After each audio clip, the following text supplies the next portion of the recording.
Chapter 1299. There were a few bloody wounds on Sicarian's broad back. What caught Middle-Age's attention the most was that his tanned skin, which had been exposed to the sun and wind all year round, was now so pale that it was frightening. "How is he?" Middle-Age asked the doctor, who was dispensing medicine next to him worriedly. The doctor looked up at him, hesitated for a moment, and said in a low voice with a serious expression, "Not too good. He's been shot many times, and he's lost a lot of blood. He's been soaking in the sea for too long." Middle-Age was shocked. He wanted to ask again, but he heard a weak voice next to his ear. "Middle-Age, you're here. How's the situation?" Middle-Age looked towards the source of the voice and saw Sicarian, who had been motionless, turning his head to look at him with his lifeless eyes. "Doctor, he's awake," Middle-Age said happily.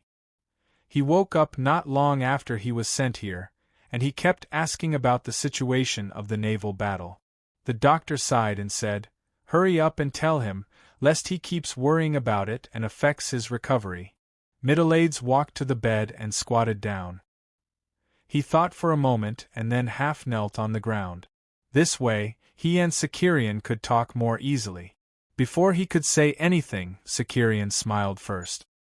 "It's not easy to make the arrogant commander of the Second Fleet kneel. It seems that I'll have to get more injuries in the future." Middle-Age looked at his unusually dry lips and said in a low voice, "If I were you, I'd calm down and listen to you now. That way your body will recover faster." Sicarian rolled his eyes and did not say anything.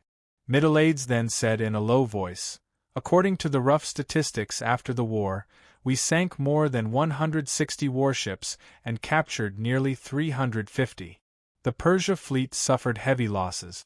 Of course, we also paid a heavy price. A total of 218 warships were sunk. It's all thanks to you leading a small number of warships to defend the coastal waters, which bought us time and also weakened the enemy's stamina and morale. That's why we won so easily. Now that the Persia fleet has been completely defeated, we will be in control of the entire Near East Sea. We didn't let His Majesty down. Speaking of which, it's a pity that I didn't get to witness the outcome of this great naval battle. I've always been used to attacking. The first time I fought a defensive battle, I suffered a defeat. I'm still not as good as you in this aspect," Middle-Age said in a serious tone. "I've said it before. It's because you chose to stand your ground against the Persia fleet that was several times larger than yours that we won this great victory. This glorious victory was accomplished under your command. As a result of this victory, the mighty Dionysian fleet will no longer have the opportunity to engage in defensive battles." Sicarian stared blankly at his comrade. After a while, a trace of fear appeared on his pale face. "Mito, am I getting old? Back in the war with the Syracuse Navy, my warship was also sunk. I fell into the sea and was also hit in the shoulder by an arrow. I only rested for 10 days and recovered. But now, I can only move my neck. I can't feel my hands and feet at all." When Middle-Age heard this, he wanted to comfort him, but he did not know what to say. The doctor behind him reminded him, "General, I'm going to apply medicine to the patient. In order not to affect the treatment, please go back first. You can visit him later. Rest well, you'll get better." Middle-Age had no choice but to stand up and grab Sicarian's hand. He wanted to give him some encouragement, but the coldness of Sicarian's hand shocked him. Sicarian could not raise his head to look at him. He could only say softly, "Mito, I'll leave the fleet to you. Take care of our brothers." "Don't worry, I will," Middle-Age replied solemnly. When he left the bed and saw the doctors and nurses surrounding Sicarian, he could not help but feel an indescribable sadness in his heart. Most of the Dionysian army that had landed in Egypt had moved to the territories of Pay-Ramses and Defini. Only the 1st Legion was still stationed in Memphis, because the king of Devers was still there.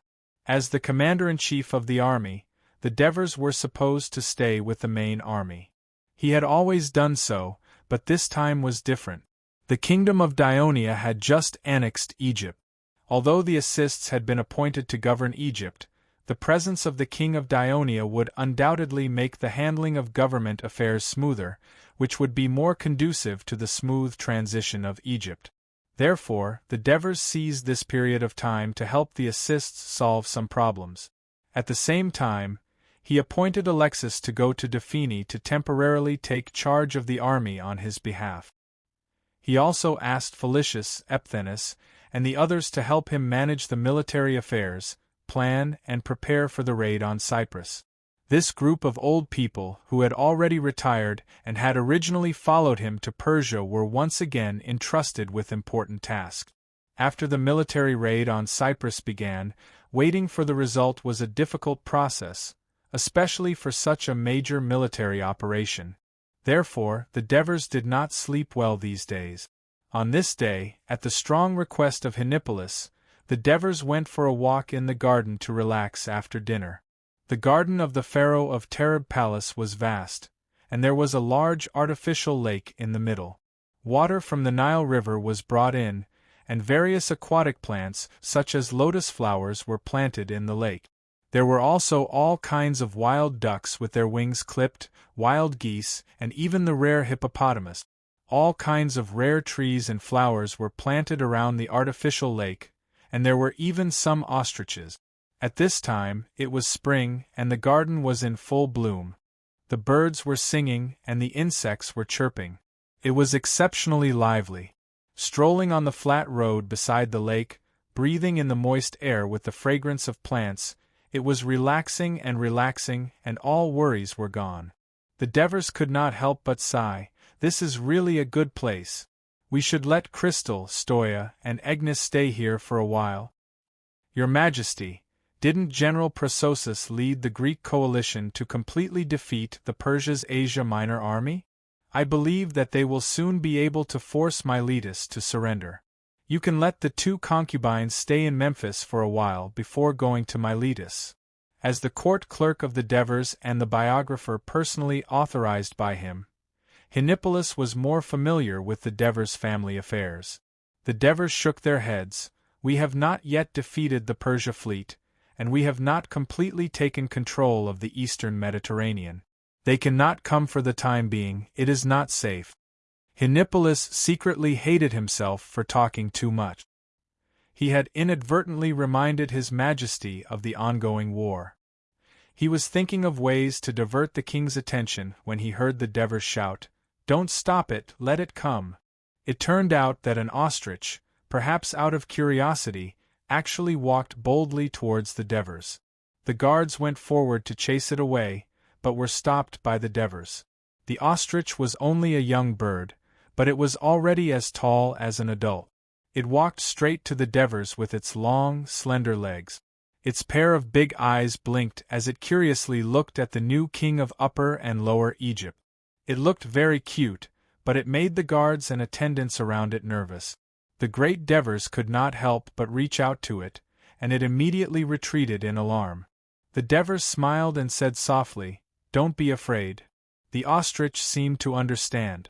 It stopped retreating, blinked its big eyes, and tilted its head to the left, then to the right.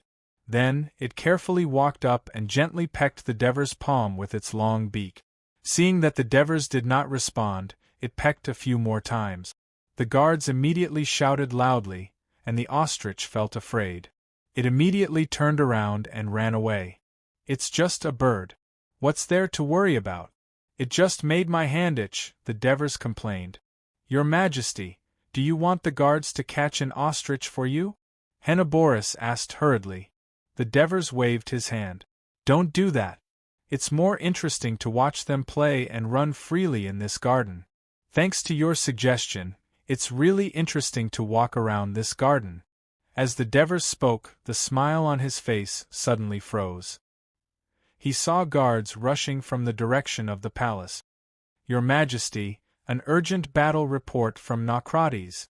The Devers immediately took the papyrus scroll tied with a black rope and could not wait to open it. After reading it, his face was gloomy. "Your Majesty, this is—" Henipolis felt nervous. Our fleet defeated the Persia fleet, and the army successfully landed in Cyprus. This is a joyous occasion. But, Your Majesty, you don't seem too happy. The battle report said that Sicerian was severely injured and paralyzed. He can't move, the Devers said in a low voice. The soldiers and attendants who were cheering for the victory immediately fell silent. They quietly followed the Devers on the path beside the lake. After a long time, the Devers stopped and said, "Herney, prepare the records." "Yes, Your Majesty." The attendants immediately gave Henoboris a pen and paper, and brought over a wooden bench. The guards then retreated with the attendants and set up a perimeter. Inform the Middle-Aids. After Sicerian's condition stabilizes, send him back to Turis as soon as possible. Let all the doctors in Turis do their best to treat him. I hope he can recover. The Devers sighed. At the same time, write a letter to the Ministry of Military Affairs. Let Olivers and Printos discuss the possibility of erecting a statue of Sicerian in front of the Ministry of Military Affairs building and naming the First Fleet the Sicerian Fleet. Chapter 1300. Since the establishment of Dionia, only Merces had this honor, and it was erected after his death. The reason why Dionia was able to rise rapidly in the past few decades was mainly due to its powerful military. The star-studded generals were the pillars that supported this powerful force. However, naming a legion or fleet after a person had never happened before. If the first fleet could be named successfully, Sicerian would undoubtedly be the first person in the Dionysian army. Even if he had to die immediately, perhaps he would gladly accept it. While Henoboris was distracted, the Devers continued, appoint Middle-Aids as the temporary commander of the First Fleet. Stephakas as the commander of the Second Fleet. Lamarcas, the commander of the First Fleet's First Fleet, has made outstanding contributions. This time, he has assisted Sicerian in tenaciously defending against the attack of the Persia fleet. I hereby appoint him as the commander of the Third Fleet. Middle-Aids will command the three fleets and continue to suppress the Persia fleet. He will completely control the sea in the eastern Mediterranean, ensure the safety of the fleet's transportation, and provide assistance to the army's attack on Persia. Henoboris's hand did not stop writing, but in his heart, he was thinking, although I said I'm taking over temporarily, it's just to make Sicerian and the crew of the First Fleet feel better. I'm afraid His Majesty doesn't think that Sicerian can recover at all. Fortunately, Lamarcas of the First Fleet has been promoted. This should make the crew of the First Fleet feel better. Write to Alexis and ask her to inform the troops to prepare for attack. Write to the administrator of Naucrates and ask him to arrange for the transport fleet to be ready to set off east at any time. The Devers stared at the ostriches running through the trees in front of them. After a moment, he turned back to look at Henoboris and said in a clear voice, "Henny, are you ready? We're going to Persia." Henoboris immediately said excitedly, "Your Majesty, I've been looking forward to this day for a long time. The most glorious chapter in my biography will be written there." His left hand pointed to the east. In March, after the news that the Greek allied forces had defeated the Persia army in Asia Minor and Mysia spread, it caused a great shock to the people in the western part of Asia Minor. Many cities and towns that were previously in a wait-and-see state started to riot, driving away the local Persia garrison and publicly declaring their support for Dionia.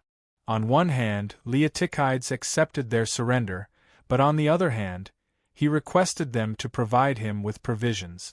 At the same time, he ordered his troops to rest and reorganize for a while before advancing towards the Persia army's headquarters, Phrygia.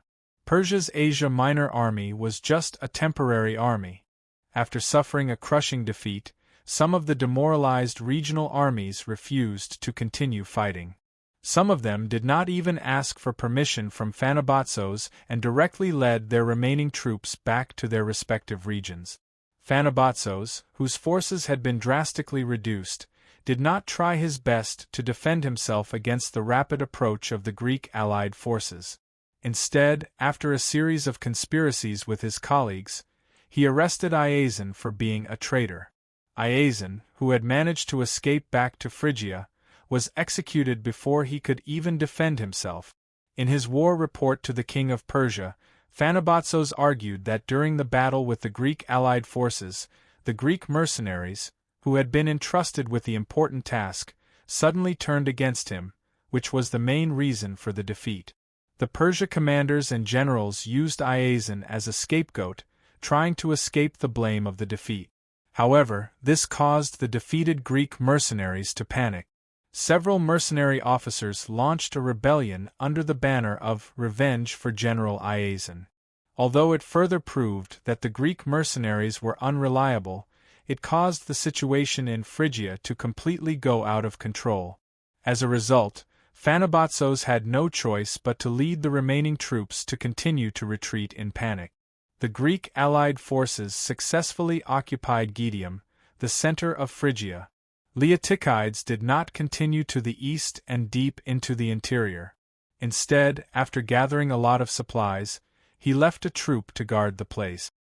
His main force turned south and headed straight for Lydia.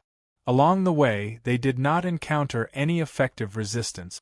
By the end of May, the Greek allied forces had quickly entered the area around the important town of Sardes in Lydia. Leotychides' rapid march had thwarted the Persia garrison's attempt to transfer the wealth of the area. The powerful military strength of the Greek allied forces had also frightened the garrison of Sardes, who had voluntarily surrendered the city. After the Greek allied forces occupied Sardes, they did not continue to attack. Instead, they reorganized in the area. At the same time, Leotychides was also waiting for the arrival of the manpower he had requested from the king of Devers. At the beginning of June, Leotychides led the allied generals and some former officials of Lydia out of the city to welcome the envoy of Dioria. There was not one envoy of Dionia, but a group of people.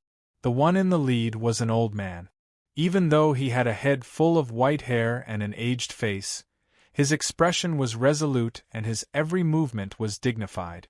"Sir Prososus, I'm really sorry, I'm a little late." As he knew Leotychides' unsociable personality, the old man took the initiative to say after seeing him, "2 months ago, I received the order from His Majesty to come to Asia Minor to take over the area you have conquered. However, because I had to wait for a group of officials selected by the palace's administrative office to be sent here, it took some time. Originally, we were going to land in Ilion, but we heard that you have captured Geldium and are marching south, so we changed our route and landed in Eritrea, a Greek city-state to the east of Chios, which had surrendered to Dionia after the Greek allied forces defeated the Persia army. We rushed all the way, and although we encountered a little trouble, we finally met you in time." After listening, Leotychides just said dryly, "You've worked hard. Asia Minor is indeed vast. Marching and fighting here is far more time-consuming than in Italy or Greece." The chief of staff, Mucilu, quickly said, "Sir Capys, we have been looking forward to your arrival for a long time. With you at the rear, the Greek allied forces will have no worries at all. We can continue to march eastward without worry." Capys was originally a person who did not like to talk much, but after serving as the regional governor for many years, he had changed a lot. Coupled with his old age, his mentality was much calmer, and he was able to handle the situation with ease. He said humbly, "I've just arrived, and I'm completely unfamiliar with everything here. I need some time to familiarize myself with this place, and I also need your help and support. But I can assure you that the officials behind me and I didn't come here from thousands of miles away to enjoy ourselves, but to follow His Majesty's order to do our best to ensure the stability of the conquered areas, and to ensure your logistical supplies, so that you can attack Persia with all your might. Because defeating Persia is our common wish, don't you think so?" The last question was asked by Capys as he turned around to face the officials who followed him. "Sir Capys is right. Defeating Persia is the common wish of the Dionia and our allies," the officials replied in unison. Leotychides showed a rare smile and said, "Sir Capys, Please allow me to introduce you. This is the military chief of the Pyotia Alliance, Epaminondas. Is he the general Epaminondas who commanded the Thebes to defeat Sparta in the Battle of Leuctra? Oh, it's an honor to meet you. I heard that Sir Capys was the hero of the Persia expedition. The reason why we dare to attack Persia today is also because of your heroic deeds. Shame. Shame. I was just a soldier who followed His Majesty. If not for His Majesty's superb command, I'm afraid I would have been buried in this foreign land. This is General Iphicrates of the Athens Alliance. General Iphicrates of the Athens Alliance, who created light infantry tactics in Greece and defeated Sparta many times in the War of Corinth? It's an honor to meet you. Sir Capys, you're too kind. I heard that as early as the Persia expedition, you had already begun to use light infantry tactics to fight against the Persia. I also learned from the tactics of the Dionysian army. At that time, His Majesty forced us to start practicing light infantry tactics. We were not willing at first, but after we became familiar with it, we found that it was very effective. You can abandon the inherent Greek military tradition and take the initiative to learn, and according to the actual situation in Greece, you can create light infantry tactics that are unique to the Athens Alliance. Amazing! I know him, I don't need to introduce him. He's the chief general of the Arcadia Alliance, Lycomedes. 4 years ago, when I returned to the Senate to report, he happened to be visiting Thurii, and we even attended His Majesty's banquet together. Sir Capys, I happened to sit in on your report in the Senate at that time, and I was very surprised. A large number of fierce and barbaric Gauls live in northern Italy. Sir Capys has been the governor there for many years. Not only did he keep those areas stable, but he also made the backward Gauls take the initiative to learn the Greek civilization and actively integrate into Dionia. This shows the ability of Sir Capys. Sir Lycomedes, you praise me too much. In Dionia, there are many regional governors like me who can integrate the indigenous people into Dionia. For example, Sir Helos in Thessaly and Sir Assists in Egypt are outstanding in this regard. I hope that with the blessing of Hades, the people here can cooperate well with us to overthrow the tyranny of Persia and create a better future together. After everyone introduced themselves, Mukru led them back to the city, with Leotychides and Capys walking in front. Chapter 13:01. At this time, Capys whispered to him, "Are you going to lead the army eastward along the coast?" "Yes, because this can ensure the safety and convenience of the logistical transportation line, reduce the threat of Persia to the coalition army's flank, and ensure that the army conquers Asia Minor faster." When I returned to Thurii from the Per-River region and was waiting to leave, Princess Christoia summoned me. She asked me to bring you a message, hoping that you can conquer or surrender Miletus as soon as possible. Miletus? You don't know. Capys saw that Leotychides was a little puzzled and reminded him, Princess Christoia is from Miletus, but since she followed His Majesty, she has not been able to return to Miletus for decades. I heard that this time, His Majesty promised the princess that after Miletus has surrendered to the kingdom, she will be allowed to return to her hometown and visit her relatives. Hearing this, Leotychides stopped and fell into deep thought. Capys did not urge him to move forward, and stopped as well to look at the towering Sardes city gate in front of him. Even though he had weathered countless storms and waves, he could not help but feel a little agitated at this moment. More than 30 years ago, he had also been here under Menon's lead, but the people of Sardes had strictly forbidden them from entering the city. Furthermore, they had designated a narrow area 5 miles away from the city so that the mercenaries could only build camps in this area, and were not allowed to move around, guarding against them like thieves. But today, not only could he enter the city with his head held high, he would also become the master of this land and its people. With Capys leading the administrative officials to manage the rear of the conquest, Leotychides could focus all his energy on the military. At the end of June, the coalition army advanced east to the coast of Ephesus. The people of the city had already broken out in a riot. They overthrew the oligarchs who were pro-Persia and went more than 10 miles out of the city to welcome the arrival of the Greek coalition army. In mid-July, the Greek coalition army arrived at Miletus. The oligarch government of Miletus sent an envoy to meet Leotychides, claiming that Miletus would remain neutral and would not participate in the war between Daionia and Persia. Leotychides refused without hesitation and strongly demanded that Miletus surrender unconditionally. Just as the oligarch government of Miletus was debating about this, the Greek coalition army surrounded the entire city. The Fourth Fleet of Daionia also rushed over to blockade the port, causing the people of Miletus to panic. At the same time, the Daionia Intelligence Department personnel lurking in the city of Miletus began to spread rumors. The people were surprised to learn that in the Holy Kingdom of Daionia, there was a Princess Christoia who was deeply loved by the king of Daionia. She was from Miletus and had always been looking forward to returning to her hometown. The oligarch government of Miletus actually knew about this situation, but they refused to surrender because most of them were the culprits who persecuted the Christoia family. As long as they were captured, offered to the Dionysian army, and surrendered to the Dionysian army, Princess Christoia would definitely protect the city from the flames of war out of gratitude and nostalgia for their hometown. This rumor was so convincing that the people were skeptical.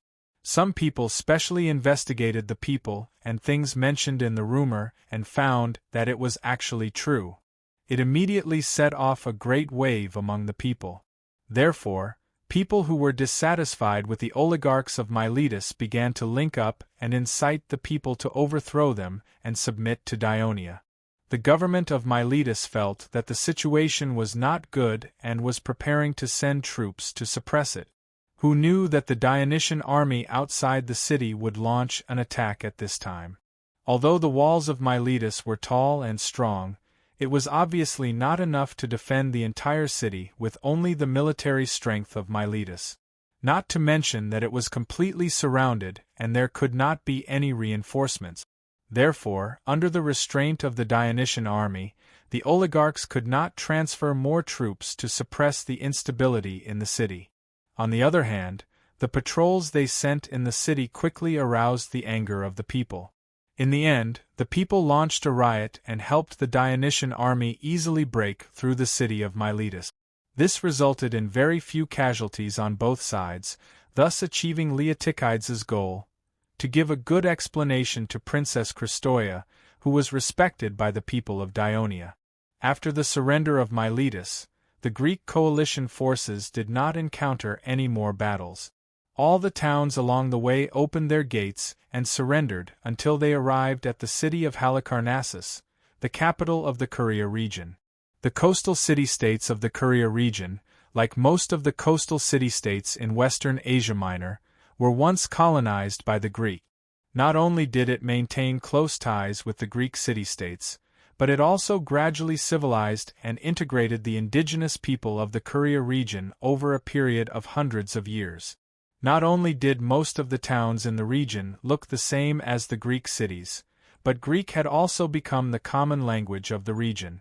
Although Caria was eventually conquered by the Persia Empire and became its province, the region was still relatively independent like other regions in western Asia Minor.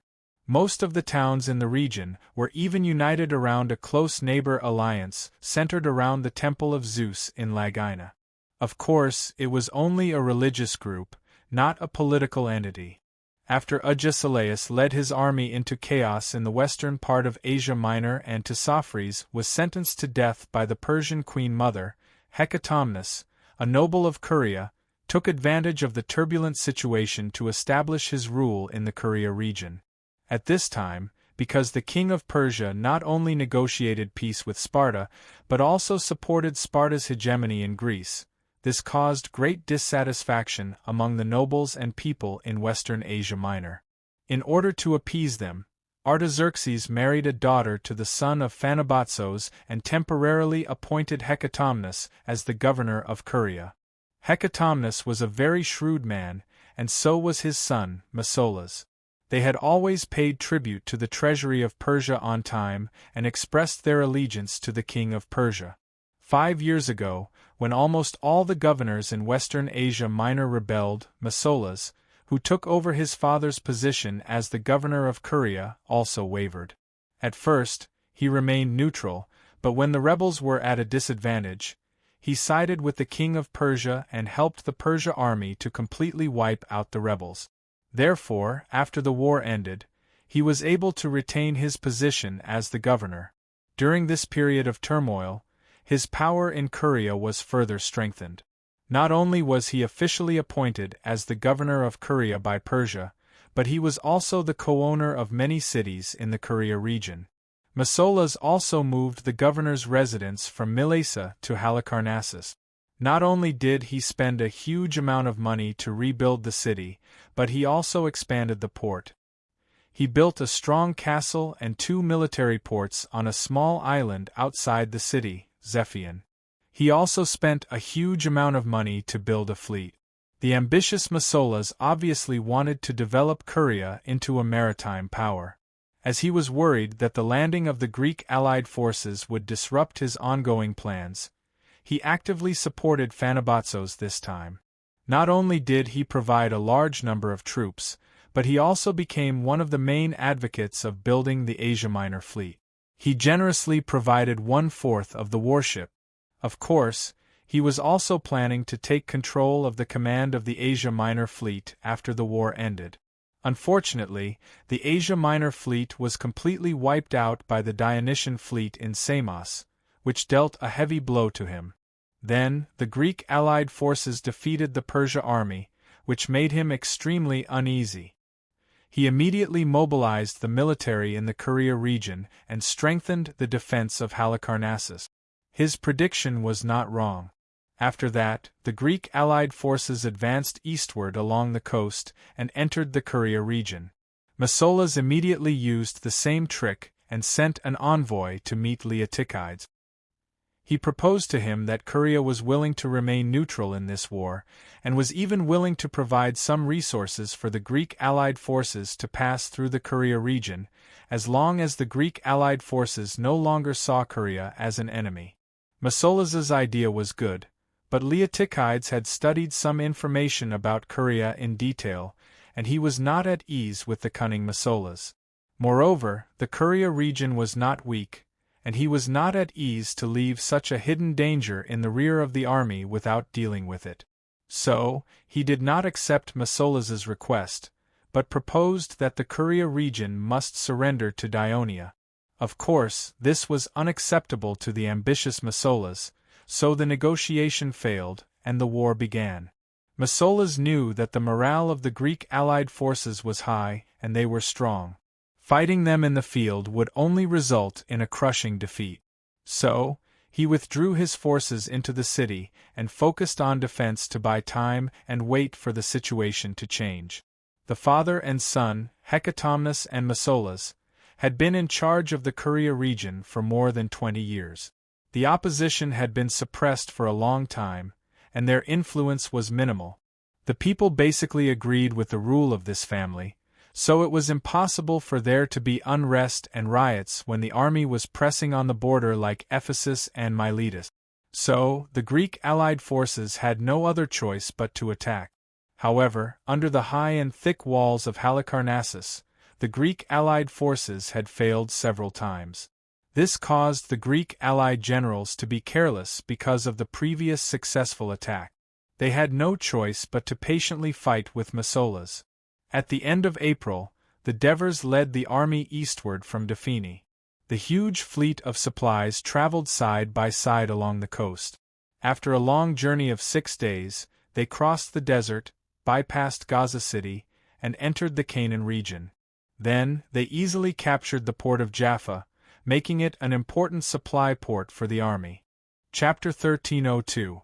Before the Dionysian army completely surrounded Jerusalem, the high priest took the initiative to go to the Dionia camp and humbly expressed to the king of Devers that the Jews were willing to surrender to the kingdom of Dionia. The Devers were more cautious about this special race in the Mediterranean world who believed in one God.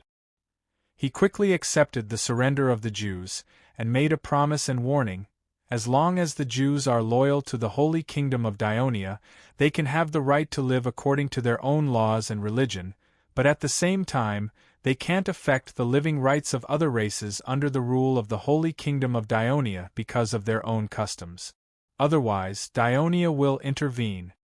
The next day, the king of Devers was greeted at the gate of Jerusalem by the high priest in a purple robe and thousands of Jerusalemites led by him.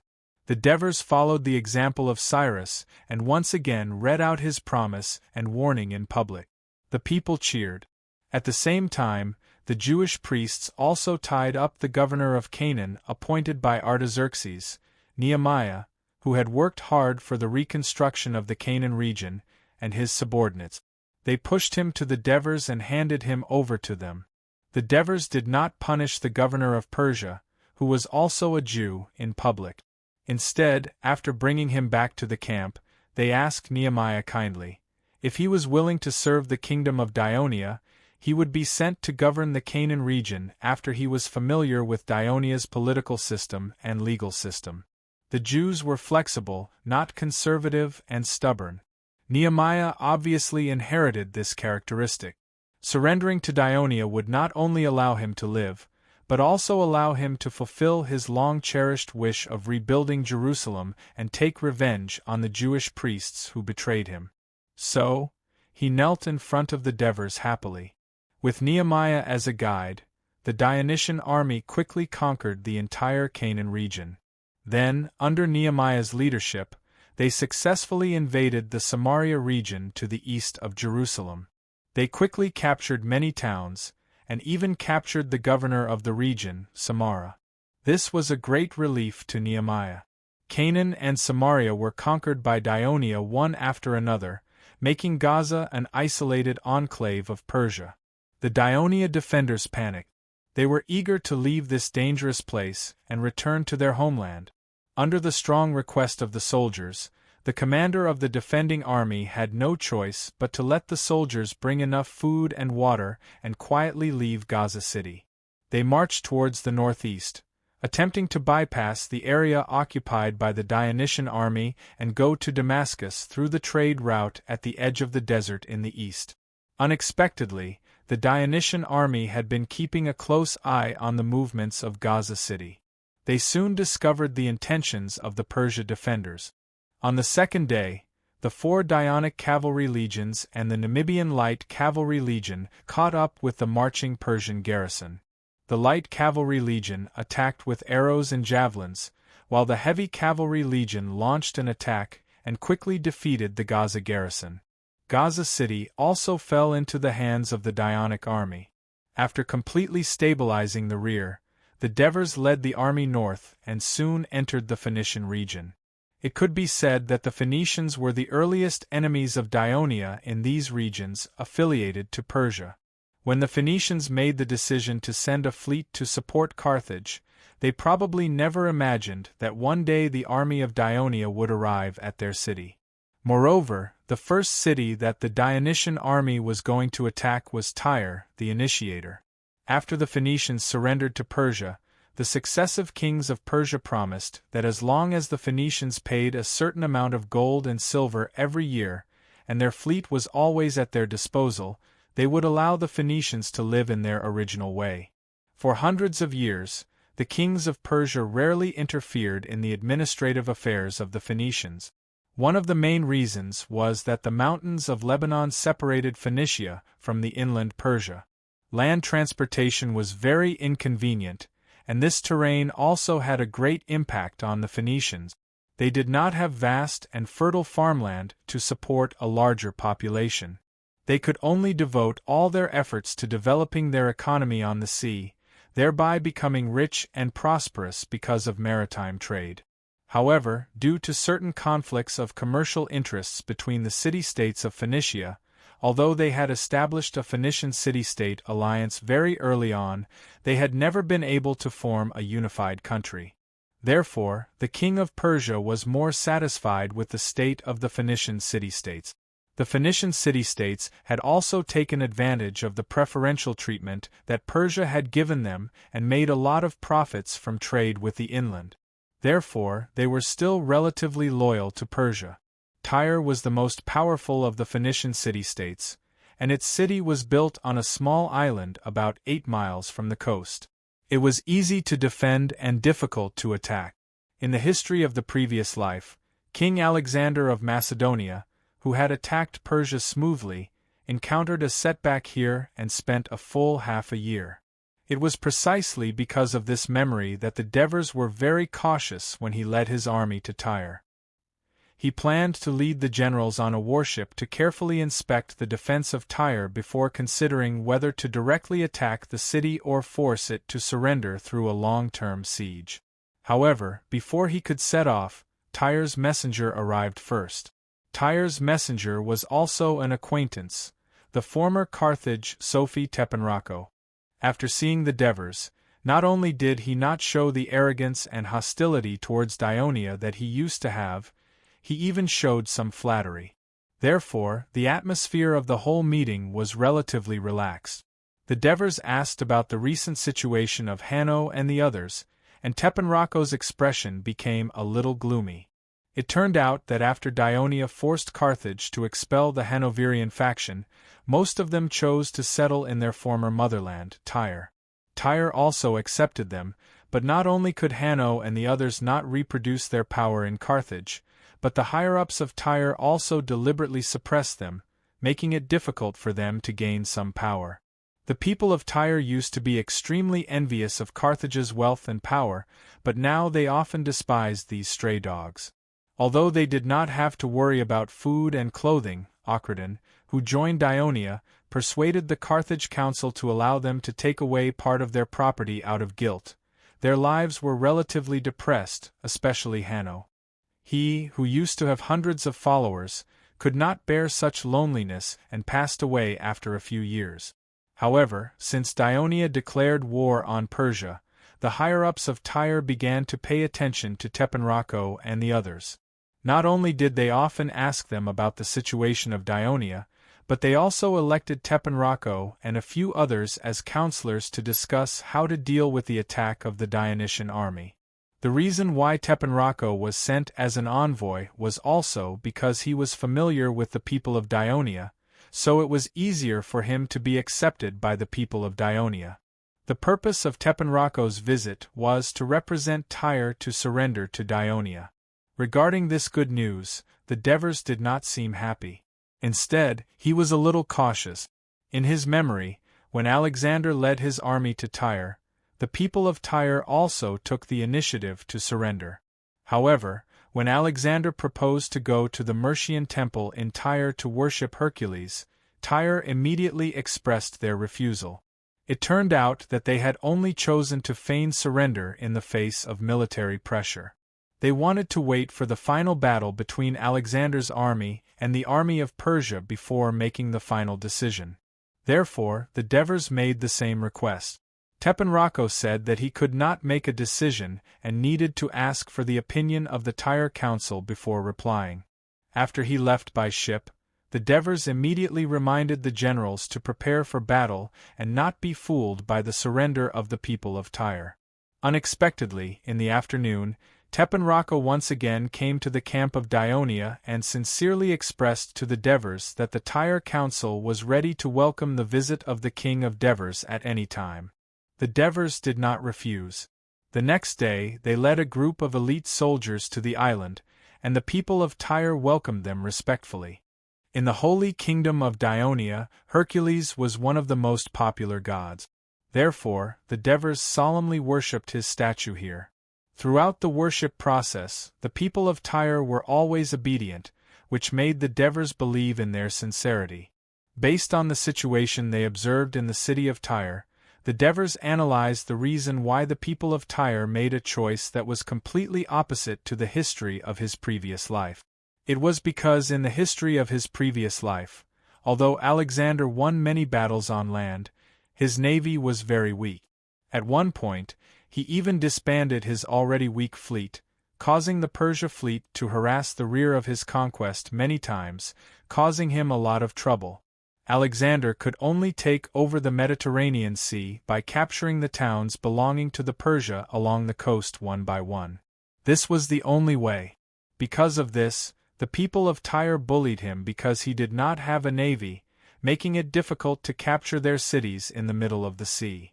Therefore, they dared to pretend to surrender to buy time. In fact, because of the lack of a navy, Alexander did encounter great difficulties when he attacked Tyre. Even after the surrender of Cyprus provided him with a fleet, it took him more than 7 long months to capture Tyre, which was time-consuming and laborious. However, the Holy Kingdom of Ionia was different. It had a strong navy, and it defeated the Persia fleet twice in Samos and Cyprus. Not only did it establish an absolute advantage in the sea, but it also completely controlled the Eastern Sea. Not long ago, the army that landed on Cyprus had conquered the entire island. The first and second fleets had been stationed in the military port of Cyprus, which was very close to Tyre. They could blockade and attack Tyre at any time, which posed a great threat to the city of Tyre. In addition, although the Macedonian army in his previous life was very strong, it only had 40,000 to 50,000 people. Compared with the army of Persia, there was a huge gap. Therefore, the people of Tyre were not confident that Macedonia could eventually defeat Persia. Chapter 1303. At the same time, the Tyre people also found out that the king of the Devers had personally led more than 100,000 troops. There was also a Greek coalition army of 60,000 to 70,000 people in Asia Minor.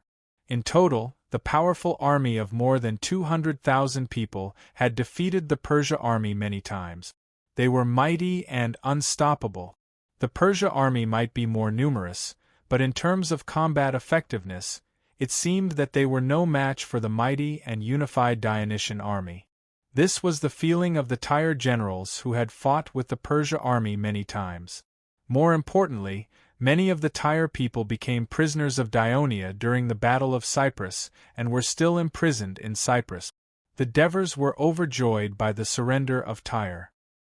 He immediately sent messengers to the 3 legions that had landed in Cyprus and the first and second fleets of Ionia to discuss a military plan to land in the Syrian Gulf and capture the city of Miliandros as soon as possible.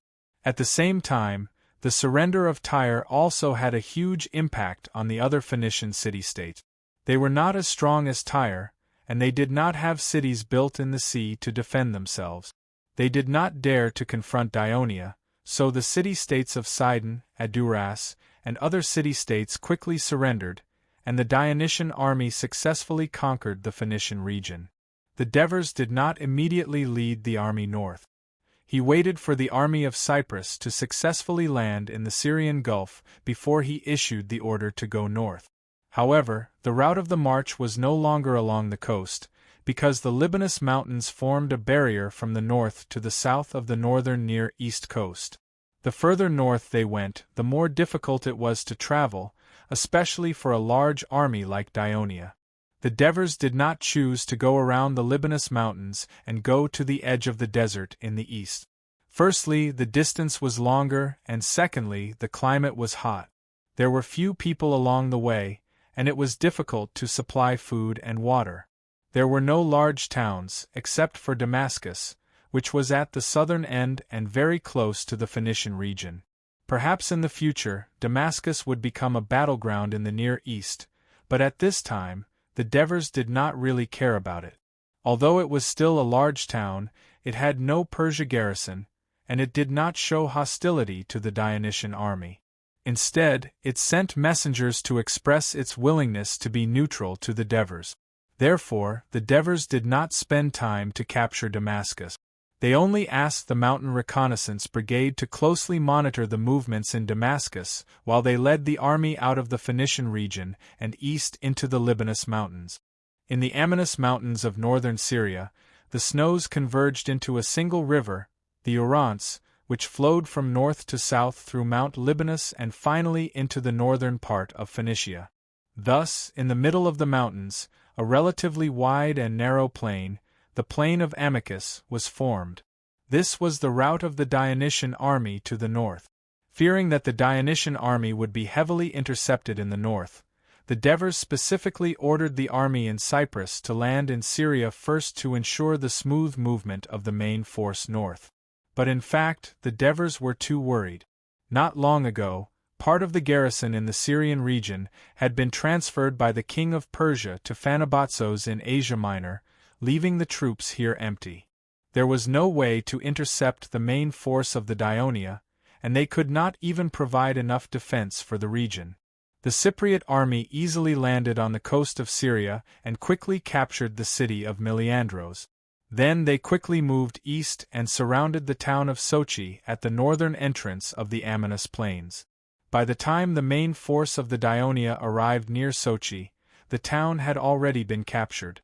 After leading the army through Sochi and into the Syrian region, the Devers stopped and began to rest and recuperate. The camp that was being built stretched from the foot of the Amanus Mountains in the north to the foothills of the Libanus Mountains in the south. It was close to the Orontes River in the east and the bay in the west, occupying a good defensive position. The Devers also sent a large number of scouts to cross the Orontes River and explore the movements of the Persia army eastward. At the same time, he sent part of the army to attack the coastal pass in the northwest, the Syrian Pass. Once they occupied it, they would continue to attack the west and attack the towns of Issus, Castabloom, Philotas, and other cities in order to open up the coastal passage to Asia Minor. Then, they would receive the Greek coalition army as soon as possible. When the two armies met up, they would attack the east together. This was the next step of the Devers' plan.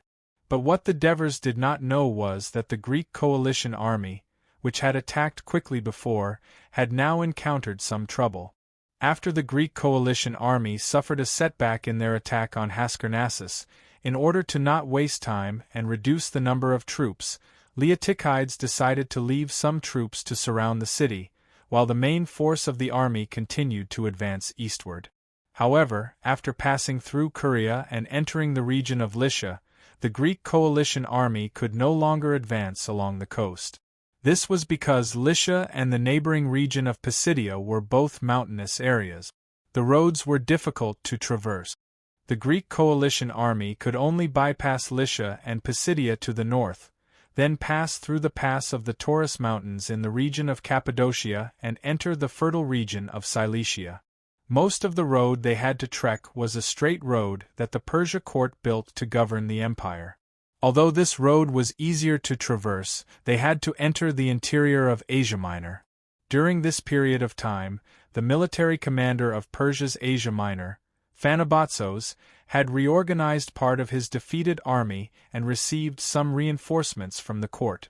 After Phanabazos's report to Artaxerxes, the king of Persia believed that the reason why the battle failed was due to the sudden betrayal of the Persia mercenaries. Therefore, he did not dismiss Phanabazos from his post. Instead, he sent more reinforcements and ordered Phanabazos to do his best to stop the Greek coalition army within the borders of Asia Minor. Ironically, this time, Phanabazos did not dare to face the Greek coalition army head-on. Instead, he decided to carry out the suggestion of Iazon, whom he had killed, to strengthen the defense and clear the wilderness. At the same time, he sent a small group of troops to harass the Greek coalition army's transportation lines. The governors-general of Asia Minor, who had tasted the strength of the Greek coalition army, did not oppose it firmly this time, allowing the strategy to be implemented. As the Greek coalition army failed to capture Halicarnassus, a strategic town with a large port, most of the Greek coalition army's grain convoys had to disembark at the port of Miletus. The supply line was stretched, and Phanabazos's defensive tactics posed a great threat to the long supply line. The Greek coalition army that entered the interior of Halicarnassus could not collect grain on the spot, and they had to send a large number of troops to protect the supply line, which seriously slowed down their eastward advance. In September, the reinforcements sent by the Devers captured Issus, took Castabroom, and even advanced west to Maras. They were only separated by the Elaine plain from the rich Cilicia. But the Greek coalition army had not even passed through Pisidia and reached the Cappadocia region. The two sides were still far apart. During this time, the scouts sent to the east reported that they had found a large Persia camp near the city of Thebasakis, which was located on the bank of the Euphrates River, more than 200 miles from the Orontes River, and Persia's army was constantly coming from the east.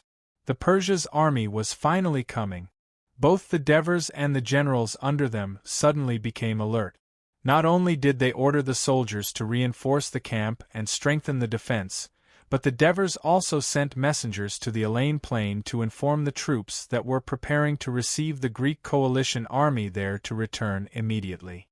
Not long after, many Persia cavalry appeared on the east bank of the Orontes River, trying to cross the river to spy on the Daionia camp. The Daionia cavalry drove them away, and there were many small-scale battles.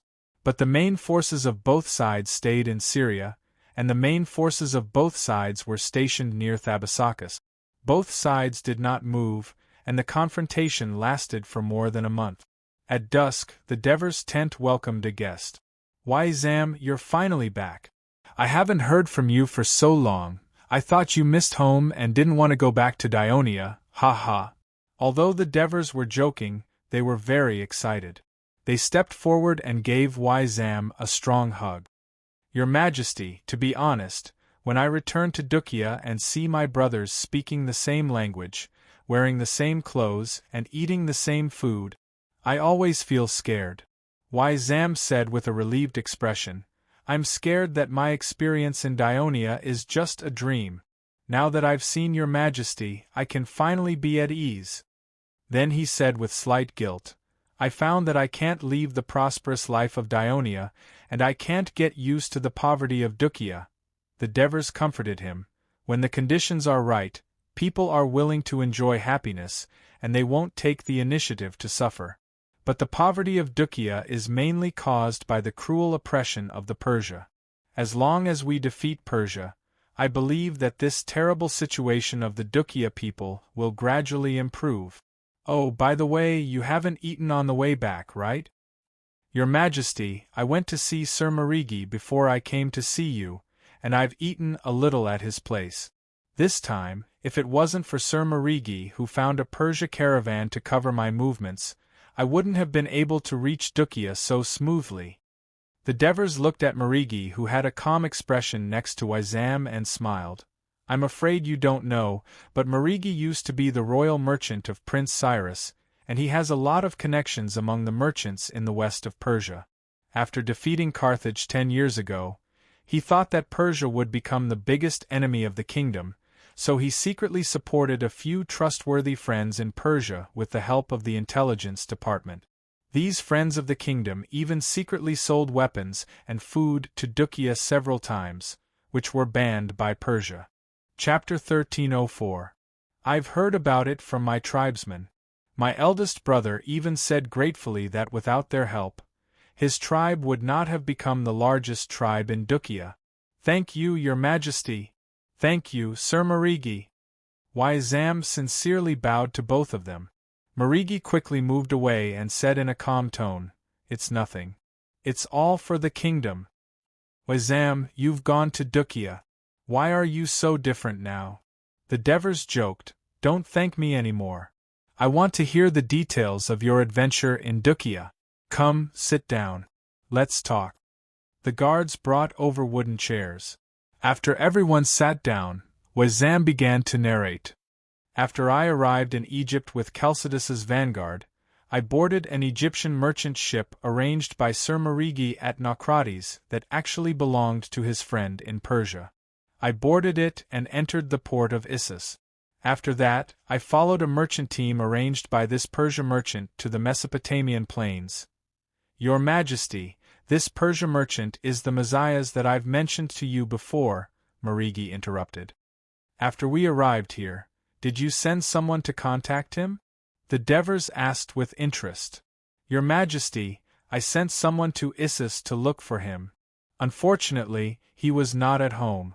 I heard from his servants that he was still doing business near Babylon and had not returned yet.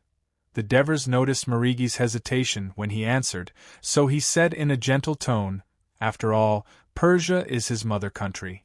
It's understandable that he does not want to completely side with us, but we cannot forget the help he has provided.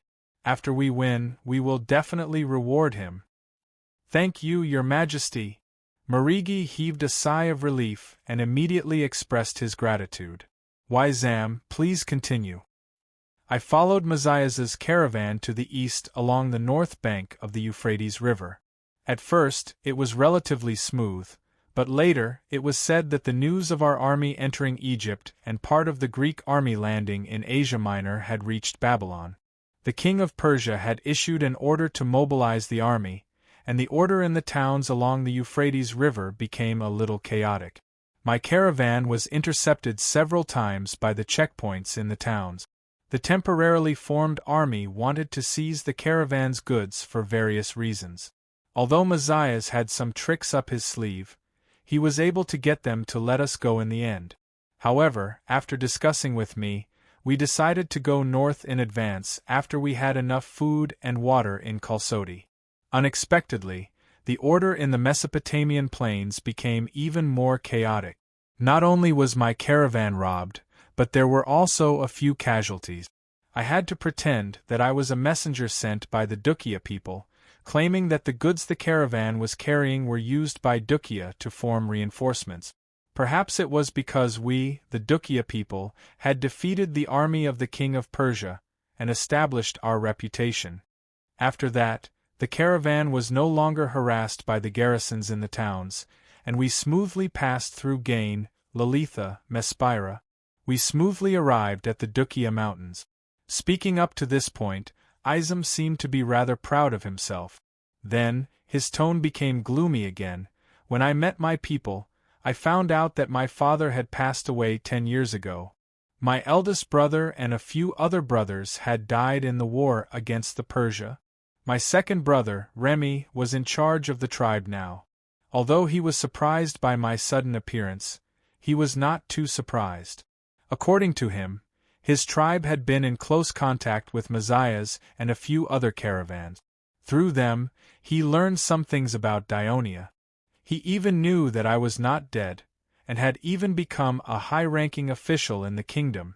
Since Sir Marigi had these caravans provide assistance to the tribe, my second brother had a very good impression of the kingdom. He was very happy that I was able to arrive in time, otherwise, he would not know what to do next. Because the king of Persia had already sent messengers to Dukia, requesting for all the tribes to send their warriors to participate in the war against the kingdom, more than half of the tribes had expressed their agreement. Only a few tribes led by our tribe did not express their opinion because of my second brother's objection. This caused the Dukia tribe to not make a final decision for a few days. Wasn't Dukia and Persia victorious in the war? How can the Persia command Dukia so casually? The Devers were a little puzzled. Izam hurriedly explained, "Your Majesty, I heard from Remy that although Dukia won that war, Dukia also suffered great losses. After that, the Persia made some concessions, such as reducing the annual tribute, and giving some disputed areas to the Dukia tribe. So the various tribes of Dukia were still willing to attach themselves to Persia. Moreover, due to the fact that the Persia's oppression of Dukia had lessened in the following years, the tense relationship between both sides had improved by a lot. This time, in order to get Dukia to participate in the war, the Persia had even promised some benefits. So many tribes were tempted, however, because the Zoskant tribe was now the strongest tribe in the Dukia Mountains. My second brother had expressed his objection, and the entire Dukia alliance was unable to reach a consensus. The Persia messenger had pulled several tribal leaders to persuade Remy for a few days, and in the end, he even threatened, even if the Zoskant tribe refuses to participate in the war, the other tribes will participate, but after the war, Persia will treat the Zoskant tribe differently. This put a lot of pressure on Remy. I told Remy about Your Majesty's plan.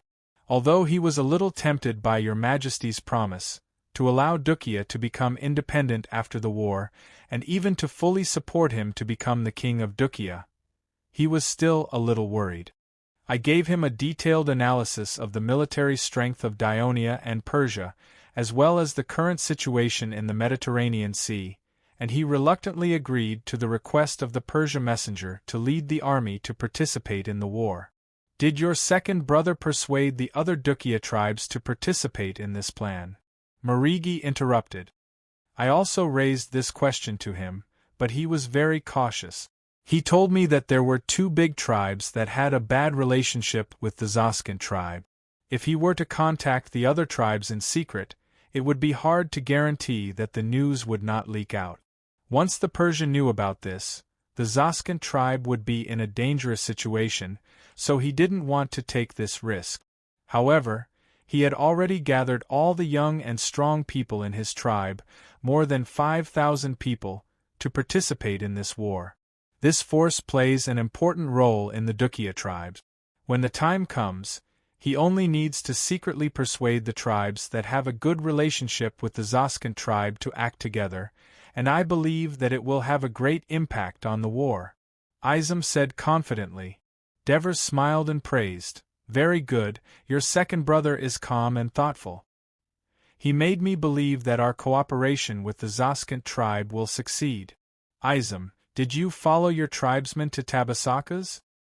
Your Majesty, after the General Assembly of the Dukia tribe reached an agreement, the various tribes formed their armies and set off for Mesopotamia. Although Remy commanded the largest number of warriors, he was the first to set off. I disguised myself as a warrior of the Zokant tribe and followed beside my second brother. We left the Dukia mountains and went south along the Tigris River. The towns along the way received orders to provide us with a certain amount of food supplies. After we reached Olympus, the Persia did not allow us to go further south, so we set up camp near Olympus and waited for the rest of the Dukia army to come and join us. During this period, every day, the towns along the Tigris River would gather their armies and head to Sitak, which is further south from Olympus. When Izam said this, Devers suddenly sighed and said, Olympus, Sitak. We have been there before, Your Majesty. This time, you have enough time to tour these familiar towns in Persia, Marigi immediately said. Marigi, when I first met you, it was in the Medes region, right? Devers looked at him and said with a nostalgic tone, Your Majesty, it has been more than 30 years, and you still remember it so clearly. Thanks to the blessing of Hades, I was able to meet you when I was in danger, and my life has changed dramatically since then. I only hate that I didn't meet you earlier and serve you earlier. Hearing Marigi's sincere words mixed with compliments, Devers nodded slowly and said softly, It is my greatest fortune to be able to receive help from you and Mirzas. You must take care of yourself. I am still waiting for the war to end, so that you can take me around Persia. Yes, yes. Your Majesty, I will be a good guide. Marigi's trembling voice was slightly choked with sobs. Devers suppressed the surging emotions in his heart and asked, Izam, how long did you stay in Olympus? All the troops of the Dukia tribe stayed there for more than 2 months. The reason why they did not take action for such a long time was that the king of Persia wanted to wait for the Persia army and the Indians to come from the distant eastern region. During this period, I also saw troops from Amiria, Toria, and even the Cardan. Speaking of this, Izam's expression became a little solemn. In the end, the nearest large area between the two rivers was filled with barracks and soldiers everywhere. There were countless troops. Because of this, my relatives also wavered on whether to continue supporting Ionia. Fortunately, during this period, the Greek coalition army defeated the Persia army in Asia Minor, and our fleet defeated the Persia fleet. Your Majesty, you personally led the army to conquer Canaan. These news came one after another, and with my persuasion, their confidence was once again strengthened. Chapter 1305. In July, the king of Persia ordered us to move west. Because the army was too large, it took us 2 months to reach Tapasakas. At that time, Your Majesty had already led the army to conquer Syria, so the Persia ordered us to set up camp near Tapasakis. In order to make it easier for me to leave quietly and contact them in the future, the Kesikant army chose the northern outskirts of Tapasakis as their base, which was not far from Mount Amanus. So one evening half a month ago, I secretly left the camp and went north into the mountains. I was not discovered along the way, and then I took a big detour before returning here. This time you risked your life to go deep into the heart of Persia and successfully contacted the Kesikant tribe. You persuaded them to support Dionia and made a great contribution to the kingdom. I thank you on behalf of the entire army. The Devers solemnly bowed to him. Ism quickly stood up and waved his hands, not daring to accept the salute. Your Majesty, as a citizen of Dionia and a senior member of the Senate, this is my duty. Even though I've already retired, as a former member of the Mountain Ridge Reconnaissance Team, this is my duty. I am not worthy of your Majesty and the gratitude of the entire army. These words were very appropriate, and Marigi blinked. When Ism first began to follow the Devers, he was a barbarian who did not understand the etiquette of seniority. After decades in Dionia, especially after his retirement, his temperament had completely changed. Well, since you still regard yourself as a Dionia soldier, then according to the military's reward and punishment system, I will give you a big contribution first, and reward you after the war is over. The Devers were satisfied with Ism's performance and smiled. You have been there for so long, do you know how many soldiers Persia has? What is the composition of their army? How is their combat strength? As the former leader of the Mountain Reconnaissance Brigade, Ism was the best at investigating the enemy. So he thought for a while and immediately replied, Your Majesty, according to my observation, the Persians have about 350,000 soldiers stationed in Tapasakis. Among them, there are about 200,000 soldiers. As for the rest, there are about 30,000 soldiers in Dukya's army, 10,000 soldiers in Torquia's army, 30,000 soldiers in Amiria's army, 10,000 soldiers in Arabia's army, 5,000 soldiers in Scythia's army, 10,000 soldiers in Khaldan's army, 10,000 soldiers in Hindustan's army. Oh, they also have about 20,000 Greek mercenaries. Among so many troops, the 50,000 to 60,000 Persia troops guarding the king should be the most powerful. Among them, except for the Persia troops stationed in Babylon, the rest are from Susa and Persia in the east. Artaxerxes personally led the army to battle? Daves interrupted him and asked in surprise. Ism quickly replied, I'm sorry, Your Majesty. I forgot to mention that the king of Persia led the undead army to Tapasakis at the end of last month. After arriving, he has been staying in the city and has not shown himself. The Devers nodded. Continue. In addition to the 50,000 to 60,000 Persia troops, the Persia army has an advantage over us. They have a huge cavalry force, about 30,000 soldiers including the cavalry in the affiliated areas. In addition, they have more than 50,000 archers, but they do not have powerful heavy infantry. This is the biggest weakness of the Persia army, but the Dukya troops, the Khaldan troops, the Greek mercenaries. These troops have decent combat strength, and they are likely to be deployed by the Persia in the first line of battle against our legions. In addition, there are some special units in the Persia army that we need to pay attention to. One is the scythe chariot. It is said that the reason Artaxerxes arrived at Tapasakis so late was to prepare these 200 chariots. I have seen this thing from afar. Its axle is equipped with a long and sharp double-sided blade. When the chariot is moving, the blade will rotate along with the wheels. It is very scary to use it to charge into enemy lines. In addition, there are more than 50 war elephants. They were brought by the Indians. Although I have seen elephants many times in the Turkestan Zoo, this is the first time I have seen someone use them in battle. The Indians put a small wooden tower on the back of the elephant. The tower can seat 2 people, one for the elephant driver, and the other for the archer. The elephant's body is huge, and using it to charge into enemy lines should be a threat to our infantry formation. The other one is the Arabian camel soldiers. The camels are big but slow. At first, the Arabian camp was very close to the Amirians, but the Amorian war horse was restless because of the camels. The Persia made the Arabians stay away from the main army and built their own camp. But they do not have many camels, only about 500. Yizam paused for a moment. Seeing that the Devers were silent, he said in a more serious tone, "Your Majesty, although the Persia army is huge, its origins are too complicated. Apart from the tens of thousands of main troops, I found that most of the other troops are lax in discipline, lack fighting spirit, and lack effective organization. There is even a language barrier between the troops, making it difficult for them to cooperate well. When I followed the Dukya tribe's army from Opis to Tapasakas, I deeply felt this.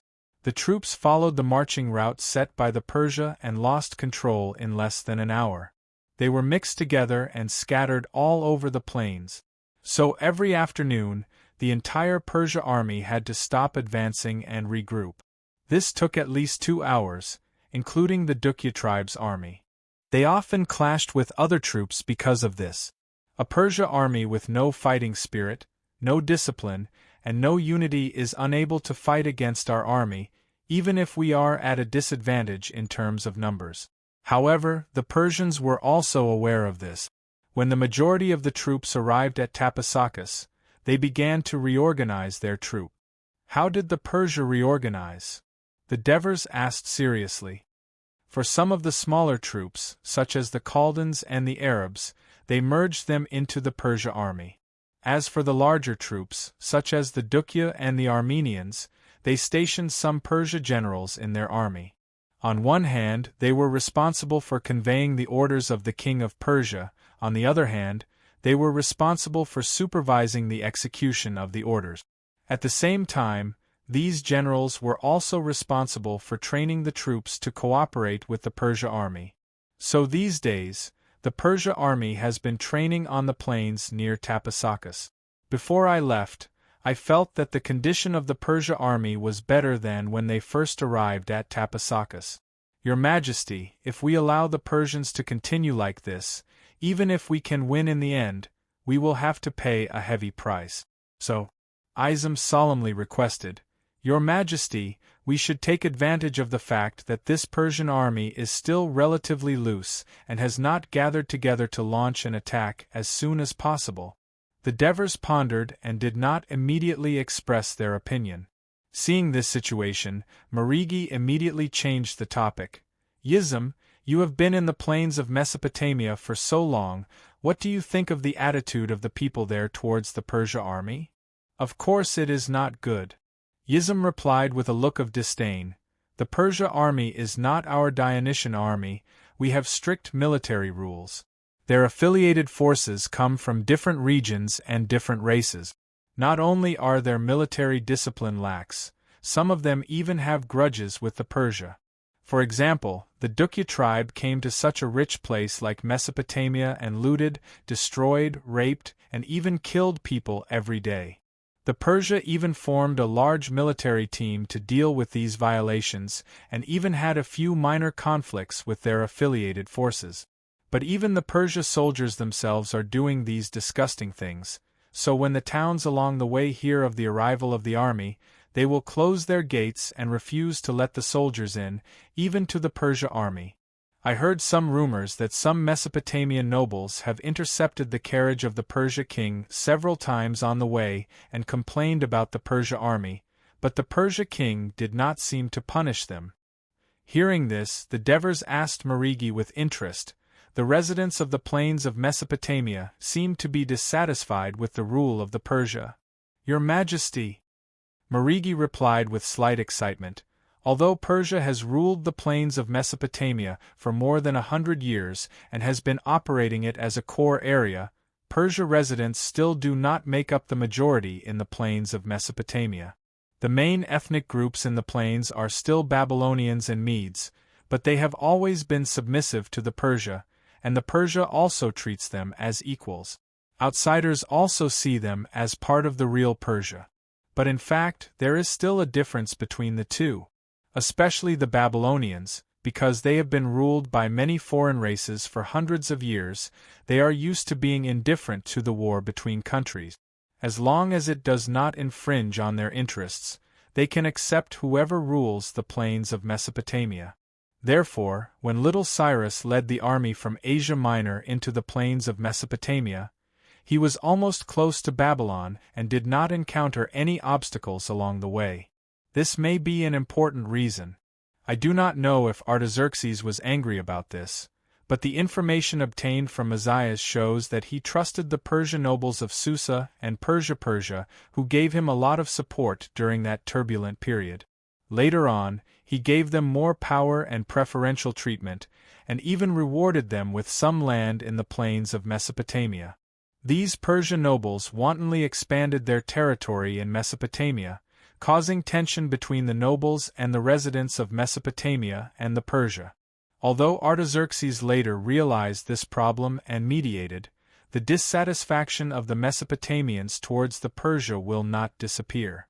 Your Majesty, as long as our army does not offend the Mesopotamian people after defeating the Persia army and also promises them some benefits, they will definitely see us as the masters of this land and open their gates to welcome us.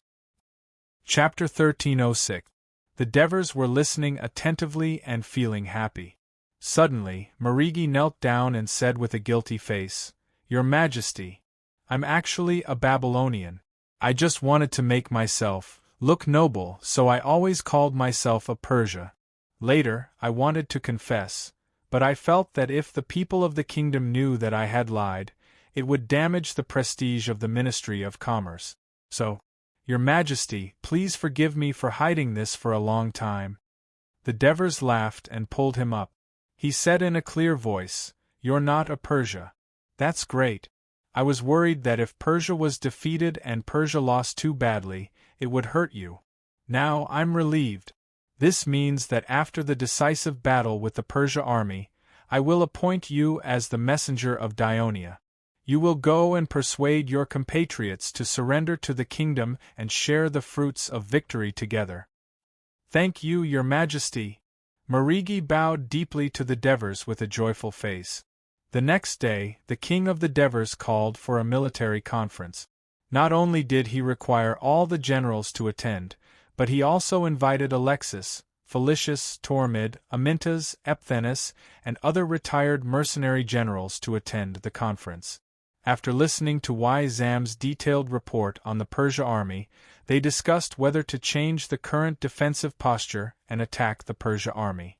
Almost at the same time, the king of Persia, Artaxerxes, also called for a military conference in the city of Thabasaku.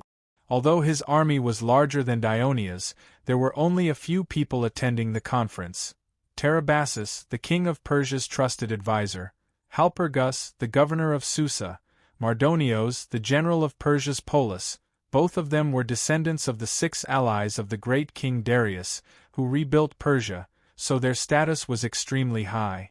Orontes, the governor of Armenia, who was also the son-in-law of the king of Persia, and Terteos, the general of the undead army, who was also of high status.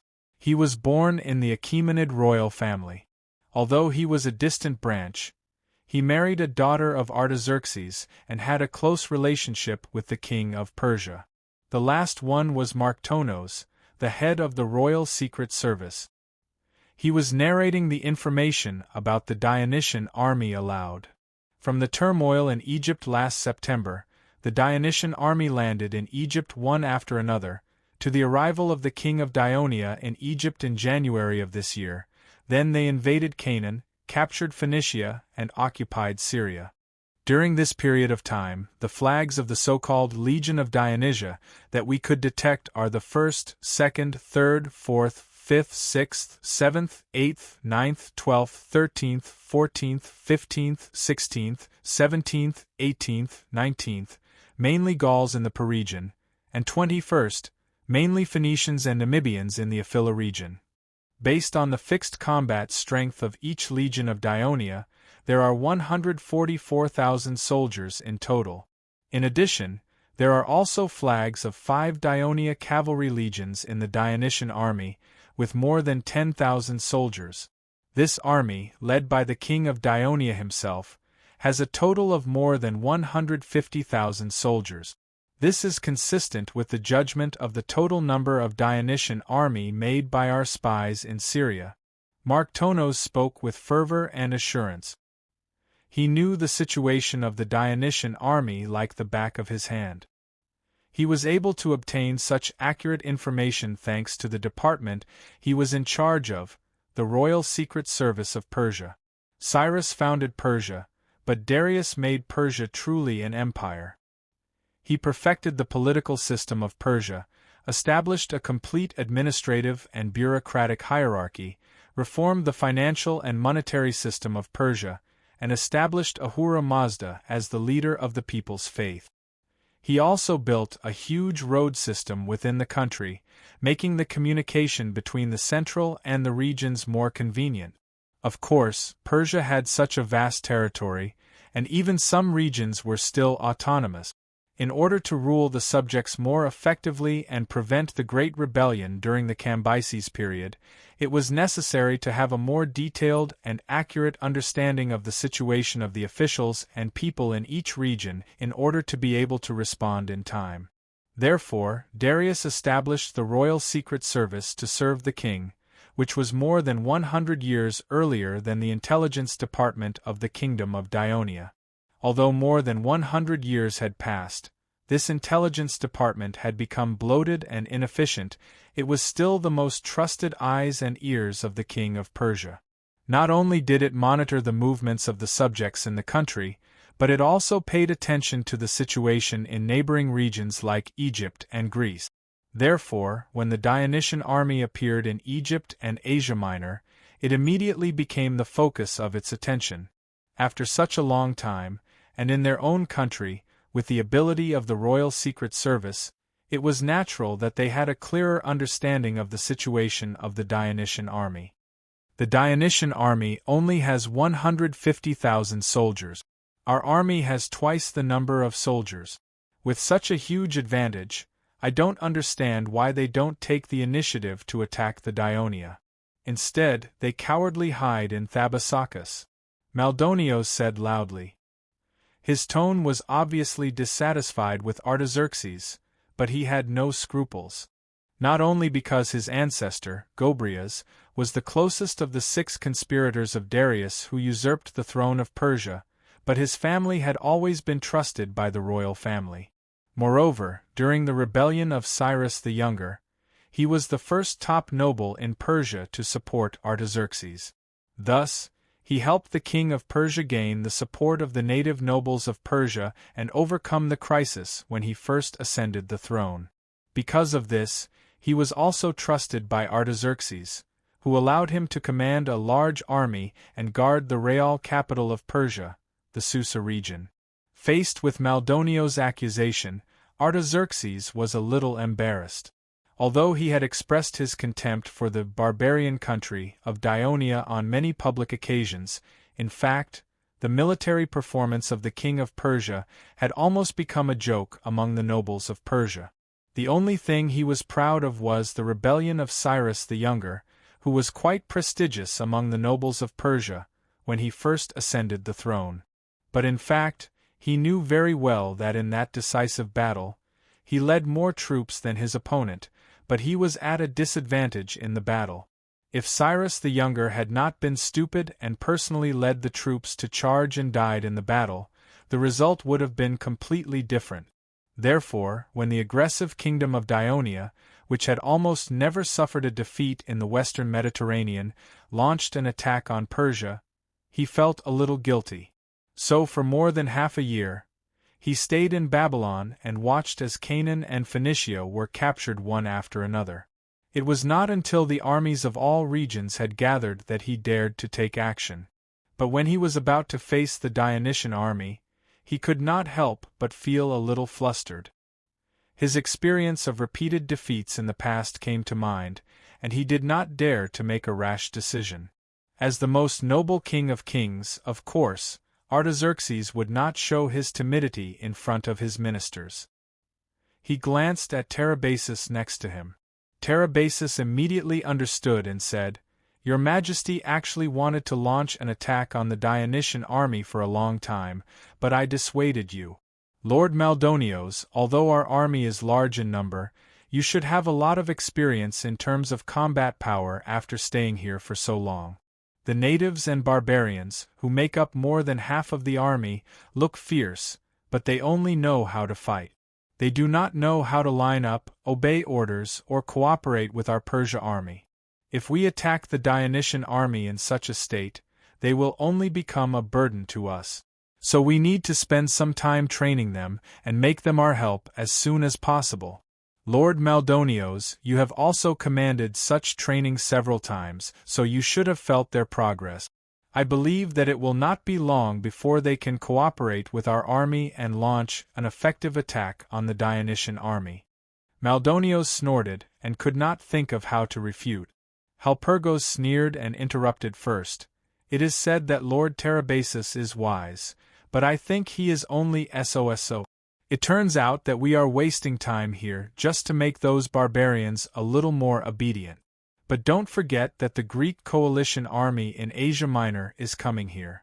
Once they meet with the Dionysian army in Syria, the strength of the Dionysian army will increase greatly, and it will not be easy to defeat them. So we cannot waste any more time.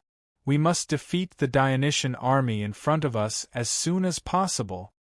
Phanabatsos is doing his best to stop the advance of the Greek coalition army, and he has achieved good results. According to the news we have received, the Greek coalition army has not entered Cilicia, so we still have enough time to deal with the Dionysian army in Syria." Artaxerxes frowned when he heard Tarabasis mention Phanabatsos.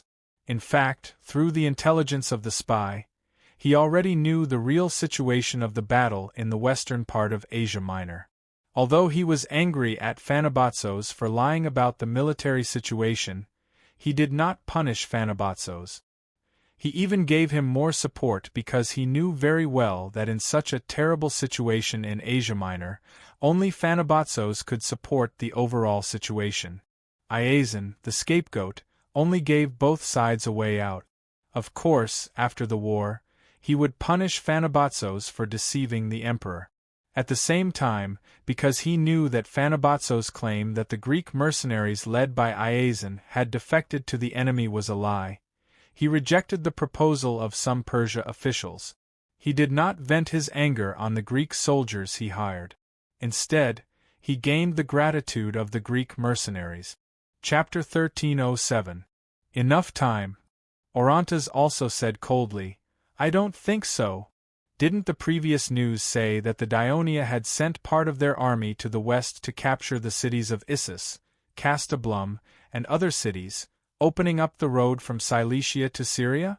Phanabatsos was only harassing them. He didn't dare to block the Dionysian army head-on.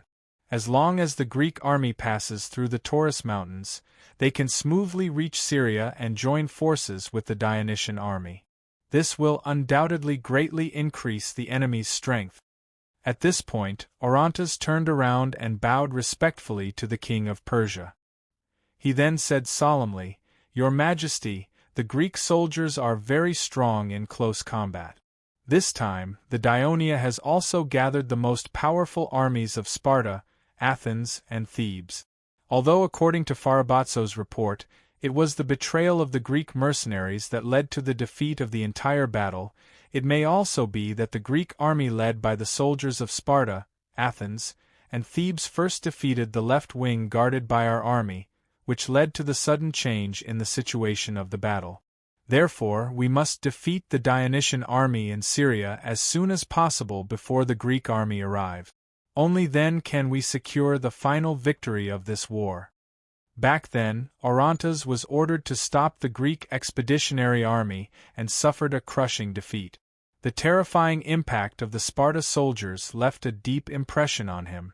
Therefore, the governor of Emeria for decades, who was like a local tyrant, could temporarily abandon the arrogance of the nobles of Persia and give a warning.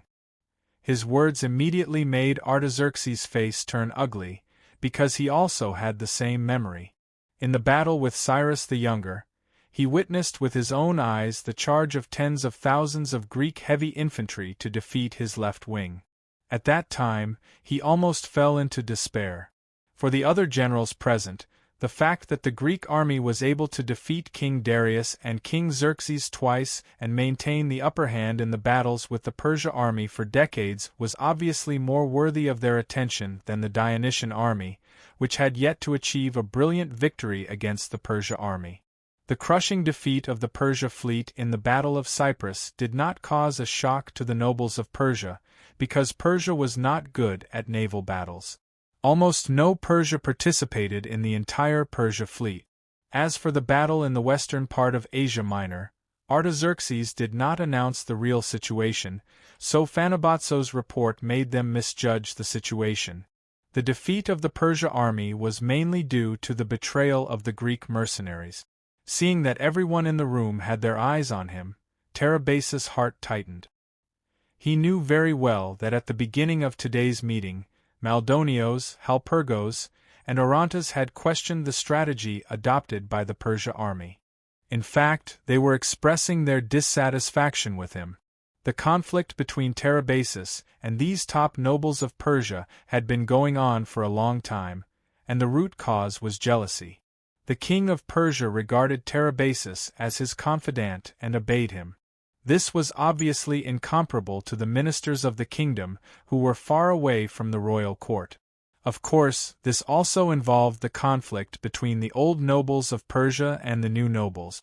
Since the meeting of the army, they had repeatedly expressed their dissatisfaction with Tarabasis, but with the protection of the king of Persia, the matter was eventually left unsettled. But today, their joint attack made Tarabasis feel a little uneasy from the way Artaxerxes looked at him. The king, who had a mediocre performance in military affairs, was wavering on whether to continue implementing the strategy he proposed. Fortunately, he was prepared in advance. He calmly took out something from his pocket and said softly, "This is the map of the Dionysian army that Lord Maktonos had sent out after many investigations and a lot of time. I have specially made a copy of it. Have a look." As he spoke, he unfolded the white cloth in his hand and placed it on the open space in the middle of the room. Maktonos, who had been watching from the side, walked over first. He looked down at the cloth on the ground and said, "This is indeed the map of the Dionia camp drawn by my men." Maldonios, Orontes, and Halpergos walked over slowly and looked at it casually. But soon they looked surprised and bent down to take a closer look. Seeing this, Artaxerxes asked the eunuchs to bring a table and put the map on it. While the three of them were looking at the map, Tarabasis said in a deep voice, 5 years ago, the Dionysian army invaded Greece. The Greek city-states united and formed an army of nearly 100,000 men. They had a chance to repel the Dionysian army, but the Dionia built a complex defensive camp to lure the Greek army to attack. The number of Greek soldiers was 2 or 3 times that of the Dionia soldiers defending the camp. But after more than 2 months of siege, they did not achieve much. Instead, the Dionia took advantage of the Greeks' lack of defense and sent troops to land on Thessaly. In the end, Greece sided with Dionia. This sigh seemed to twist Artaxerxes' heart, making him lean back in his chair. If it were not for the rebellion of Asia Minor, Persia would have been recaptured by him. Even with the support of Asia Minor, Greece would not have surrendered so quickly. This time, the Dionysian army is trying to repeat the same trick. Look, both sides of their camp are against the mountains, and the back is a bay. We can only attack from the front, and the width of this front is narrow, which is obviously not conducive for us to take advantage of our numbers. Tarabasis gestured on the map and said earnestly, "Look again, the camp they built has 2 layers of wooden walls. The wooden fence in front is very low, only about 1 meter high, and the wooden wall behind is 4 meters high. The distance between the 2 walls is 30 meters, and there is a trench in the middle. Although our spies are unable to explore the depth of the trench, according to the situation of the Dionysian army defending Peloponnesus, it is very difficult to cross. It will be more difficult for our soldiers to reach the wooden wall at the back, and it will take a lot of time. And look, the wooden wall at the back is densely packed with towers. The Dionia will definitely place a large number of archers on it to launch a fierce long-range attack on our troop. In addition, Lord Halpergus's men also mentioned a piece of information that needs our attention. In this period of time, the Dionysian army has sent out a large number of soldiers to set up traps in front of the camp. According to what we know, the Dionia camp is very well defended. Our troops will have to pay a lot of casualties just to attack the real wooden wall of the camp. Not to mention besieging them for a long time, just 1 or 2 failed attacks will cause the subsidiary troops to lose their fighting spirit. Once the rested Dionia launches a full-scale counterattack, our troops will be in a very dangerous situation. The 3 great nobles of Persia had been commanding troops for a long time, and were all proficient in military affairs. Looking at the map, they naturally understood that Tarabasis was not exaggerating. Although they hated this person, they did not refute him.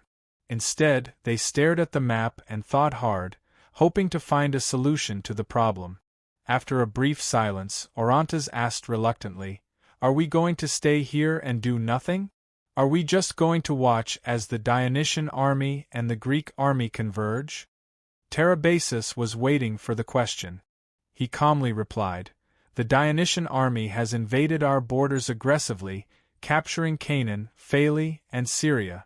At first, we thought that they would continue eastward into Mesopotamia, so the king personally led the army to Thabasakis.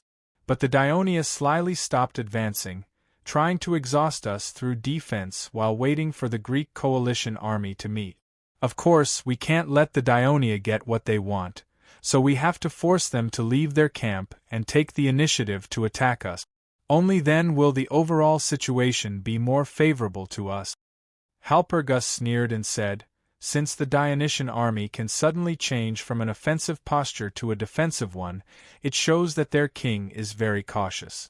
Unless he is a fool, it is impossible for him to give up his camp and lead an army that is much smaller than ours to take the initiative to attack us." Tarabasis replied confidently, "I have studied the king of Dionia in detail. He is a very confident and bold Greek. He has led an army that is smaller than the enemy many times, and he has taken the initiative to attack us.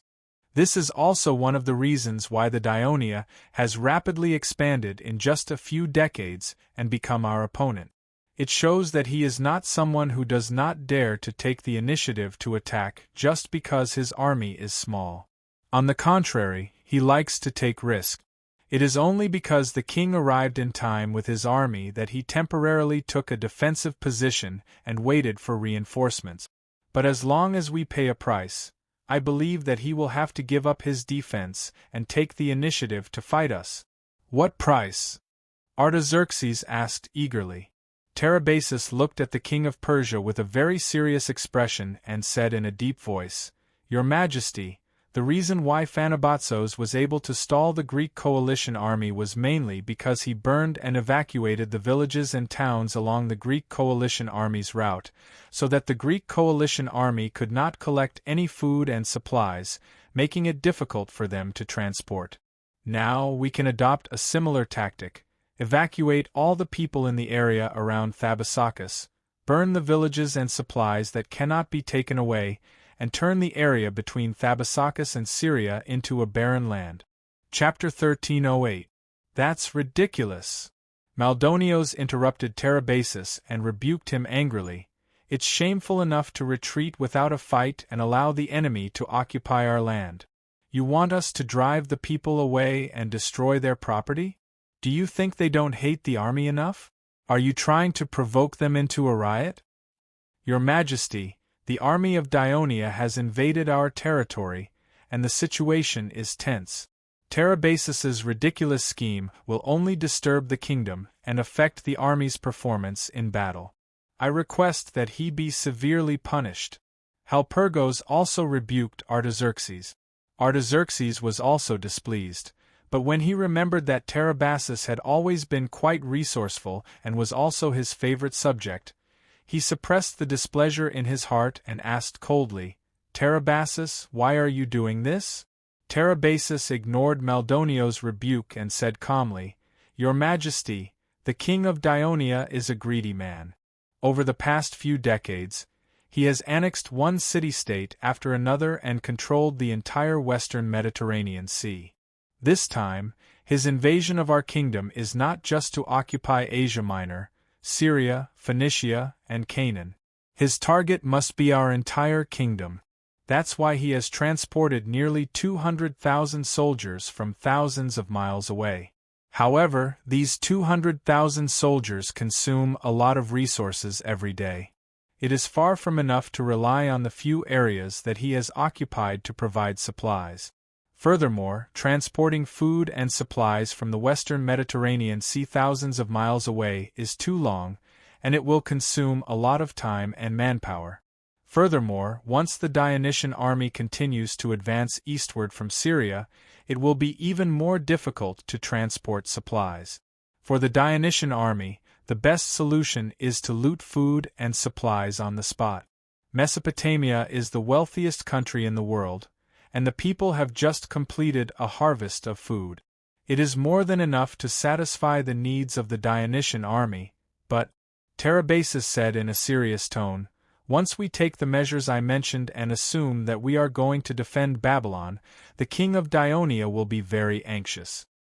He will be worried that his army will not be able to obtain supplies on the spot after they enter Mesopotamia. Babylon is famous for its strong defense, and it is not something that they can conquer in a short period of time. Therefore, in order to avoid such a terrible situation, he will definitely take the initiative and seek a decisive battle with us. Haha, it sounds so simple, but what if the Dionysian army doesn't fall for it and remains in their camp? Orontes sneered and questioned. Lord Orontes, do you still not understand what I mean? Tarabasis also sneered. The king of Dionia has traveled thousands of miles to conquer our huge kingdom. He can only win quickly. Maintaining such a large force in Syria for a long time without taking any action will only greatly deplete Dionia's national strength. The king of Dionia will not be so stupid. Perhaps he will wait for the Greek coalition to meet up before attacking east. Halpergus continued to question. Then we will have enough time to evacuate all the people west of Babylon, leaving not a single grain of food for the Dionysian army. In that case, the larger Dionysian army will have to march more than 1,000 miles to Babylon, and they will not be able to obtain supplies on the way. Our powerful cavalry can also bypass the main force of the Dionysian army and continuously attack their supply convoys. In this way, I am afraid that the Dionysian army will collapse before it reaches Babylon. The ambitious king of Dionia will definitely not want to see this happen, so I believe that he will definitely lead his army to pursue us. Halpergus sneered. You think they will come after us? Tarabasis, the people of Dionia are not your subordinate. They will not listen to you like this. What you said is just speculation, and the kingdom has to pay such a huge price based on your speculation. It is not worth it. Tarabasis did not back down. Lord Halpergus has actually begun to care about the people of Mesopotamia. This is really rare. I remember that the army you lead is the one that has the most disputes with the people of this area. Even after the king issued a new military order, they still refuse to mend their ways. Halpergus flew into a rage and cursed, "Who do you think you are? How dare you? Enough!"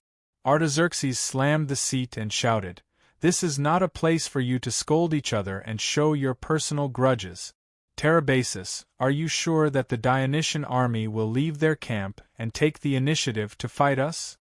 After the argument just now, and seeing Maldonios and the other two sneering at him, Tarabasis had no way of backing down. He took a deep breath and said resolutely, "As long as we carry out the plan I just mentioned, the Dionysian army will definitely come out. We will pay a huge price, but as long as we can defeat the Dionysian army, not only will you be able to recover Syria, Phoenicia, Canaan, Western Asia Minor, and Cyprus, but you will also be able to take back Egypt, regain control of Greece, and once again threaten the mainland of Dionia. So it will all be worth it. Defeating Dionia, taking back Egypt, controlling Greece, and regaining the hegemony of the eastern Mediterranean. Artaxerxes was moved by Tarabasis' words. The old king longed for a glorious victory to wash away his past failures. But after all, this decision was of great importance. He was still a little hesitant, so he turned his eyes to his trusted aide who had been silent all this while. Pisididae. What do you think? Pisididae knew his place. Although he was a prominent figure, he was still far from being compared to these important ministers of the kingdom. So he did not intend to participate in the quarrel between these important figures. But now, when faced with the question from the king of Persia, considering that he and Tarabasis were both close ministers of the king, and that Tarabasis had taken good care of him, he considered his words and said tactfully, "Your Majesty, the advantage of our army lies in our cavalry and archers. If we attack the camp of Dionia, the cavalry will not be able to play a role at all, and the power of the archers will be greatly reduced. If we can lure the Dionysian army to engage in a battle in Mesopotamia, the vast plains will allow the cavalry to gallop freely, and the arrows will be able to hit the enemy without any hindrance. We will have a better chance of winning." Artaxerxes nodded. After pondering for a moment, he finally made up his mind. He looked around at the people and suddenly raised his voice, making it a little hoarse. "I have decided to adopt Tarabasis' suggestion. We will evacuate all the people around Tapasakis and west of it.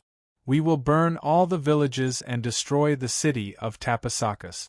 At the same time, we will retreat all the troops to Nisophonia. Seeing that Maldonios and the other two were about to speak, he immediately waved his hand to stop them. At the same time, he looked at Tarabasis and said sternly, "If the Dionysian army does not come after us like you said, and continues to hide in their camp, I will not continue with this measure, and you. I will not let you go easily." Artaxerxes only accepted half of Tarabasis' suggestion. In the past few years, the failure of the attack on Egypt, the rebellion in Asia Minor, the loss of control over Greece, and a series of failures had caused Artaxerxes' prestige to plummet. Therefore, this time, he only dared to make a small attempt. He did not dare to let more than half of the people on the plains of Mesopotamia become homeless, lest he completely fell into a passive position. Although Tarabasis was a little disappointed, he also knew the reason why the king of Persia did this, so he could only pretend to accept it calmly. As for Maldonios and the others, it was as if they had seen the tragic end of their political enemy. They no longer questioned Artaxerxes. Just like that, the higher-ups of the Persia army reached an agreement. After listening to Isam's detailed introduction of the situation of the Persia army, all the commanders of the Legion of Dionysia strongly requested for a decisive battle with the Persia army as soon as possible. Among the retired generals, except for Felicius and Geogres, who were more cautious and hoped to wait for the Greek coalition before taking action, Alexis, Amyntas, and the others also suggested that they should take advantage of the fact that their army's morale was still high, and that the Persia army was still relatively disorganized, and lead the army eastward as soon as possible to find an opportunity. The generals were full of fighting spirit, and this also strengthened the Dever's determination. On the second day, after he gave the order to prepare to move eastward, the soldiers of the legions began to pack their luggage, the supply camps began to load their supplies, and the engineering camp inspected all kinds of equipment and prepared some wood. At the same time, the Devers also informed the commander of the Dionia coalition fleet, Middleades, to lead the fleet to the camp as soon as possible, and after the Dionysian army left, all the fleet's infantrymen would immediately take over the camp to ensure the safety of the rear base. Although the Dionysian army was well trained, such a large army needed to go to an unfamiliar battlefield and launch an attack on the Persia army, which required detailed planning and strict operational organization. Therefore, it took a full 3 to 4 days before the entire Dionia army was ready to move eastward. When the main force of the army set off on the 5th day, the cavalry hurriedly rushed back to report. The Persia army entrenched near Tabasakus was driving the local people to retreat eastward, and at the same time, they were burning the fields and villages, and even destroying the city of Tabasakus. This news came as a shock to the Devers, but he did not stop the entire army's action, nor did he reconvene a military meeting to discuss the intentions of the Persia army. In his view, whether the Persia army chose to strengthen the defense, retreat, or use a false retreat to lure the Dionysian army into a rash advance, not only would it not change the Dionysian army's action plan, but it would also strengthen their determination to fight. Chapter 1309. Furthermore, the Devers once had a worry. How would they cross the wide Euphrates River under the heavy defenses of the Persia army? However, with the retreat of the Persia army, this worry was no longer a problem. In the past few days, the engineering battalion had built 3 wooden bridges across the Orontes River in front of the camp. The 150,000 soldiers crossed the Orontes River in an orderly manner and marched eastward in a grandiose manner. 6 days later, the vanguard troops were approaching Tabasakus. The Euphrates River, which flowed out of the mountains in the eastern part of Asia Minor, flowed from north to south through the westernmost part of the Mesopotamian plain, and converged with many other rivers to form a series of wide lakes. When it reached Tabasakus, it turned eastward, causing the river to narrow suddenly. Tabasakus became the best crossing point for the upper reaches of the Euphrates River. The royal road of the Persia kingdom to Asia Minor passed through here, and this was the reason why the city of Tabasakus thrived. When the Dionia vanguard troops arrived at the west bank of the Euphrates River, they were surprised to find that the Persia army did not burn the pontoon bridge when they retreated. The pontoon bridge was very wide, and it could accommodate 10 soldiers walking side by side at the same time. This saved the engineering battalion the trouble of building another pontoon bridge. The next day, the Devers followed the main army to the west bank of the Euphrates River. He stopped by the pontoon bridge, his eyes fixed on the soldiers in unlined clothes, carrying weapons and armor on their back. There was a look of longing on their faces as they stepped firmly onto the pontoon bridge, crossed the wide Euphrates River, and set foot on the unfamiliar Mesopotamian plain. The Devers on horseback ignored the fatigue. He straightened his upper body, placed his right fist on his left chest, and looked solemn. The palace guards who followed him also saluted the soldiers. The soldiers who passed by the bridgehead were at first astonished, before becoming immeasurably excited. However, the long queue that rolled forward did not allow anyone to stop, while the heavy bags on their shoulders prevented them from doing anything. Hence, the young soldiers who were mostly born in Dionia and grew up under the influence of countless victories and glory gazed with immeasurable reverence at the kingdom's founder, the supreme commander of the kingdom who had created many military miracles. "Long live your majesty!" they shouted excitedly. "Victory to your majesty! Victory to his majesty! Long live his majesty!" In the beginning, the scattered shouts soon converged into one, echoing across the bridgehead and quickly spreading to the front and back of the troops. The soldiers who heard the news seemed to have been injected with stimulants, forgetting the exhaustion of the long journey and quickening their pace. Looking at this exciting scene, Epicthetus could not help but sigh.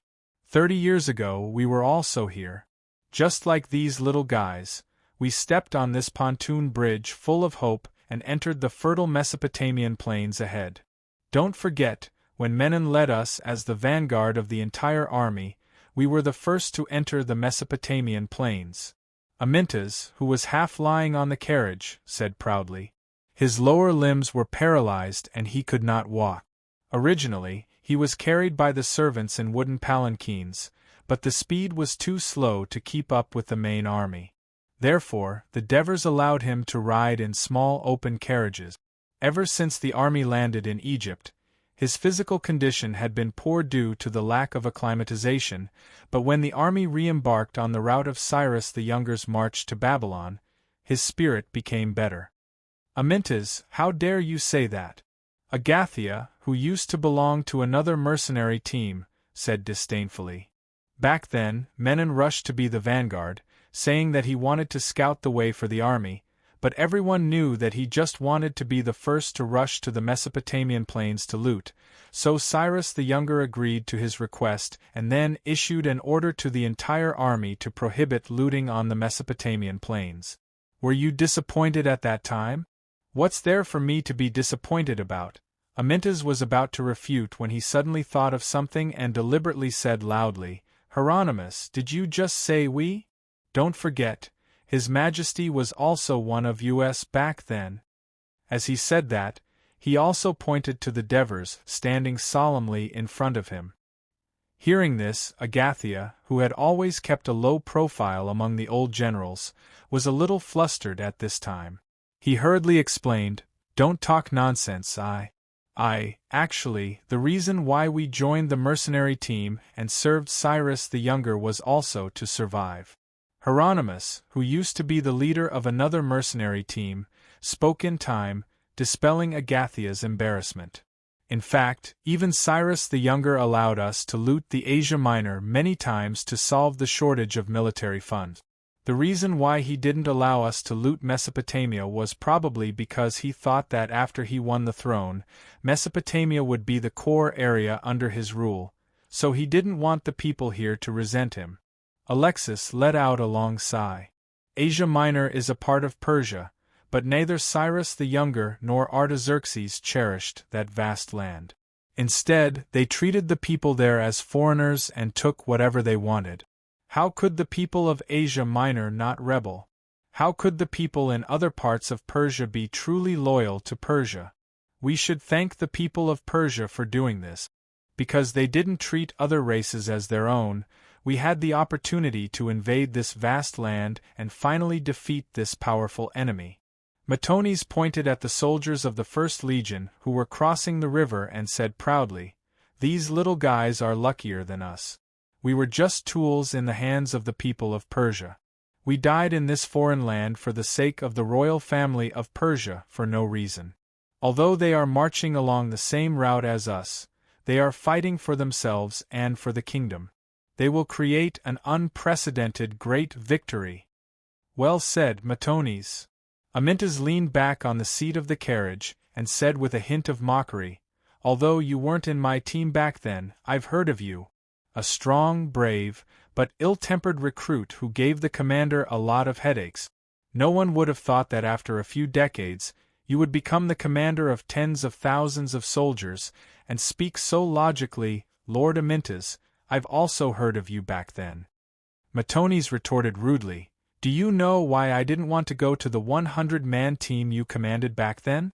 Because everyone called you a mad dog under Menon.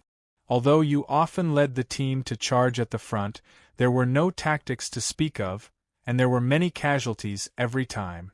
But I'm afraid the mercenaries who died with you back then would never have thought that you would become an important minister of a powerful kingdom and a famous general praised by the people a few decades later. Matones' harsh words touched Amyntas' heartstrings. He did not refute, but fell silent for a moment with a pained expression.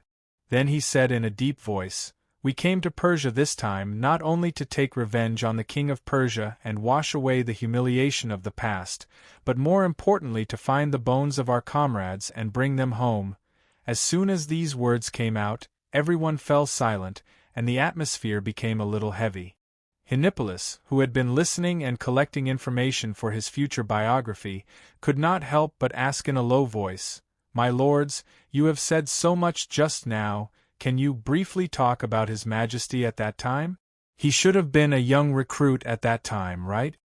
Alexis, Felicius, Tormid, and the others began to talk to each other as if they did not hear Henipolis' words. Even Amyntas and Epitenes, who usually spoke without restraint, were afraid of being pestered by the annoying Henipolis at this moment, so they simply closed their eyes and pretended to be asleep. Matones, who was in the same squad as the Devers back then and was very familiar with him, even pulled Georges away from the crowd with the excuse of urging the soldiers to speed up the march.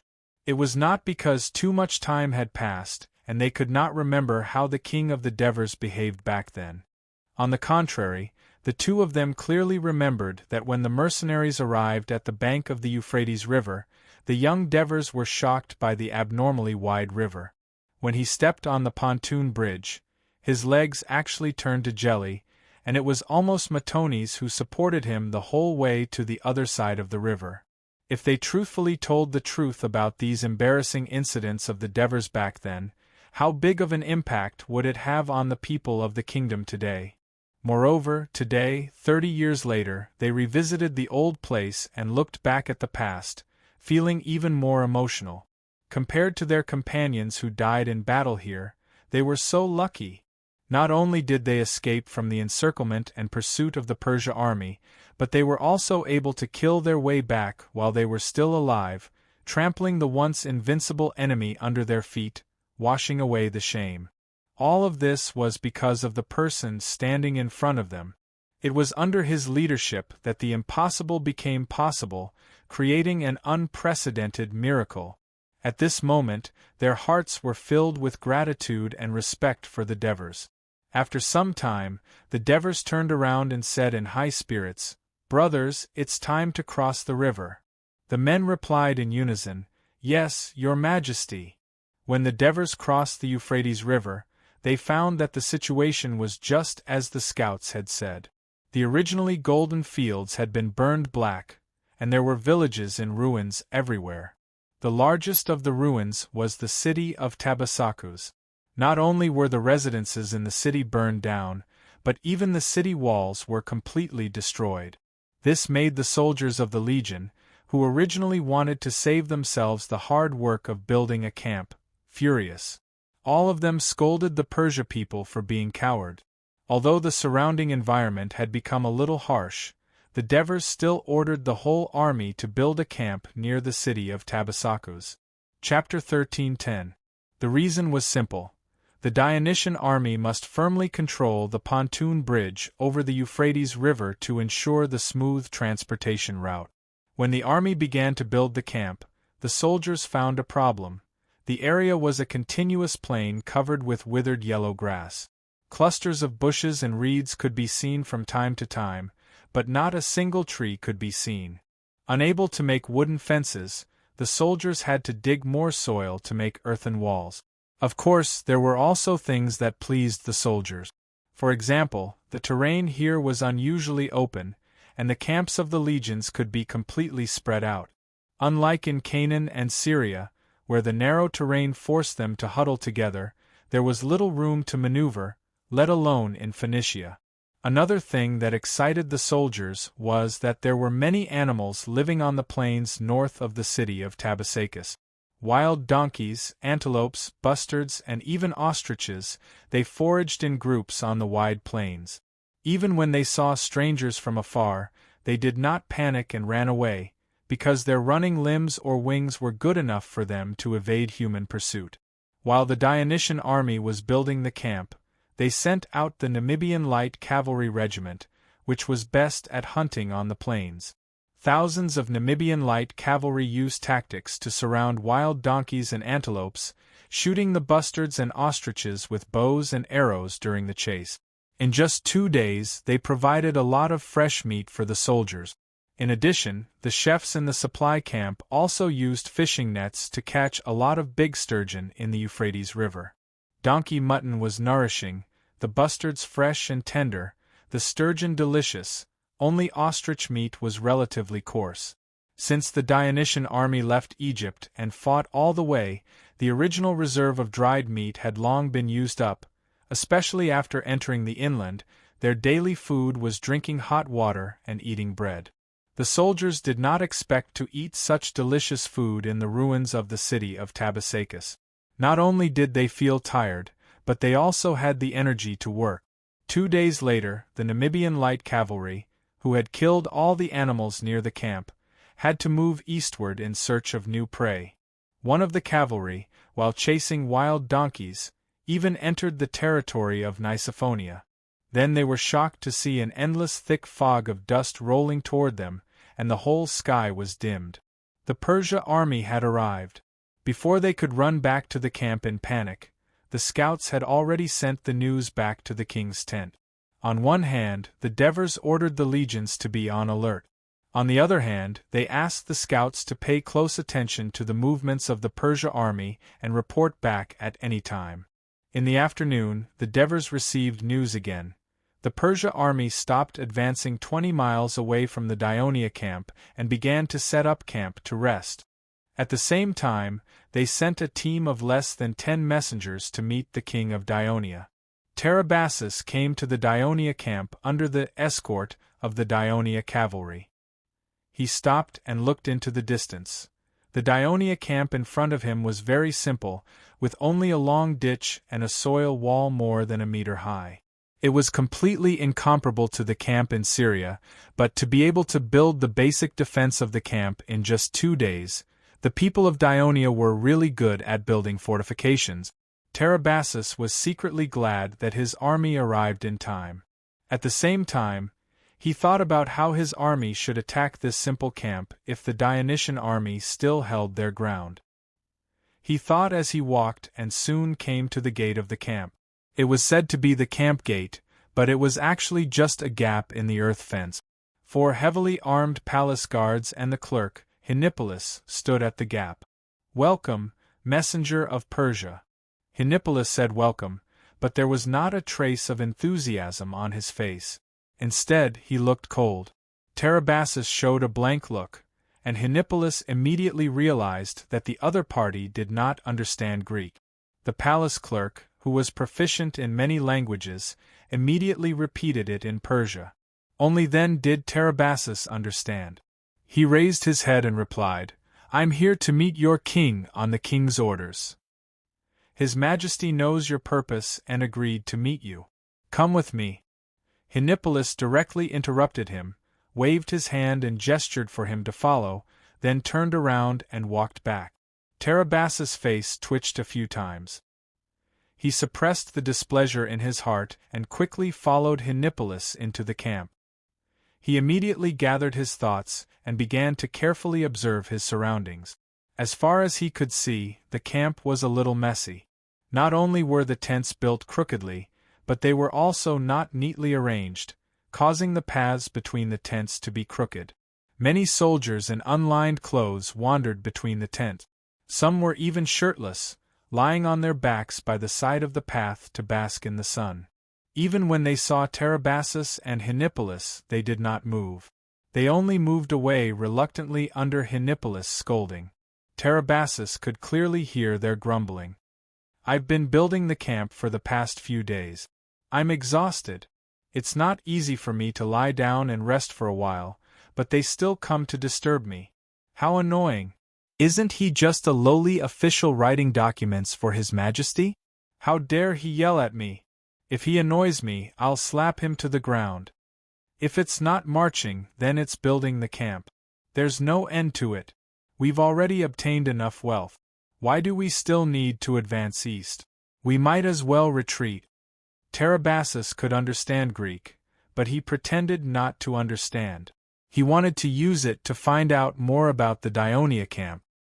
He saw the Dionia official's face becoming more and more unpleasant, but he had to force himself to endure it.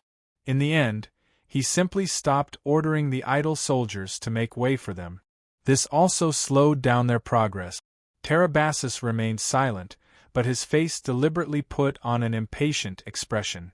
After much difficulty, they finally passed through a camp. There was a commotion in front of them. Dozens of soldiers gathered together.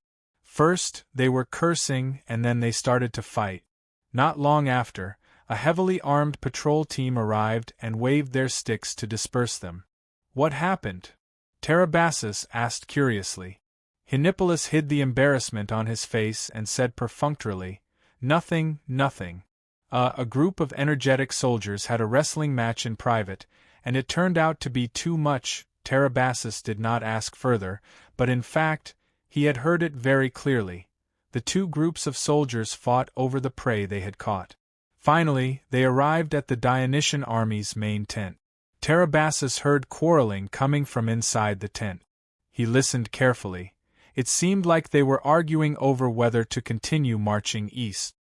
"Your Majesty, the envoy from Persia has arrived," Henipolis shouted, and the tent quickly regained its silence. A deep and powerful voice came from inside. "Bring him in." When Tarabasis entered the tent, he saw 20 to 30 Dionia generals in armor and bright helmet. They turned their heads to look at the tent, and in the middle of the tent sat an old man in the same armor, but with a crown on his head. His expression was solemn and dignified. Tarabasis took 2 steps forward, bowed slightly, and said with his head held high, "The Lord of Persia, Mesopotamia, Armenia, Asia Minor, Egypt, Arabia, India." Persia, Mesopotamia, Armenia, Asia Minor, Egypt, Arabia, India. "The King of Kings, the son of Ahura Mazda, the great King Artaxerxes has sent me to bring you, the noble King of Dionia, a letter in his own handwriting, and looks forward to your reply." When Tarabasis finished, Henipolis immediately translated it in Greek. The Devers laughed. "What you said just now is wrong. Your king is deceiving himself. He should know that he is no longer the master of Egypt, and now Canaan, Phoenicia, Syria, and most of Asia Minor no longer belong to Persia." After listening to Henipolis's translation, Tarabasis responded calmly, "The war has just begun, and it is still uncertain who will win or lose. Perhaps in the end, King Artaxerxes will still become the master of Dionia." After listening to the translation, the Devers's expression changed slightly. Before he could speak, a general suddenly stood up and shouted angrily, "Damn Persia, how dare you come here and talk nonsense? Aren't you afraid that I will cut off your head and kick it like a ball?" The Devers waved his hand. "Sit down, Martones. It is a tradition not to hurt envoys when 2 armies fight. Don't let the Persia laugh at us Dionia for not understanding etiquette." Martones did not listen to him, and continued to glare at Tarabasis. "Sit down." The Devers's expression was a little ugly. After shouting a few times, Martones finally sat down resentfully. Tarabasis saw the scene unfold before his eyes. After a moment, the Devers calmed down and said, "Yes, the war has just begun, and the outcome is not yet decided. Perhaps in the end, the whole of Persia will belong to Dionia. Where is the letter that Artaxerxes wrote to me?" Tarabasis immediately took out the letter from his pocket. The Devers looked around and then smiled disdainfully. "Letter, I won't read it. Why don't you read it out loud so that we can all hear what the King of Persia, who has always been defeated, would say in the face of our powerful elite army?" The generals burst into laughter. Tarabasis listened to the translation and did not retort. The fierce gaze of the Dionia general still made his heart palpitate. In order to avoid unnecessary trouble, he opened the letter as if he did not hear anything and read it aloud with a serious expression. From the Lord of the Eastern Mediterranean, the King of Kings, to the King of Dionia in the Western Mediterranean, a few decades ago, Dionia was just a small state, but they were brave and aggressive. They had never stopped invading other countries, relying on plundering and annexation to strengthen themselves, threatening and seducing other states to control them, causing the surrounding city-states to feel threatened. All along, Persia has been responsible for maintaining order in the Mediterranean, and has long wanted to teach Dionia a lesson and return peace to the Mediterranean. But I did not expect Dionia to brazenly invade Persia, occupy our territory, and kill our people. Our people are terrified, and the gods are furious. Today, I will lead a 1,000,000-strong army of vengeance to the east of the territory of Tabasakus and fight with Dionia to settle the grudge between the 2 countries. Do you dare to come? Tarabasis emphasized the last sentence and enunciated it word by word. Chapter 13:11. Even though Heniboris translated in a gentle tone, the Devers still frowned after hearing it. He snorted heavily and said angrily, "Go back and tell Artaxerxes that I have accepted his letter of challenge, Your Majesty." Alexis interrupted him anxiously. "You cannot agree to it. The reason why the Persia dared to issue a letter of challenge is because they are already prepared. We cannot agree to it rashly. We must consider it carefully to avoid falling into their trap. Yes, your majesty. Felicius also persuaded. Even though the letter says that they have an army of 1,000,000 is definitely an exaggeration, the number of Persia's army is far greater than ours. We cannot rashly engage in a battle. We should first defend our camp and then look for an opportunity. Nonsense. Lazarus stood up and retorted. Even though the Persia army has a large number of people, they are timid and afraid to fight. Even though we have fewer people, we are advancing bravely. Therefore, we should take advantage of the morale of our soldiers to engage the Persia army in a battle. We cannot blindly defend. Otherwise, the pressure on our logistics will increase. Lazarus is right. We are deep in the enemy's territory. Only by advancing bravely can we obtain the final victory.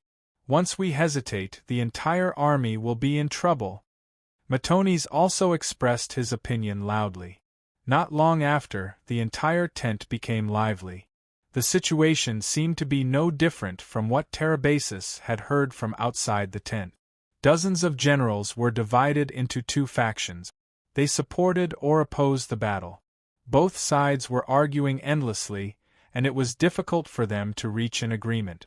Tarabasis saw with his own eyes that the king of Dionia tried to stop them several times, but it was to no avail. It was only when the guards beside him beat a drum forcefully that the crowd stopped arguing. The Devers stood up and said loudly with some embarrassment, "Stop arguing, all of you. I have already decided. People of Persia, go back and tell your king that the battle will take place in 2 days."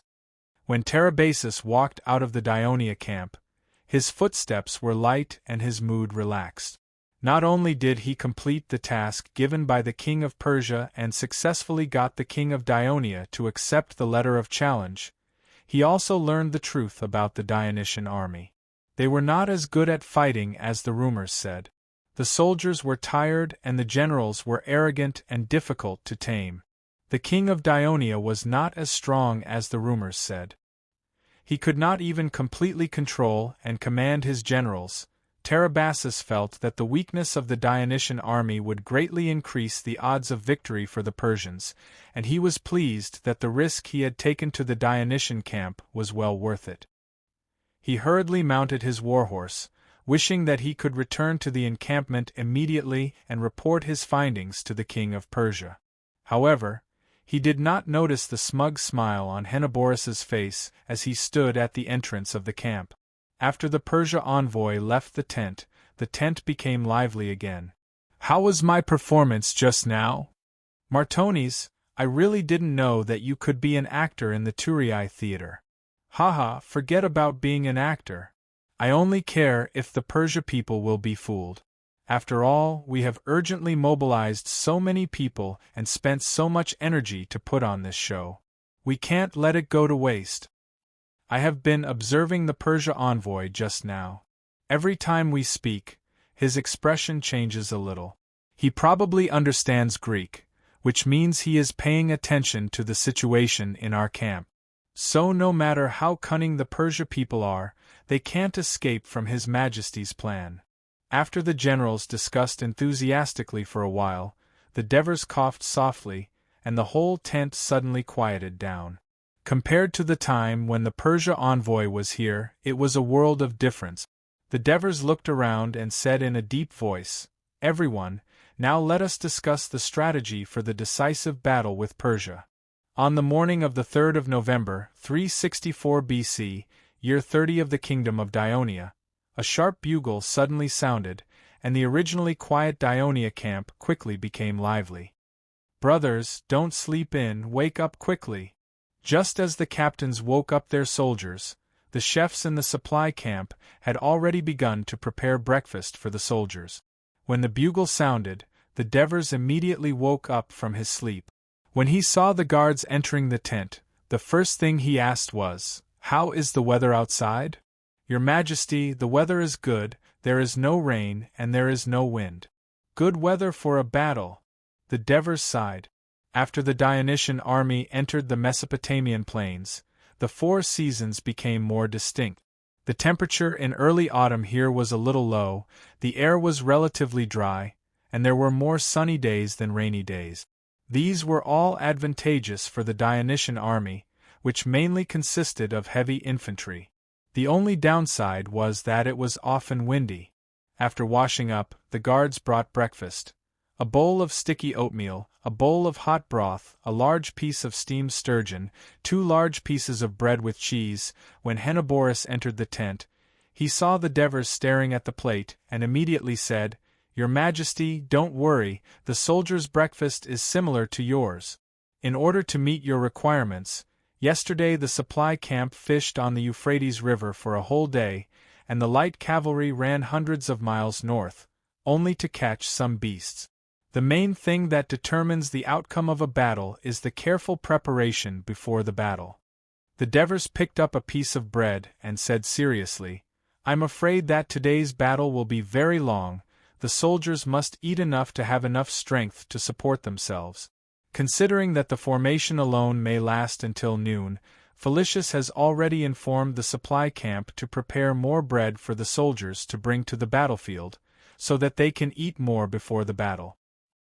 Hearing this, Your Majesty, I am even more confident that we will win this battle, because the King of Persia will not be able to prepare such rich food for his huge army like we do."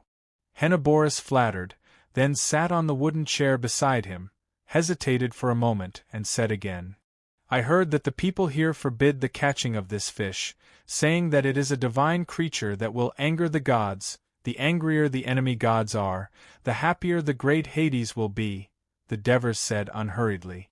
He took a big bite of the fish, chewed a few times, and spat out the fish bones. "Have you finished your breakfast?" "I've eaten long ago," Henoboris complained. "Your Majesty, I'm not like you, who can treat a big battle as normal. I was so excited that I couldn't sleep last night, and I got up early today. Look at me, there are still dark circles under my eyes. You. The Devers looked at his funny expression as he pointed at his eyes and laughed. After he finished his breakfast, he chatted with Henoboris for a while, and the captain of the palace guards came in to report, "Your Majesty, the legions have begun to line up and leave the camp." The Devers put on his armor and walked out of the tent. The guards had already brought his war horse. It was a strong Lusitanian stallion, fat and strong, with smooth, brownish-yellow fur, and unusually tall. It kept digging the soil with its front hooves and shook its neck, as if it did not want to be led, but when the Devers walked in front of it, it immediately quieted down, lowered its head, and approached the Devers, humming softly. The Devers patted its face and said with a smile, "Hey, Nicky, you're going to fight with me again." Nicky seemed to understand. It rubbed against the Devers' hand, then raised its head and neighed happily. Since coming to this world, this was the 5th war horse that the Devers had ridden, and it was very likely to be the last. The Devers patted the horse's back with some emotion, then turned over and mounted it. Under the protection of 1,000 fully armed palace guards, they left the inner camp. There were dozens of people gathered at the exit. When they saw the Devers, someone could not help but shout, "Your Majesty, we've been waiting for almost half an hour. Why are you only coming out now? The soldiers have already left the camp." Although the man lying on the carriage had spoken rudely, the Devers was not angry. He said with a smile, "Amintas, your temper has not changed even in your old age. Don't worry, the battle will not start before we arrive." "Your Majesty!" Hieronymus, Epicthenes, Geogres, Marcius and the others immediately came forward to greet him. The Devers looked at them and asked, "Brothers, are you ready to fight?" 30 years ago, after the Devers became the leader of the mercenaries and completely won the trust of the mercenaries, he often said such words before the battle. At this moment, the old generals had mixed feelings when they heard it. After a moment, they shouted excitedly, "Ready!" The Devers waved his right hand forward. "Then let's go." After meeting up with the old generals, the whole team passed through the spacious camp passage and quickly left the main camp. The Dionysian army did not gather together before setting off. Instead, each corps was led by the corps commander. After leaving their own camps, they went directly to the predetermined battlefield. More than 20 teams marched eastward almost side by side. Because they had just eaten breakfast, and in order not to waste energy, the teams moved very slowly. The soldiers chatted and joked in the team, and the officers did not stop them. They even took the initiative to start a conversation. If people who did not know the inside story saw them, they would think that they were going for an outing instead of a life-and-death battle. More than an hour later, the teams walked out of Tabasaku's and the surrounding areas that had been burned by the Persia and set foot on the green and yellow plains. After walking for a while, the corps commanders ordered, "Stop moving forward and rest here." "Is this the place where the battle will take place? I don't see anything special. I heard that the Persia army camp is 25 miles away from our camp." I just silently counted. This place is about 11 or 12 miles away from the camp, right in the middle. Isn't this the battlefield? Chapter 13:12. But why can't I see a single Persia soldier? I heard that the Persia soldiers only know how to bully their affiliated races. They're all lazy. I'm afraid they're sleeping in the camp. Ha ha ha. Hey, what are you doing? The soldiers who were chatting and laughing saw their comrades resting on the grass suddenly turn around and put their ears to the ground. A moment later they shouted, "The Persia soldiers are here." With the reminder from their comrades, the soldiers were surprised to find that the dry mud under their feet was trembling slightly. After a while, the Dionia soldiers began to hear a faint rumble coming from afar. It sounded like muffled thunder rolling over the clouds in the sky, and the sound was getting clearer and clearer. Then, a brownish-yellow cloud appeared at the intersection of the sky and the ground, drifting slowly in the direction of the Dionysian army. From a small column of smoke at the beginning, it gradually turned into a rolling dust storm that covered the sky and covered more than a dozen miles. Under the reflection of the rising sun, countless rays of light shone in the gray dust cloud, layer upon layer, like the stars in the sky. From the huge dust cloud that shrouded the wilderness, there were shouts of people, neighs of horses, footsteps, the clashing of armors and weapons, and even the roars of beasts. All sorts of sounds intertwined together, like thousands of drums beating at the same time, shaking the heavens and the earth, making one's heart palpitate. When the dust cloud moved closer, the sharp-eyed Dionia soldiers could already see through the flying dust cloud and see what was going on inside. It was a real sea of people. Tens of millions of soldiers dressed in all kinds of clothes, holding all kinds of weapons, and speaking different languages, densely packed and boundless, like a vast sea, surging towards them. The heavy pressure even made them suffocate to the point that they couldn't breathe. Many of the Dionia soldiers' expressions changed. At this moment, the commander of the First Legion, Martones, laughed loudly. "The Persia army is still the same. Don't be fooled by their numbers, they're actually useless. When we helped Persia's prince Cyrus the Younger fight for the throne, we had a battle with the Persia army in Kunarissa, a few hundred miles away. At that time, the commander of the Persia army was today's king of Persia. The number of their soldiers was about the same as today's, far more than Cyrus the Younger's army. But as soon as the battle began, the right wing, composed of our Greek heavy infantry, smashed the left wing of the Persian army in a single charge, and if Cyrus the Younger had not been so rash as to risk his life in the charge and be killed, the throne of Persia would have long since changed hands. Today, the number of our soldiers far exceeds the army of Cyrus the Younger at that time. Our army is better trained than the Greek mercenaries at that time. Our army is more complete than the Greek mercenaries at that time. Our tactics are more advanced than the Greek mercenaries at that time. We can definitely defeat this seemingly strong but actually weak Persia army." Martones' words greatly boosted the morale of the soldiers of the First Legion. At the same time, Trotilus and the other old generals in the army were also giving similar speeches to the soldiers under their command. Seeing that the soldiers had returned to normal, the commanders gave orders one after another, "Gather the troops and get into formation." When the Devers arrived, the Dionysian army was also covered in dust. "Your Majesty!" Alexis, Martones, Lizaru, Felicius, and Tormid hurried over on horseback. The Devers looked at the army in front of them, which was still in a marching formation. After returning the greeting, they asked, "Haven't started the formation yet?" Alexis replied, "The Persia army is very large, but it is too disorganized. It will take a long time for the Persia army to take shape. So, after some discussion, we decided to let the soldiers rest first. Based on the slow speed of the Persia army, we can still make it in time to start the formation after we confirm the location of their central army." The Devers nodded slowly. Just as they were about to speak, Amyntas, who was behind them, shouted, "Since the Persia army is large and disorganized, why don't we take this opportunity to attack?" The Devers coughed heavily and said in a deep voice, "This battle will be watched by the whole world.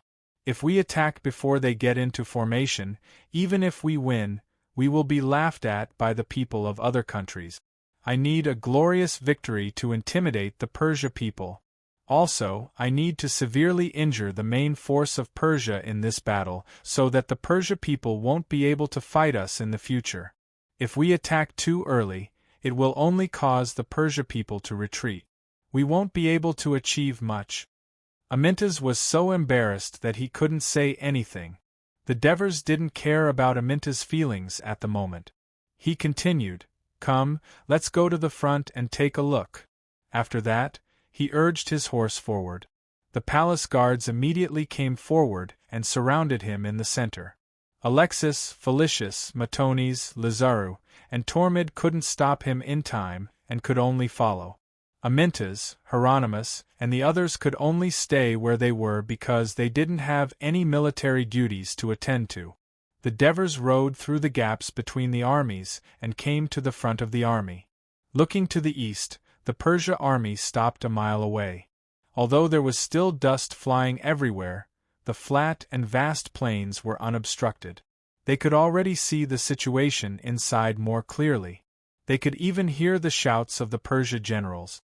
The Persia army stretched for more than 10 miles from north to south.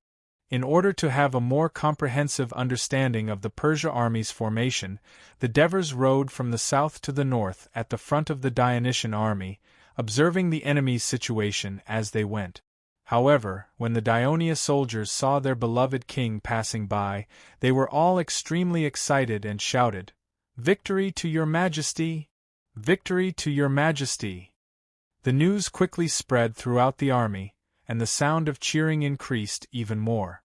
It was like the rumbling of winter thunder, completely overshadowing the noise coming from the opposite side.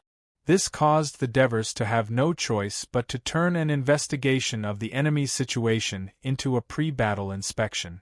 This also aroused the curiosity of the Persia people. "What's happening?"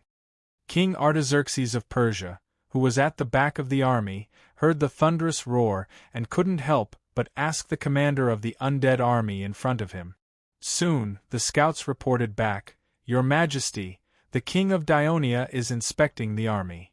"The outcome of a battle is not decided by the loudness of the voices," Artaxerxes said in a strange tone. Artaxerxes said sarcastically. In fact, he knew very well that if he was the one inspecting the Persian army, it would be very difficult for him to receive such continuous cheers. Not only because of the subsidiary armies, but also because of his lack of prestige among the Persian soldiers. It was precisely because of this jealousy that he impatiently said to Tribasus, who was standing beside him, "Urge all the troops to get into formation as soon as possible. The sooner the enemy is defeated, the sooner the noise is over." The Persia army stretched for more than 10 miles from north to south. Although the Dionysian army didn't spread out, the legions were almost evenly distributed in the area. In order to save horsepower, the Devers had to smile and wave at the soldiers while controlling the horses to move slowly. After more than half an hour, he began to return from the north to the south. "Your Majesty, look! That should be Artaxerxes!" Alexis suddenly pointed to the east and shouted. In the opposite Persia army, There was a luxurious carriage pulled by 4 pure white horses. There was a person standing on the carriage. He was wearing luxurious clothing, reflecting the sunlight, and looked very dazzling. The Devers reigned in the war horse. He was a little curious about the appearance of the so-called King of Kings. Artaxerxes was also staring at the King of Dionia, who was wearing a crown in front of him. The two sides were separated by more than a mile. After looking at each other for a while, the Devers shifted his gaze to the front of the King of Persia. Dense formation, thick round shields, helmet that completely covered the face. It was the Greek heavy infantry. The Devers was not too surprised. From Leotychides's report on the Asia Minor battle, he knew that there were a lot of Greek mercenaries in the Persia army. He also carefully observed the spears in front of the King of Persia's carriage. It was like a dense forest. It could be seen that the infantry column was quite thick, and behind those erected spears, there were even longer spears. Through the gaps between the swaying Greek heavy infantry, he saw long bearded soldiers wearing long robes, covered with golden armor, and holding spears and shields. Compared to the information he knew, he understood Persia's undead army. He immediately pointed to the King of Persia's carriage, and said with certainty, "The center of the Persia army is over there." In fact, there was no need for the Devers to say more. Alexis had already made the same judgment. So when the Devers returned to the back of the army, the entire Dionysian army began to arrange their soldiers. The staff officer of the First Legion rushed to the front of the First Legion and said to the flag-bearer, "Lead the troops and follow me to the position of the First Legion." The flag-bearer heard this and waved the flag. The soldiers of the First Legion, who were resting, immediately stood up and quickly lined up. Under the leadership of the staff officer, the 6,000 heavy infantry soldiers of the First Legion bypassed a few other troops and came to the position facing the King of Persia's carriage. Spread out into formation.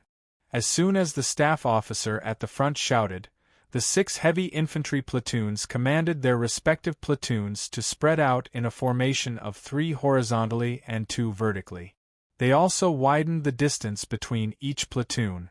Then, the platoon leaders commanded their soldiers to quickly line up into a square formation. Then, the platoon leaders split the formation into 4 smaller square formations and arranged them in a crisscross formation. In less than 10 minutes, the soldiers of the First Legion had completed their formation. The reason why Martones did not personally command them was because in this battle, he was not only the commander of the First Legion, but also the commander of the middle path by the Devers. He still had to give orders to the other legions.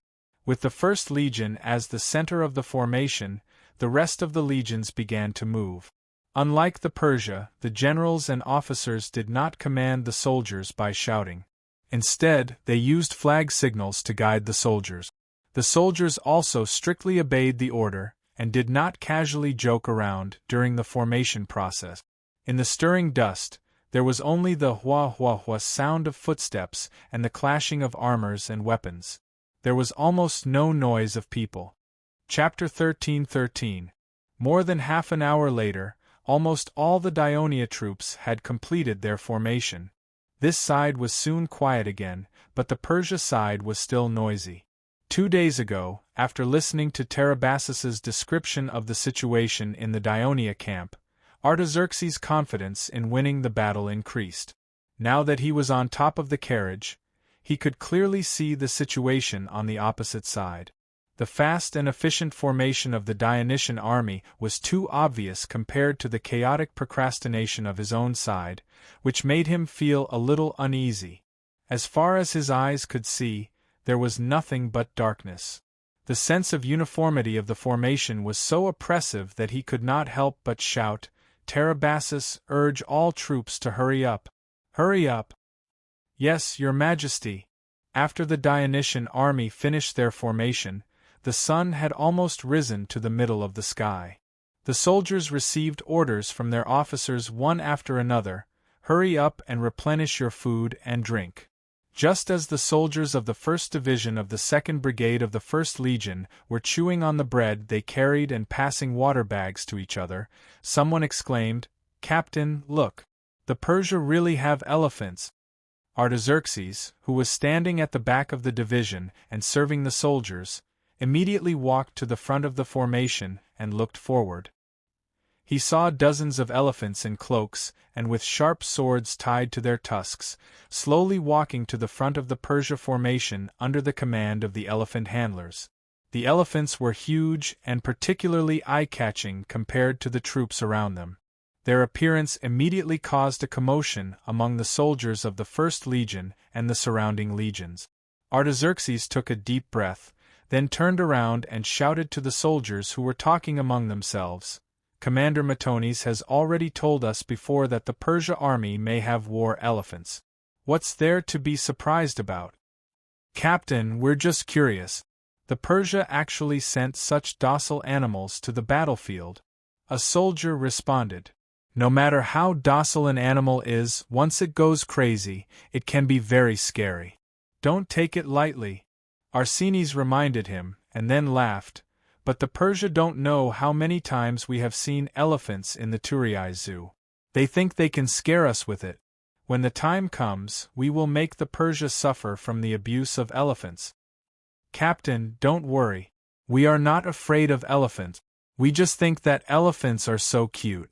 It would be a pity if they all died in this battle," another soldier said half jokingly and half seriously.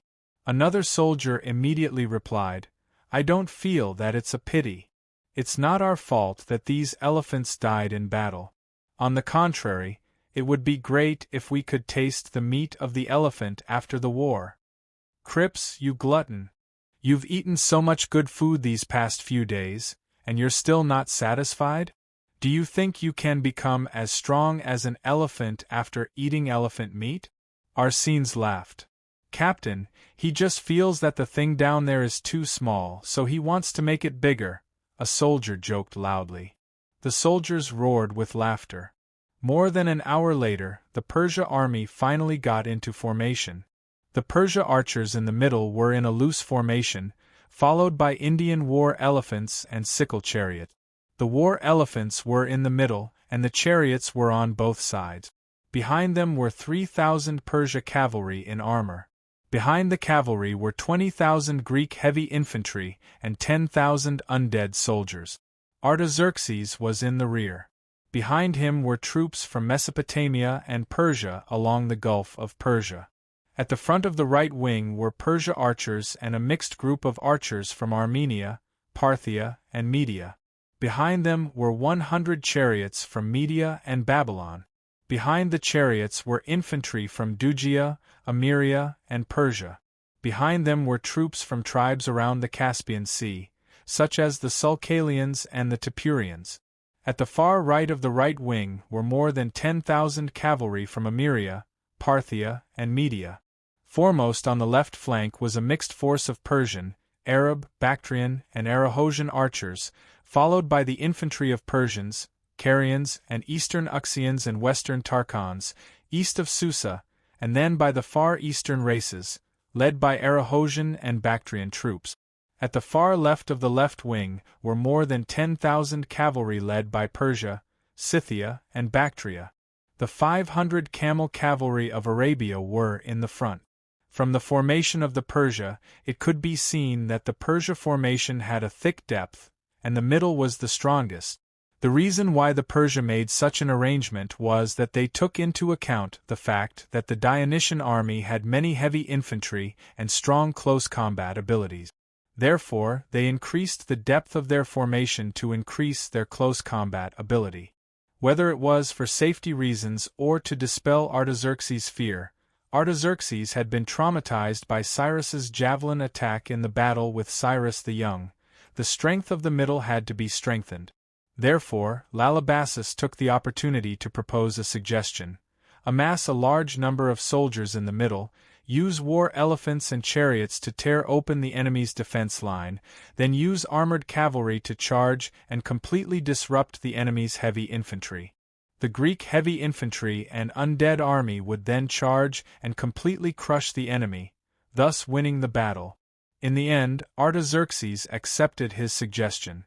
The formation adopted by the Dionysian army was: the middle consisted of the 1st Legion, Legio IV, 7th Legion, 12th Legion, and 15th Legion in a chessboard formation. When combined, the thickness was 10 columns, with 5 light infantry brigades at the back. The commander of the entire middle was Martones. The left wing consisted of the 2nd Legion, 5th Legion, 8th Legion, 14th Legion, and 16th Legion in a chessboard formation. When combined, the thickness was 10 columns, with no other troops at the back. The leftmost part of the left wing consisted of the 1st Cavalry Legion, 3rd Cavalry Legion, Gallic Cavalry Legion, and 2,000 Namibian Light Cavalry. At the back were 9 light armored brigades. Behind them were 6 light infantry brigades and 2,000 Beliali stonecutters. The right wing consisted of Legio III, Legio VI, 11th Legion, 13th Legion, and 17th Legion in a chessboard formation. When combined, the thickness was 10 columns, with no other troops at the back. The rightmost part of the right wing consisted of the 2nd Cavalry Legion, 4th Cavalry Legion, Iberian Cavalry Legion, and 2,000 Namibian Light Cavalry. At the back were 9 light armored brigades. Behind them were 6 light infantry brigades and 2,000 Beliali stonecutters. The command center where the King of Devers was located at the back of the middle. In addition to the palace guards, there were also the 18th Legion, 19th Legion, and 21st Legion on the left and right as reserve. From the formation of the Dionysian army, it could be seen that Dionia had gathered a large number of troops at both ends of the flanks. Obviously, they wanted to defeat the Persia cavalry first, and then outflank them from both flanks. The Persia cavalry was obviously stronger than the Dionia cavalry, but the Devers actually wanted to attack the enemy's strongest point. It could be said that they knew there was a tiger in the mountain, but they still chose to go to the tiger's mountain. Although the Persia army was twice the size of the Dionysian army, due to the caution of the Persia king, Artaxerxes, the depth of the formation was significantly increased. On the other hand, due to the confidence of the King of Devers, the Dionysian army's infantry formation was only 10 columns thick. Therefore, the length of the formation of the two sides was almost the same, 15 miles long. The Persia army had many different types of troop. Not only did they wear different clothes and weapons, but even the soldiers themselves were very different. Therefore, even though the entire formation was mostly a dense formation, and they stood on a flat battlefield, the experienced Dionia cavalry could still roughly determine the distribution of troops at the front of the Persia formation through careful observation. On the other hand, the Dionysian army was almost entirely made up of black helmets and black armor. The types of troops were relatively simple, and the Devers deliberately did not let the enemy see the actual situation of the formation. Therefore, after the heavy infantry and cavalry at the front of the formation were completed and could block the enemy's line of sight, they began to arrange the troops at the back. At the same time, the Devers specially ordered that the soldiers at the back of the formation were not to raise their weapons before the battle began. At this moment, according to the reports of the cavalry scouts, Felicius and his staff had already drawn a sketch of the distribution of troops at the front of the entire Persia formation. The Devers took the wooden board that Felicius handed over. After carefully reading the sketch on it, he was slightly surprised. "Hey, the Persia have 100 more chariots. This is a little different from the number that Isam told us." "Maybe they just arrived recently," Felicius explained. The Devers thought for a moment and quickly made a decision. "Then, let the light infantry on the right send 2,000 men to deal with these chariots." "Yes, Your Majesty." Felicius immediately went to pass on the order. "Your Majesty, it's already past noon. Let's eat something first," Henoporus reminded him from the side. "I'm not hungry yet." Henoporus had already asked this a few times, so the Devers waved his hand impatiently. After the messengers set off, he kept looking to the left with concern. even though he could not see the movements of the troops a few miles away from where he was. After a while, he suddenly realized something and asked, "Have Hieronymus and Amyntas eaten?" Before Henoporus could answer, Hieronymus's voice came from behind, "Your Majesty, we're old and don't participate in the battle. It doesn't matter if we eat or not." "Yes, Your Majesty, we don't have the leisure to eat now. We just have to wait for the battle to begin." Amyntas interrupted impatiently. "There's no rush," the Devers said calmly. "The longer we delay, the more disadvantageous it will be for the Persia." As he spoke, Izam galloped from the left and shouted, "Your Majesty, I've found the position of the Zokant warriors in the Persia formation." Chapter 13-14. The Devers perked up and immediately asked, "That's great. Where are they?" Felicius took the wooden board and handed it over.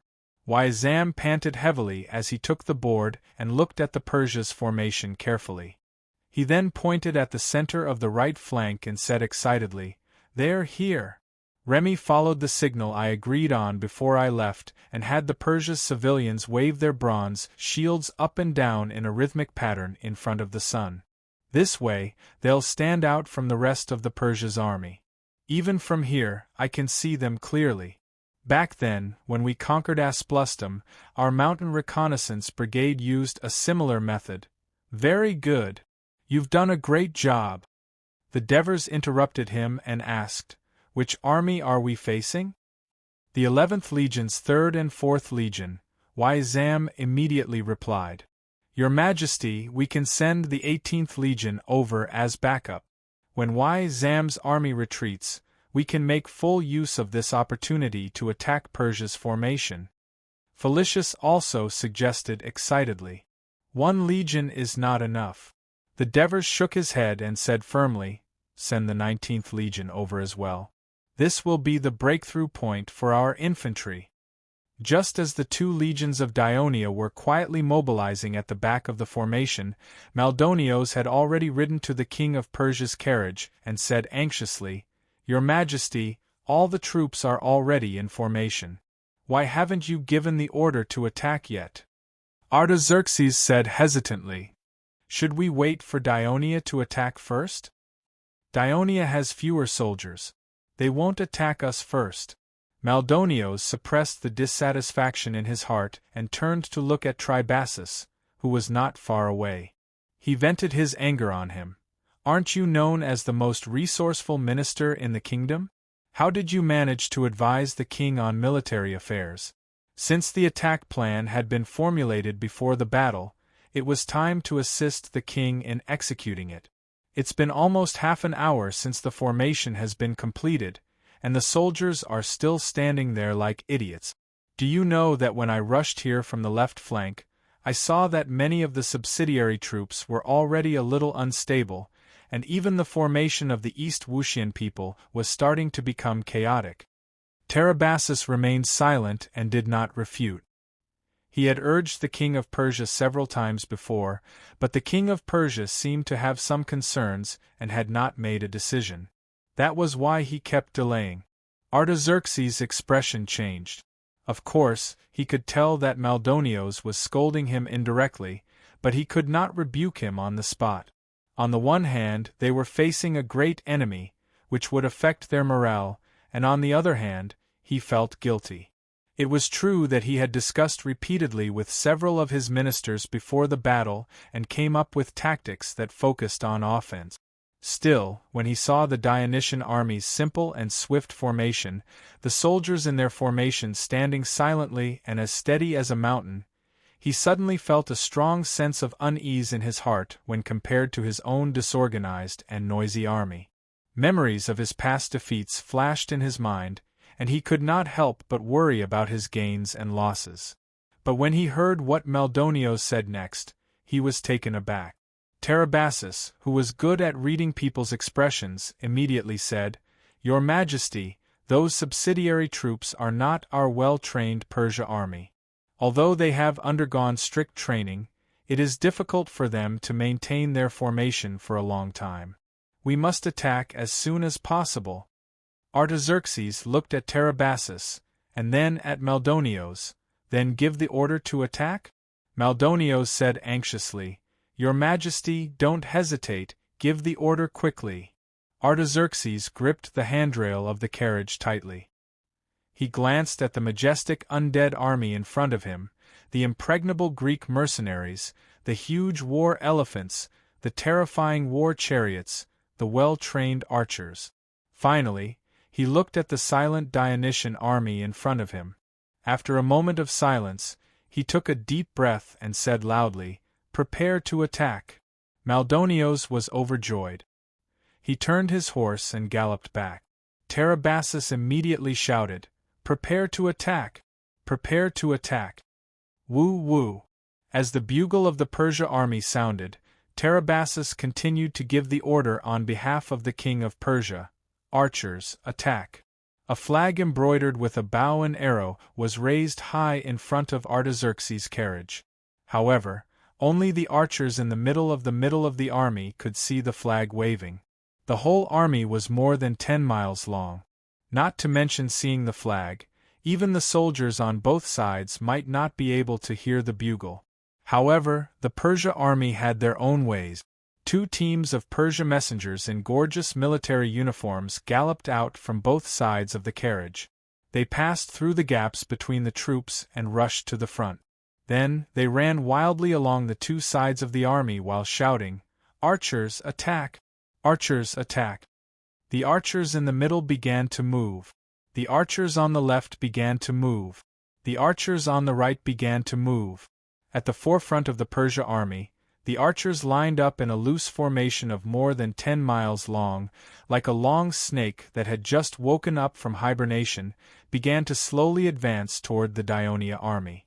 As soon as he heard the bugle from the opposite side, Artaxerxes, like the other team officers, immediately became alert. He shouted to the soldiers under his command, "Attention, brothers, the Persia army is about to attack." At the same time, he saw that some of the soldiers in the team were too excited and eager to fight, so he immediately reminded them, everyone must strictly follow the pre-war arrangement and prepare for defense. If anyone dares to violate the military order, they will be severely punished. The soldiers' hearts skipped a beat, and their expressions became solemn. "Captain, the archers of Persia are coming," the soldiers in the first row shouted. "Prepare for defense." Artaxerxes' heart tightened and he looked forward. The archers of Persia were advancing very slowly, because the Persia generals who led the army knew the details of the battle in Asia Minor. They knew that the Dionysian army also had a large number of strong light infantry, so they were carefully guarding against the appearance of the enemy. However, when they were less than 250 meters away from the Dionysian army, the enemy's light infantry still did not appear in front of the formation. Although the generals were puzzled, they did not stop the soldiers from advancing. When they were about 100 meters away from the Dionysian army, the archers consciously stopped moving forward. "Fire!" Amidst the shouts of the generals, the archers knocked their arrows and drew their bows. They raised their bows at a high angle. Whoosh, whoosh, whoosh. The sound of bowstrings, which was originally very light, was gathered by thousands of arrows, and could be heard clearly by the Dionysian soldiers who were 100 meters away. "Turtle shell formation!" Artaxerxes shouted. The soldiers who were originally in a dense formation quickly shrank inward, and at the same time, they placed the long shields in their hands on the outside and above the small square formation. In the blink of an eye, it was as if the 50-man team was covered with a layer of black iron, and they were tightly protected. Artaxerxes, who was in the middle of the square formation, looked up through the small gap between the long shields and saw arrows pouring down from the sky like torrential rain. Even with the protection of the thick long shields, he could not help but feel nervous. Bang! Bang! Clang! Clang! Clang! The arrows continued to hit different parts of the long shields, making different sounds, as if they were playing a melody of death. The Dionysian soldiers in the turtle shell formation looked nervous, but when the melody disappeared, no one was injured. Before they could catch their breath, the melody sounded again. After repeating it 3 or 4 times, there was finally a long interval. This was because the commanders of the mixed Persian archers discovered that the Dionysian army's front line had adopted such a strange formation, causing their projectiles to barely cause any damage. So, they urged their soldiers to move forward and increase the penetrating power of their arrows by getting closer to the Dionysian army. When they were only 50 meters away, the Persia archers did not dare to move forward anymore, because they had heard that the Dionysian heavy infantry could throw javelins, and they were too close to the enemy. When they shot their arrows, the Dionysian soldiers on the opposite side would suddenly charge, and it would be difficult for them to escape. It was precisely because of this danger that not all archers were willing to continue to approach the Dionysian army. Some archers of other races were afraid to move forward even though the Persia generals repeatedly urged them to do so. The Persian archers at the front used straight arrows, while the soldiers at the back used projectile arrows. Furthermore, the arrows were more concentrated on the tortoiseshell formations, rather than a wide area of effect attack. As a result, the efficiency was not high, as Dionysia's chessboard formation made the entire formation more scattered, causing many projectile arrows to land on empty ground. More intensive sounds rang out outside the turtle shell formation formed by Arsene's unit, like a rainstorm beating on lotus leaves. Every long shield was full of arrows like a hedgehog, and the soldiers groaned in pain from time to time. It was the sharp tips of the arrows that pierced through the shield and touched the bare arms or thighs of the Dionysian soldiers. Occasionally, arrows passed through the gaps of the shield formation, but because they were blocked by the thick helmets and breastplates, they did not cause much damage. The Dionysian soldiers gritted their teeth and held on. Of course, they were almost shoulder to shoulder, and even if they were injured, they could not dodge or retreat.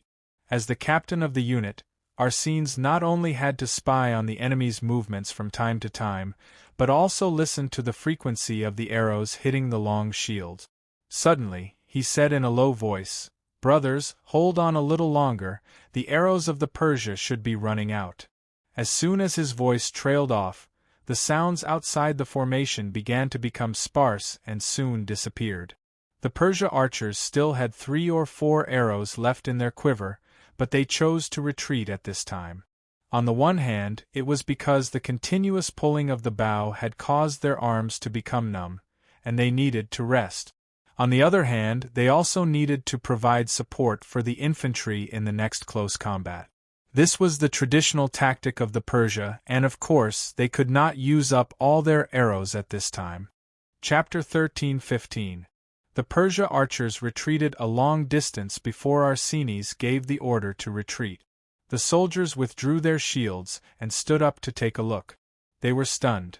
The flat ground around them was full of arrows, and the same was true for the shields, which caused the weight of the shields to suddenly increase.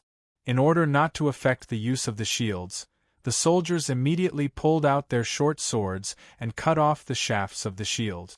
"Your Majesty, the Persia archers have retreated. Our casualties are not heavy." After listening to the instant news from the messengers, Felicius reported to the king with a joyful expression. The Devers nodded calmly. 30 years ago, we used this method to successfully defend against the long-range attacks of the Persia archers. Now, the defensive ability of our soldiers is better than we were back then. The Persia still use the same old method to deal with us. It is impossible for them to gain any advantage. Amyntas said disdainfully. At the military conference before the war, it was because of the suggestion of the old generals that the Devers decided not to use the light infantry first, but to let the heavy infantry fight against the Persia archers who had the advantage in long-range attacks to achieve the goal of wearing down the enemy. Now it seemed that the plan had worked. At this time, the Devers looked at the Persia archers opposite them who retreated like the tide and said calmly, "The appetizer has been eaten. Next, it is time for the main course." The distance of a mile made it impossible for the king of Persia and Tarabasis to see the casualties of the enemy. But from the words of the retreating generals, Tarabasis learned that the result of the battle was not ideal. He was shocked. It was his suggestion to send the Persia archers to fight first. Based on his detailed understanding of the battle in Asia Minor, and by referring to some of the past battles of Daionia, he discovered that the Dionysian army was different from the Greek army. The Dionysian army's light infantry was not weak, and they liked to take the lead in battle to disrupt the enemy's formation. Therefore, he made such a suggestion, hoping to use his powerful archers to cripple the enemy's light infantry. This way, he could gain more advantages, and at the same time, destroy the enemy's morale. However, he did not expect that the enemy's light infantry did not participate in the battle, and the long-range attacks against the heavy infantry of Daionia did not achieve much results. When Tarabasus approached Artaxerxes, there was no longer any worry on his face. Instead, there was joy on his face. "Your Majesty, the attack of the archers has caused the heavy infantry of Daionia to suffer heavy casualties. We should take advantage of this victory and attack. We cannot let the Dionysian army rest." Artaxerxes was overjoyed and said without hesitation, "Then let's continue the attack." "Yes, Your Majesty." Tarabasus turned around and ordered, "Chariots and war elephants attack." The cavalrymen galloped out. Some of them ran to the front of the formation in the middle, while the others ran to the left. Soon, Artaxerxes heard the loud roar of the elephants coming from the front. He was invigorated. He slapped the chariots and said excitedly, "Crush all the Daionia soldiers." Under the command of the elephants' men, the 50 elephants began to move forward with their thick and sturdy limbs. Every step they took caused the ground to tremble. While they were still slowly accelerating, the war chariots with sickles on both sides were already advancing at full speed. The war horses were galloping, and the wheels were turning at high speed. They were rumbling and stirring up clouds of dust. Even though there were only 200 chariots, they gave off the imposing aura of a magnificent army. They were like giant roaring beasts as they charged ferociously at the Dionysian army. Even soldiers like Artaxerxes, who had received training on how to deal with chariots during their stay in Egypt, could not help but feel nervous at this moment. At this moment, the sound of hurried footsteps rang out beside Artaxerxes. It turned out that the light infantrymen at the rear of the infantry formation had quickly passed through the passageways between the phalanxes and ran to the front of the formation. In fact, after the Daionia light infantrymen learned about the position of the Persia chariots and war elephants, they had arranged their tactics in advance. So the 5,000 light infantrymen ran to the front and quickly formed a formation. The harpooneers faced the war elephants in the middle, while the archers faced the chariots on both sides. Without the need for the commander to give the order, the archers immediately drew their bows and fired arrows at the front. Even though the chariots were still 100 meters away, they chose to shoot straight instead of projecting arrows. This was because they had gone through actual combat training in Egypt and knew that projecting arrows was difficult to hit a speeding chariot. On the contrary, even if they shot straight, the chariots would take the initiative to hit the arrows as they approached. As soon as the archers shot an arrow, they did not wait to see what the result would be. They immediately pulled out their arrows and shot again because they did not have much time left. Megacwides, a native of Crete, had won the championship in archery at the first Daionia Games last year. Daonia's Ministry of Military Affairs had extended an invitation to him. After much consideration, he finally decided to join Daionia. With the special permission of the King of Devers, he only needed to serve in the army for 3 years before he could become a full-fledged citizen. After the news was deliberately publicized by the Turii City Hall, it caused a heated discussion among the people of various alliances. The athletes were even more eager and actively trained, preparing to achieve excellent results in the second Daionia Games in order to gain the favor of the King of Daionia. However, the Daionia Games, like other Greek games, were also held once every 4 years, which was a long time. After Megacwides immigrated to Turii, he temporarily lived in the barrack.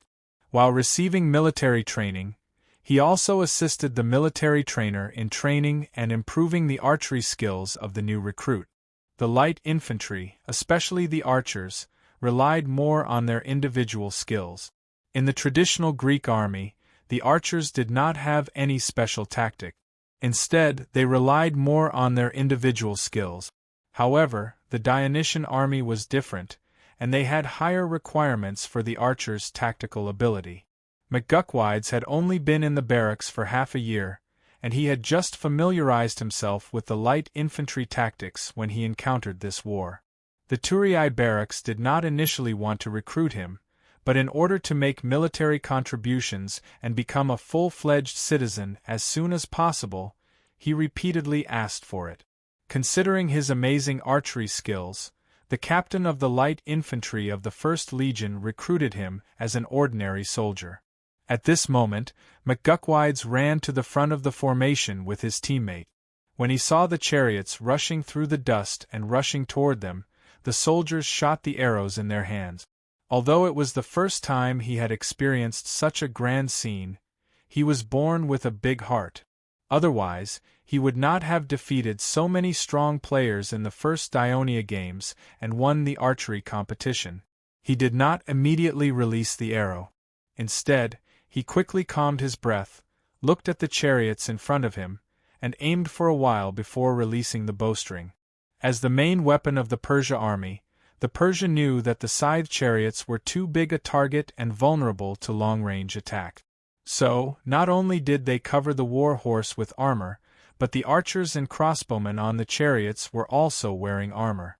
Although many of the arrows hit the war horse, they were blocked by the armor and did not cause any fatal injuries.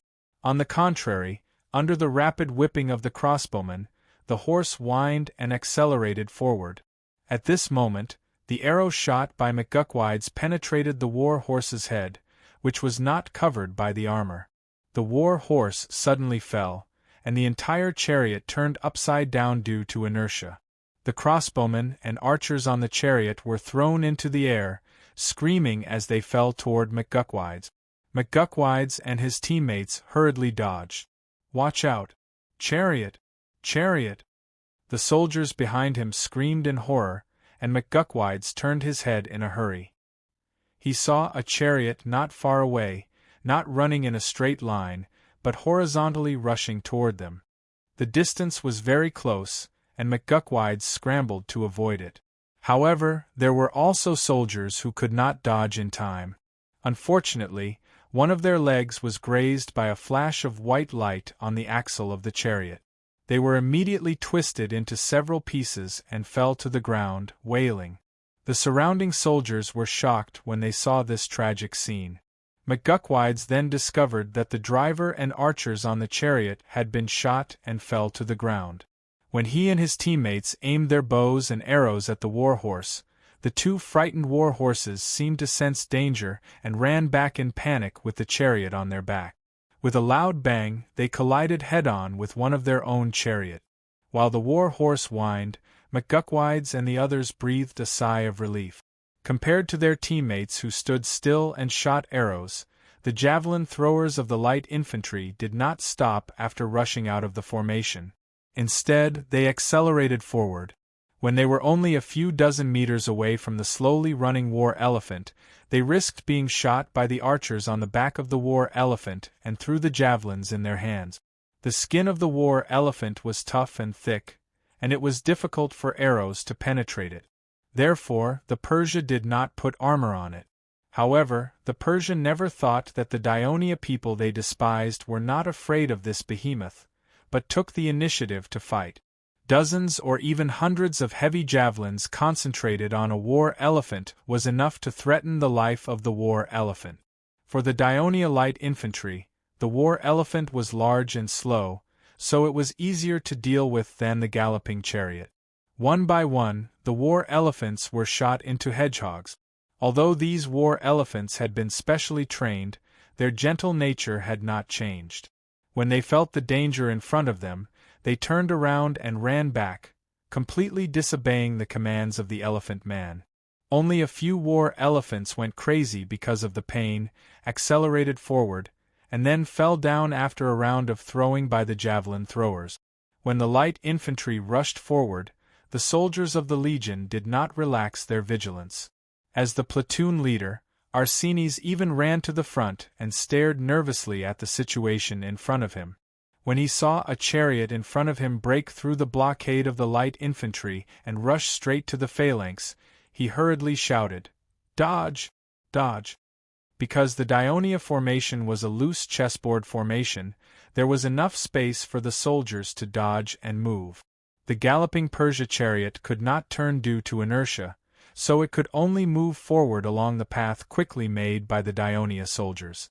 The Dionia soldiers took the opportunity to attack the chariot from both sides with their javelins, killing the horses and drivers. Chapter 13:16. Although Persia's scythe war chariots were terrifying weapons, the Dionysian army's well-prepared tactics prevented them from being shot down by the light infantrymen or annihilated by the legionnaires. The damage done to the Dionia army was minimal. As the war chariots and war elephants kicked up a cloud of dust, Artaxerxes and Tarabasus, who were a few hundred meters away, couldn't see the situation. Once the attack was launched, it had to be carried out according to the plan. Therefore, not long after the war chariots and war elephants moved out, the king of Persia sent out 3,000 armored cavalrymen from the middle lane, hoping that they could follow the chariots and war elephants and break through the Dionia army. Persia's undead army didn't only consist of infantrymen, but also chariots and cavalrymen. The 3,000 armored cavalrymen were part of the undead army. They were elites selected from the massive Persia cavalry and rode on the tallest and strongest war horse. The war horse was covered in armor, while the cavalrymen wore full leather armor and wielded Persia's sabers. They were also equipped with double-edged axes and bows. According to the undead army's traditional tactics, the cavalry would launch the second wave of attacks after the chariot. Most of the time, they would be able to defeat the enemy before the infantrymen could even set out. This time, the undead army hoped to repeat the same trick. After the king of Persia gave the order, the cavalry marched forward in 3 horizontal lines that spanned across the entire middle lane. The reason why Tarabasus didn't adopt a dense rhombus formation was because he thought that the impact of the war chariots and war elephants would definitely cause damage to the Dionia army and the cavalry wouldn't face much resistance. Therefore, he wanted to increase the cavalry's attack range and cause more damage to the Dionia army so that the infantrymen wouldn't be able to recover. This way, the infantrymen would be able to completely destroy the middle lane of the Dionia army. However, not long after the cavalry set off, they ran into some trouble. They ran head-on into the retreating war elephant. These huge animals, which had become sensitive and easily angered due to their injuries, saw the Persian cavalry charging towards them. They thought that it was disadvantageous to them, so they angrily swung their long trunks, trampled and collided with them, disrupting the cavalry's charging formation. Then, the red-eyed war elephants charged towards the Persian infantry formation in front of them with large stride. The bearers on the backs of the elephants had no choice but to endure the pain and drive long iron nails into the war elephants' brains, causing them to suddenly fall to the ground amidst mournful cries. There were also a few war elephants that ran out of control and threw off the elephant drivers on their backs, crashing straight into the dense infantry formation and causing a commotion. Artaxerxes felt a little uneasy when he saw this. "Tarabasus, what's going on?" Tarabasus didn't dare to answer directly. Instead, he hurriedly reminded Artaxerxes, "Your Majesty, the undead army has been mobilized. It's time to launch an all-out attack now." This was originally a plan that had been drawn up, but Artaxerxes was a little hesitant when it came to it. Artaxerxes' hesitation did not displease Tarabasus. On the contrary, he was glad that the king of Persia's attention had been diverted. Having led his troops many times, he knew that the biggest weakness of war elephants was that they were difficult to control. In the past, there had been incidents where war elephants collided with his own army, but it had never been as many as today's battle. At this moment, he had no time to think about the reason behind it. He could only urge loudly, "The chariots, war elephants, and cavalry have launched an attack on Dionia's army in the middle. We must seize this opportunity to launch an all-out attack and completely defeat the enemy." Tarabasus' words temporarily dispelled the haze that rose in Artaxerxes' heart again. He pulled himself together and nodded. Hearing the loud sound of the bugle and seeing the Persia messengers galloping past in front of him, Remy took a deep breath. He knew that the important moment that would determine the survival of his tribe had finally arrived. Suddenly, his heavy heart was mixed with a bit of relief. He had been suffering for a period of time, and now there was finally an outcome. He looked back at the Persia commander who was constantly shouting to attack in the rear, and his face showed a trace of a contemptuous smile. At the front of the right wing of the Persia army, Maldonios, who was waiting impatiently, received the order from the king of Persia. His anger immediately turned into joy. He waved the long saber in his hand impatiently. Attack! Attack! Attack! The reason why he was so excited was not only because he was not only the descendant of Gobryas, but also the descendant of Maldonios, the commander of the Persia army who commanded the Battle of Plataea. Maldonios died bravely on the battlefield, but because of his failure in the Battle of Plataea, he was criticized by the nobles of Persia, which affected the reputation of the whole family. Maldonios had decided to make the first contribution in this battle and wash away the stain of his family. The formation of the undead cavalry was very long. The little chaos caused by the retreat of a dozen war elephants was not enough to affect the advance of the whole army. However, the rain of arrows shot by thousands of Dionia light infantry caused more trouble for the Persia cavalry. Megusides watched with satisfaction as the Persia cavalry in the distance rolled on the ground with their horses. When he was about to pull out the second arrow, he heard the shouts of the officers. But the battlefield was too noisy, and he could not hear them clearly. He did not respond, but his teammates next to him pulled him and shouted anxiously, "Retreat! Retreat now!" Megusides was dragged back by his teammate. He shouted unwillingly, "There's still time, we can shoot one more arrow." "Bullshit!" his teammates scolded. "The heavy infantry still needs time to get into formation." Megusides was speechless. In traditional Greek battles, the light infantry was the support, and the attack and retreat were completely up to them. But in the Dionysian army, all the units needed to cooperate closely. As a new recruit, he had not fully adapted to it yet.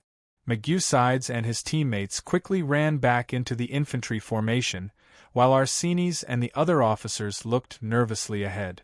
The Persia cavalry was fast, and they were very close to the infantry formation. "Javelins!" Arsines roared, and the well-prepared soldiers threw the javelins in their hands. This was a more terrible wave of death than the previous rain of arrows. The armors of the Persia cavalry and war horse were easily pierced by the heavy javelins, and they fell in droves amidst screams and wails. At the same time, it also hindered the advance of the cavalry behind.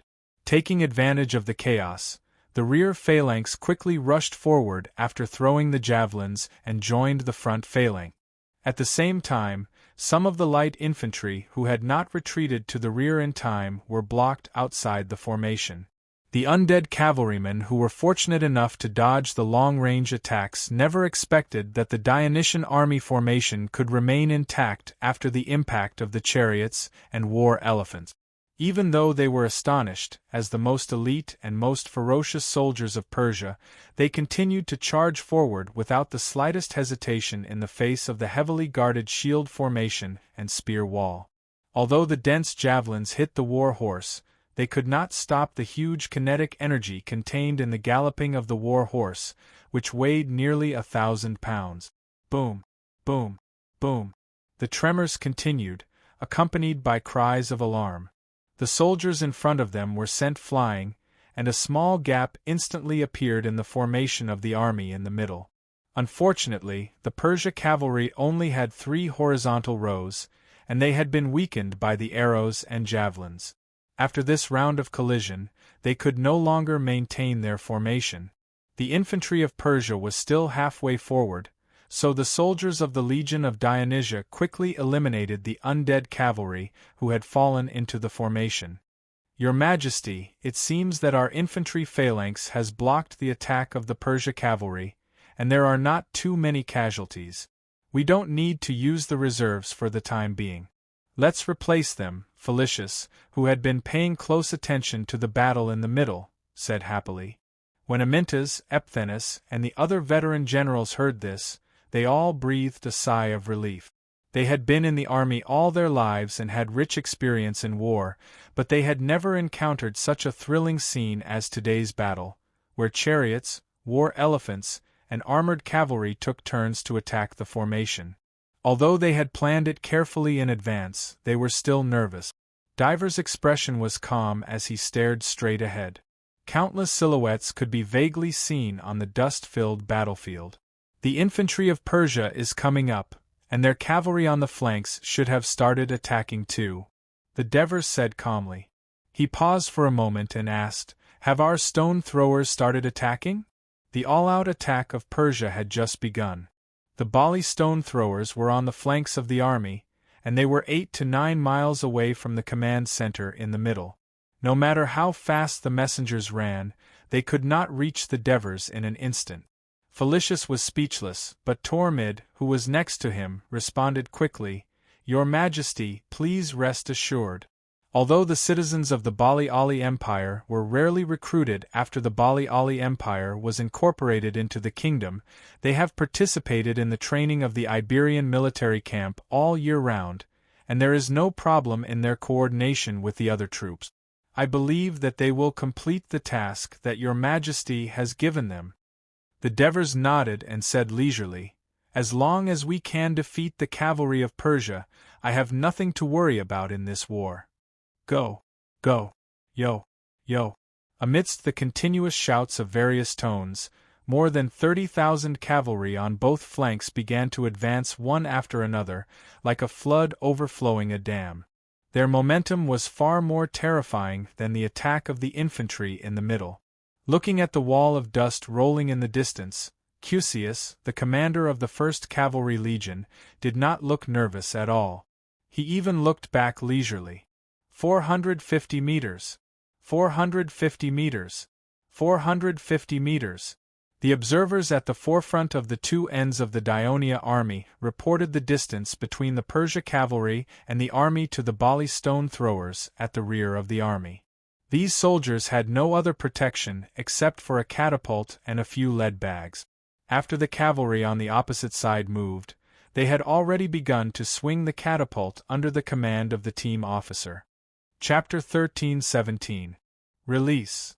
Under the orders of the officers, the soldiers of Bali Ali threw out the lead pellets in the rope with all their might. Then, they put the smallest type of lead shot. According to the many tests conducted by the Ministry of Military Affairs, an excellent Balearic catapult could throw this type of lead shot over a distance of about 400 meters, into the rope. Then, they waved the catapult and threw the lead shot again. They repeated the process without stopping. Even if a lead pellet the size of a red date were to hit someone, it would not cause too much damage. However, when such a lead pellet fell from the sky, it would cause a lot of trouble for the Persian mixed cavalry that was speeding up. No matter if it landed on the cavalry or the war horses, it would easily cause them to fall over, or even die under the hooves of the cavalry behind them. Especially when the camel cavalry that was running at the front was hit by the lead pellet and fell over, its huge body would become a huge obstacle, tripping over its teammates that were unable to dodge in time. The Persia mixed cavalry formation on both flanks was originally loose, but after the attack, their formation became even looser. Each of them had a line of defense that was 2 miles long and nearly 1 mile thick. The 4,000 lead shot fell from 450 meters to 150 meters. In fact, it did not cause too many casualties to the Persia cavalry, but it continued to fall like hail. From 450 meters to 150 meters, the Baliali stone throwers threw 5 rounds, continuously causing damage to the Persia cavalry. Not only did it make the formation of the Persia cavalry more sparse, but it also forced them to slow down and lower their morale. 150 meters. 150 meters. When the observer's voice reached the light infantry in front of the stone throwers, nearly 10,000 archers on both sides of the Dionia formation shot their arrows almost at the same time. At the same time, Cuccio said loudly, "Next, it's our cavalry's turn." When the flag-bearer next to him heard this, he immediately waved the fluttering flag and pointed it forward. The Dionia cavalry began to move forward slowly on their war horses. The formation of the Dionia cavalry was the opposite of that of the Persia mixed cavalry. The war horses were very close to each other, and the formation only had 2 horizontal lines, so the length of the formation was nearly 2 miles.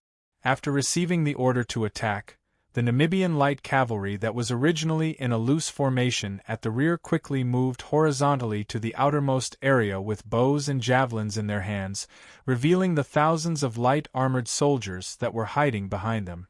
These light armored soldiers, armed with leather shields and short swords, quickly followed the cavalry in front of them. In order to avoid accidentally injuring their own cavalry, the Dionia archers on both sides only shot 2 rounds of arrows.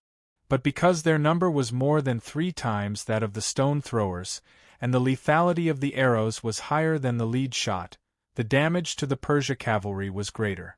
The smug Maldonios did not expect the cunning Dionia to ambush the light infantry behind the cavalry. Since he led the cavalry forward, there was a non-stop rain of stones in the air, followed by arrows that blotted out the sky. The cavalry guards around him gradually became sparse, and even he himself was hit by an arrow. Fortunately, his thick scale armor blocked it and did not cause a fatal injury. With a lingering fear in his heart, he desperately urged the speed of his horse. There was only one thought in his mind: engage the Dionia cavalry as soon as possible, defeat them, and everything will be safe. However, when he saw the approaching Dionia cavalry, he was stunned. The Dionia cavalry was one after another, like a fast-moving long wall. He had never seen such a cavalry charge in his decades of military career.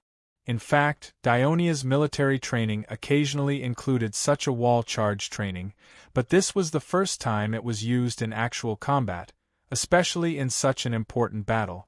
So, Cuccio, who was leading the cavalry forward, was sweating profusely. The young Dionia cavalry did not think so much. They held a spear in one hand and pulled the reins with the other, leaning forward with their legs constantly putting pressure on the war horse. Go! The rapid speed of the war horse made their blood boil, and the comrades next to them made them feel at ease. So, in the face of the approaching enemy cavalry, they were fearless. In a short distance of 100 meters, the rapid speed of the horses made it difficult for the Dionia cavalry formation to remain compact, but the 2 armies were already close. In an instant, the cavalry collided with each other, blood splattered, spears broke, soldiers fell to the ground, and the war horse wailed. The zigzagging cavalry formation of Dionia disappeared in the blink of an eye. But at the same time, the momentum of the Persia cavalry was also curbed, and the cavalry battlefield basically came to a standstill. Maldonios, who fell from his horse, staggered to his feet with the help of his guards. He pulled out the sword at his waist and was about to lead his guards to kill the enemy who also fell from their horses. But then, he was horrified to see countless Dionia soldiers in black helmets and black armor, armed with leather shields and daggers, pouring out from the gap between the cavalry and killing them. The cunning Dionia actually hid their infantry behind the cavalry. Seeing this, Maldonios trembled all over, and his mind went blank. "My lord, let's go." The guards hurriedly carried Maldonios on their backs and fled in panic. The Persia cavalry, who had lost their advantage in speed, was no match for the well-trained Dionia light cavalry in close combat. And the Persia light cavalry, such as the Scythian cavalry, who did not participate in the charge, were pinned down by the Namibian light cavalry and could not provide support. The mixed Persia cavalry was completely at a disadvantage under the attack of the Daionia light cavalry. This was the reason why the Devers asked the Daionia cavalry to attack in such a dense linear formation. Seeing the enemy approaching cautiously with round shields and bayonets, Arthenes knew that they were the Greek soldiers hired by Persia mentioned by the legion commander. "Traitors!" He spat contemptuously, then shouted, "Javelins!" The well-prepared soldiers hurled the only javelin they had left. This did not cause any damage to the well-prepared Greek mercenaries, but it stopped them temporarily. "Charge!" Arsenes shouted again. "Hades!" The soldiers roared in unison and rushed toward the enemy 30 meters away. The infantry of both sides began to fight in the middle, left, and right of the long front line of more than 10 miles. The battle was finally in full swing. Even though the Dionysian army had a big advantage in close combat, the outcome of the infantry confrontation would not be decided in a short period of time. Moreover, the Persia knew the weakness of their army, so they deliberately made some changes to it. In addition to the Greek mercenaries and the undead army, who were not weak in close combat, they also equipped the tough Khaldan, Dukia, and other mountain tribes with iron helmets, chain armors, copper shields, and one-handed hammers, hoping that they could fight against the Daionia soldiers. Unfortunately, shortly after the battle began, the Dukia and Axicant warriors suddenly retreated under the command of big leader Remy and the other leaders. At the same time they shouted, "We lost, we lost!" The Persia general who was in charge of supervising the troops panicked when he saw this change. He even tried to send the law enforcement team next to him to kill the Dukia warriors who were leading the escape, forcing them to stop running and return to fight. However, the Zaskand warriors were prepared to retreat. How could the law enforcement team stop the attack of thousands of Dukia warriors? They were quickly defeated, and even the Persia general was cut down. The retreat of the Zaskand troops caused a gap of nearly 200 meters suddenly appeared in the infantry line of the Persia army's right flank. The soldiers of the 11th Daionia Legion followed closely behind the Dukia soldiers and rushed into the gap. Under the command of the team officers, they quickly moved forward instead of immediately attacking the enemies on both sides of the gap. This allowed the 18th and 19th Legions, who were in reserve, to continue pouring into the gap. The sudden retreat of the Zaskand warriors also seriously affected the Dukia warriors on both sides, especially when they saw the Daionia soldiers continuously rushing through the gap and appearing behind them. One could imagine the panic in their hearts, and their fighting spirit plummeted rapidly. Not far behind the formation formed by the Dukia warriors were the Persia archers. They followed their own infantry formation and were originally prepared to use the few arrows they had left to attack the rear of the Daionia infantry formation from afar, providing support to the troops in front. This was the traditional tactic of the Persia army. Now, seeing the Dukia warriors in front of them being routed as soon as the battle began, and even killing the supervising troops, they were all shocked. At this critical moment, the commander of the archer unit resolutely ordered the archers to draw their daggers and go forward to meet the enemy, in order to block the gap and prevent the collapse of the front line. Letting the light infantry face the Dukia warriors and the Legion of Dionysia, who were equipped with excellent weapons, was simply a joke with their lives. However, at this time, the archers showed the vigor of the Persia people. They gathered from all directions and launched a fierce battle with the enemy, trying in vain to maintain the front line. At the same time, they also sent messengers to quickly rush back to their own formation to ask for help. When Artaxerxes learned of the terrible situation on the right flank, he was so scared that his face turned pale. "Tarabasis, now what should we do?" he asked his most trusted advisor in panic. Tarabasis was also panicking, but he forced himself to be calm. "Your Majesty, the archers led by General Alteos cannot resist the enemy for long. We must press forward with our reserve troops as soon as possible. Our military strength is strong. As long as we can restabilize the front line of the Dukia people, the advantage will still be on our side." Artaxerxes regained some confidence after hearing his words. Not only did he immediately issue an order, but he also scolded, "Cursed Dukia people, why did I believe these shameless villains before? Wait until I obtain victory in the battle, I will definitely annihilate them completely." "Your Majesty, the Persia's reserve troops have moved." Felicius, who received the news, reported to the Devers. As soon as he finished speaking, Tormid shouted excitedly, "Look! The king of Persia has also come up." Chapter 13:18. The Devers narrowed their eyes, and their sharp gaze pierced through the soldiers fighting in front of them. They saw the Persia's flags fluttering in the wind gradually becoming bigger in their field of vision. They could not help but laugh. When Artaxerxes ordered all the reserve troops to press forward, his carriage had no choice but to follow the main army and move forward slowly. If he still stayed where he was, there would only be the royal guards around him. There were only a few thousand of them, and they were too eye-catching, making him feel very unsafe. The driver carefully drove the 4 Nisaea horses that carried the royal carriage. These white horses were produced in the Nisaea plains, the most fertile land in the Zagros Valley. They were regarded as the best and tallest horses by the Medes.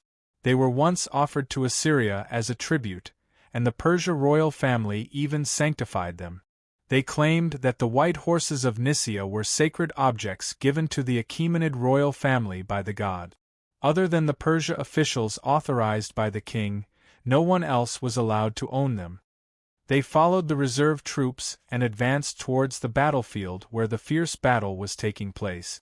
The slightly anxious Artaxerxes felt that the reserve troops were advancing too slowly. Just as he was about to order Tarabasis to urge the troops in front to move faster, he saw the strategist suddenly stop the war horse, put his hand on his forehead, and looked up at the sky. The royal guards beside him also did the same thing. Artaxerxes subconsciously looked at the sky in front of him. At this time, the sun was already leaning towards the west. Artaxerxes hurriedly looked up. Even with the dust blocking his view, he felt that the sun was particularly dazzling. He quickly closed his eyes. Just as he was about to open them again, he heard Tarabasis shouting in panic, "Ballistae! It's the stones fired by the ballistae of Dionia." Artaxerxes was shocked. Ignoring the stinging pain in his eyes, he hurriedly opened his eyes. He saw more than a dozen round black shadows flying past his head at high speed, followed by a roar from behind. Artaxerxes looked back. More than a dozen meters away from him, dust was flying everywhere. Dozens of round stones the size of coconuts had smashed a hole in the ground.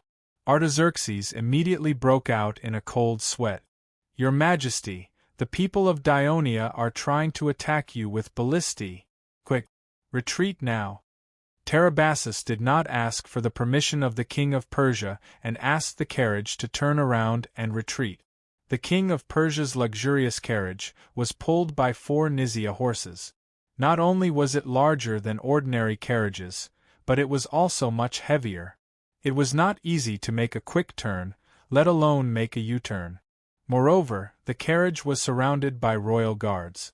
It was difficult to clear enough space in a short time. Meanwhile, at the rear of the Dionia's infantry formation, a simple 3-meter-tall sentry tower had been erected at some point in time. Under the control of the workers from the engineering battalion, the experienced ballista soldiers were standing on top of the sentry tower, looking ahead. They were quickly correcting the firing data of the ballista based on the landing point of the first round of stone projectiles and the position of the Persia's carriage. At the same time, they reported to the ballista soldiers beside the sentry tower loudly. The cannoneers quickly adjusted the angle of the cannons and the strength of the bowstring. Soon, the second round of stone bullets was shot out. At this time, the carriage that Artaxerxes was in was still turning around when he saw dozens of stone bullets falling from the sky. The first one landed beside the carriage, smashing a royal guard into pieces. His brain and blood even splattered on Artaxerxes' face. In an instant, Artaxerxes' mind was blank. He stood there in a daze, not reacting to the panicked shouts of the guard. Boom! Another stone bullet landed in front of the white horse of Nizia, splashing dust on their bodies. The white horse realized the danger and struggled to break free from the carriage's yoke. It did not listen to the driver's command at all. The carriage shook violently, and the absent-minded Artaxerxes was thrown out. "Your Majesty!"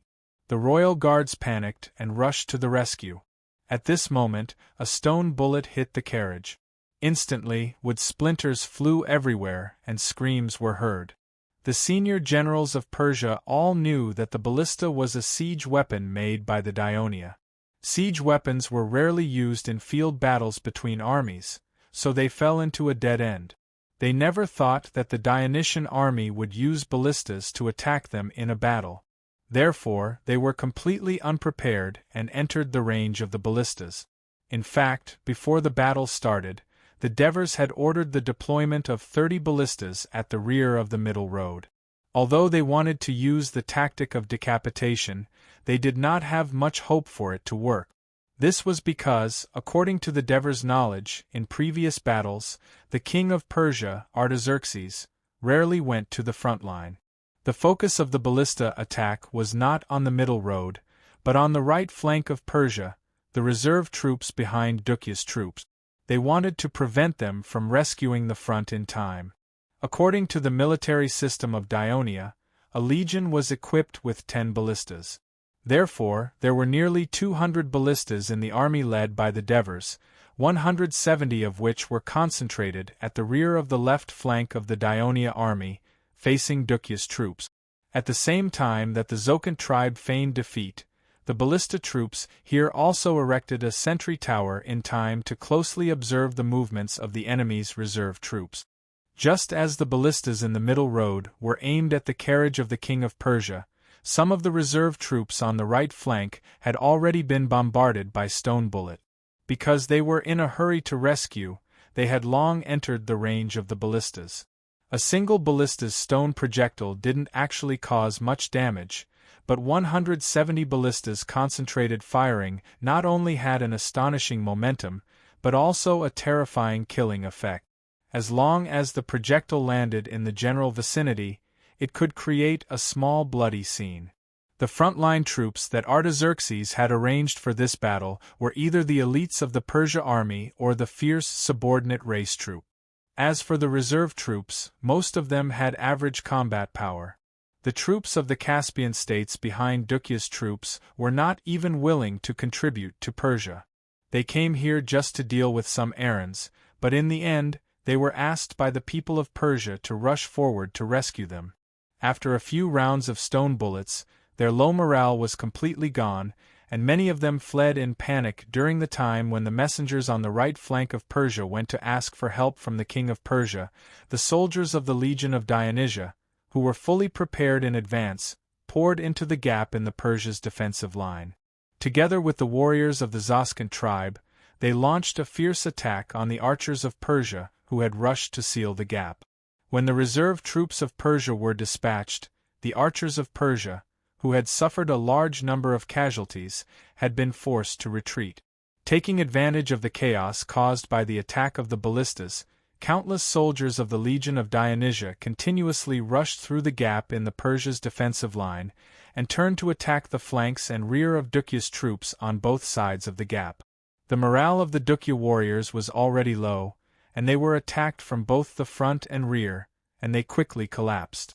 Some even responded to the warriors of the Zoscan tribe and joined the side of Dionia.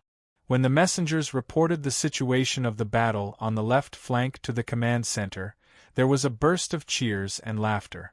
Whether it was the old generals or the young staff officers, they were all excited, because they knew that victory had been decided. With a smile on his face, Devers asked, "How is the situation of the cavalry on both flanks?" Felicius replied in a loud and clear voice, "Your Majesty, the Persia cavalry has begun to retreat. Our cavalry is reorganizing their formation and preparing to attack the flanks of the enemy's formation on both flanks." "Very good. Very good. Very good." Devers praised 3 times in a row, and the smile on his face became even wider. His heart was completely relaxed, and he turned around to look at his old comrades, who were also chatting and laughing in a relaxed manner. The weather is very hot. Everyone must be thirsty, right? Herney, let everyone drink the water you brought. Your Majesty, drinking water is too boring. We want to go to the Babylonian palace to drink good wine. Amyntas joked loudly. Ha ha ha! Everyone laughed. Although the soldiers of the Legion of Dionysia continued to defeat the enemy on the left flank and widen the gap in the enemy's formation, and although the cavalry and light armor of Dionia turned to attack the enemy's flank after defeating the cavalry of Persia, the Dionysian army had already grasped the key to victory, but for the huge battlefield that stretched for more than 10 miles, complete victory would not come soon. It was almost dusk when the Persia army completely collapsed. The last to fight were the Persia undead army and the Greek mercenaries in the middle, so they were surrounded and unable to escape. This major battle caused the elite troops of Persia to suffer heavy losses. The senior Persia generals such as Maldonios, Halpergos, and Pisididae were either captured or killed in battle. The only regret was that Artaxerxes escaped from the battlefield. Therefore, the victorious Devers issued an order.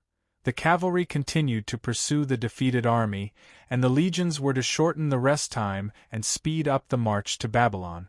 The fastest pursuing force was, of course, the Namibian light cavalry. They did not have much of an advantage in the battle against the light cavalry of Persia, such as the Scythian cavalry. However, because the main force of the Persia cavalry was defeated, the opponents lost the will to fight and fled. So the Namibian cavalry began to rest in the second half of the battle. Therefore, they had more physical strength than the other forces. The rapid advance of the Namibian cavalry left the city of Nicoponia, which was not far from the battlefield, unprepared. When it was taking in the defeated soldiers, it broke into the city and had no choice but to surrender.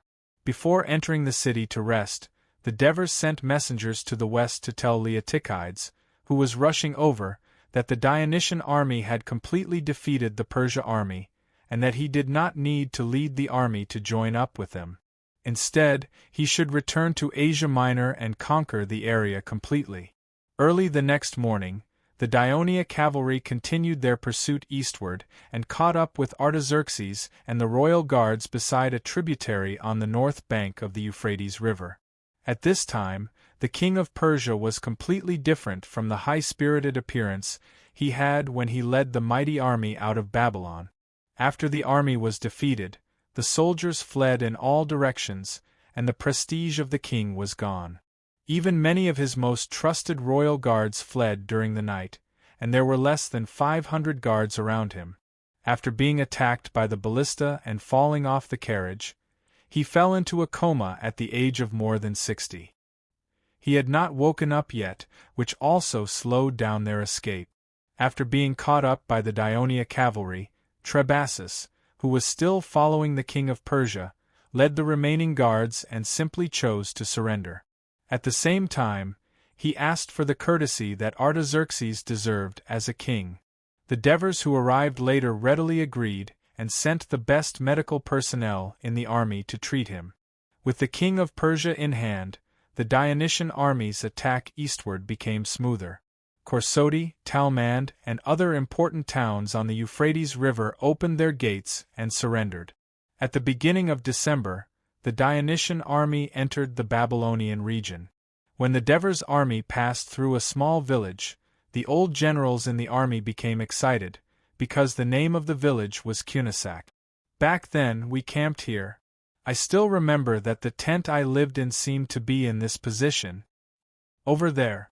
That's the battlefield. We defeated the left wing of the king of Persia with a single charge. It's a pity that little Cyrus was too reckless. Otherwise, we would have won that battle. What's there to feel pity about? Fortunately, he failed. That's why His Majesty stood out and led us to establish Dionia. That's why we can return here today as conquerors. That's right, we all have to thank His Majesty. Long live His Majesty! Long live His Majesty! When the old generals were touched by the scene and sincerely cheered for the Devers to express their gratitude, the king of Dionia, the new overlord of the entire Mediterranean Devers, sat motionless on his war horse like a clay sculpture. He stared at the empty space where Geogres stood in front of him, and his heart was filled with emotion.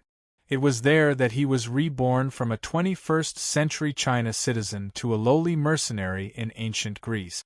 From the very beginning, he struggled to survive, to the hard work of establishing Dionia, and struggled hard in this strange world for more than 30 years. At this moment, scenes of the past flashed quickly in his mind, like a dream. Report, Your Majesty, Babylon has opened its gates and surrendered.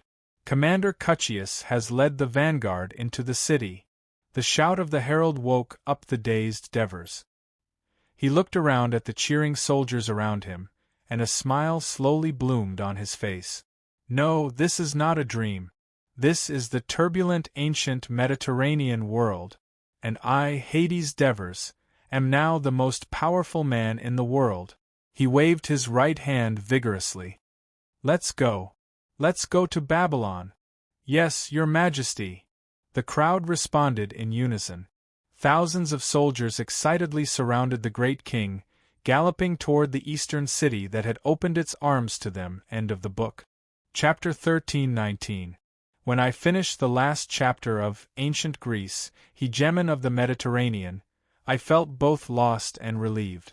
I still remember 5 years ago, after a period of boredom, I finally made up my mind to rewrite the ancient Greek story to make up for the guilt of not updating it.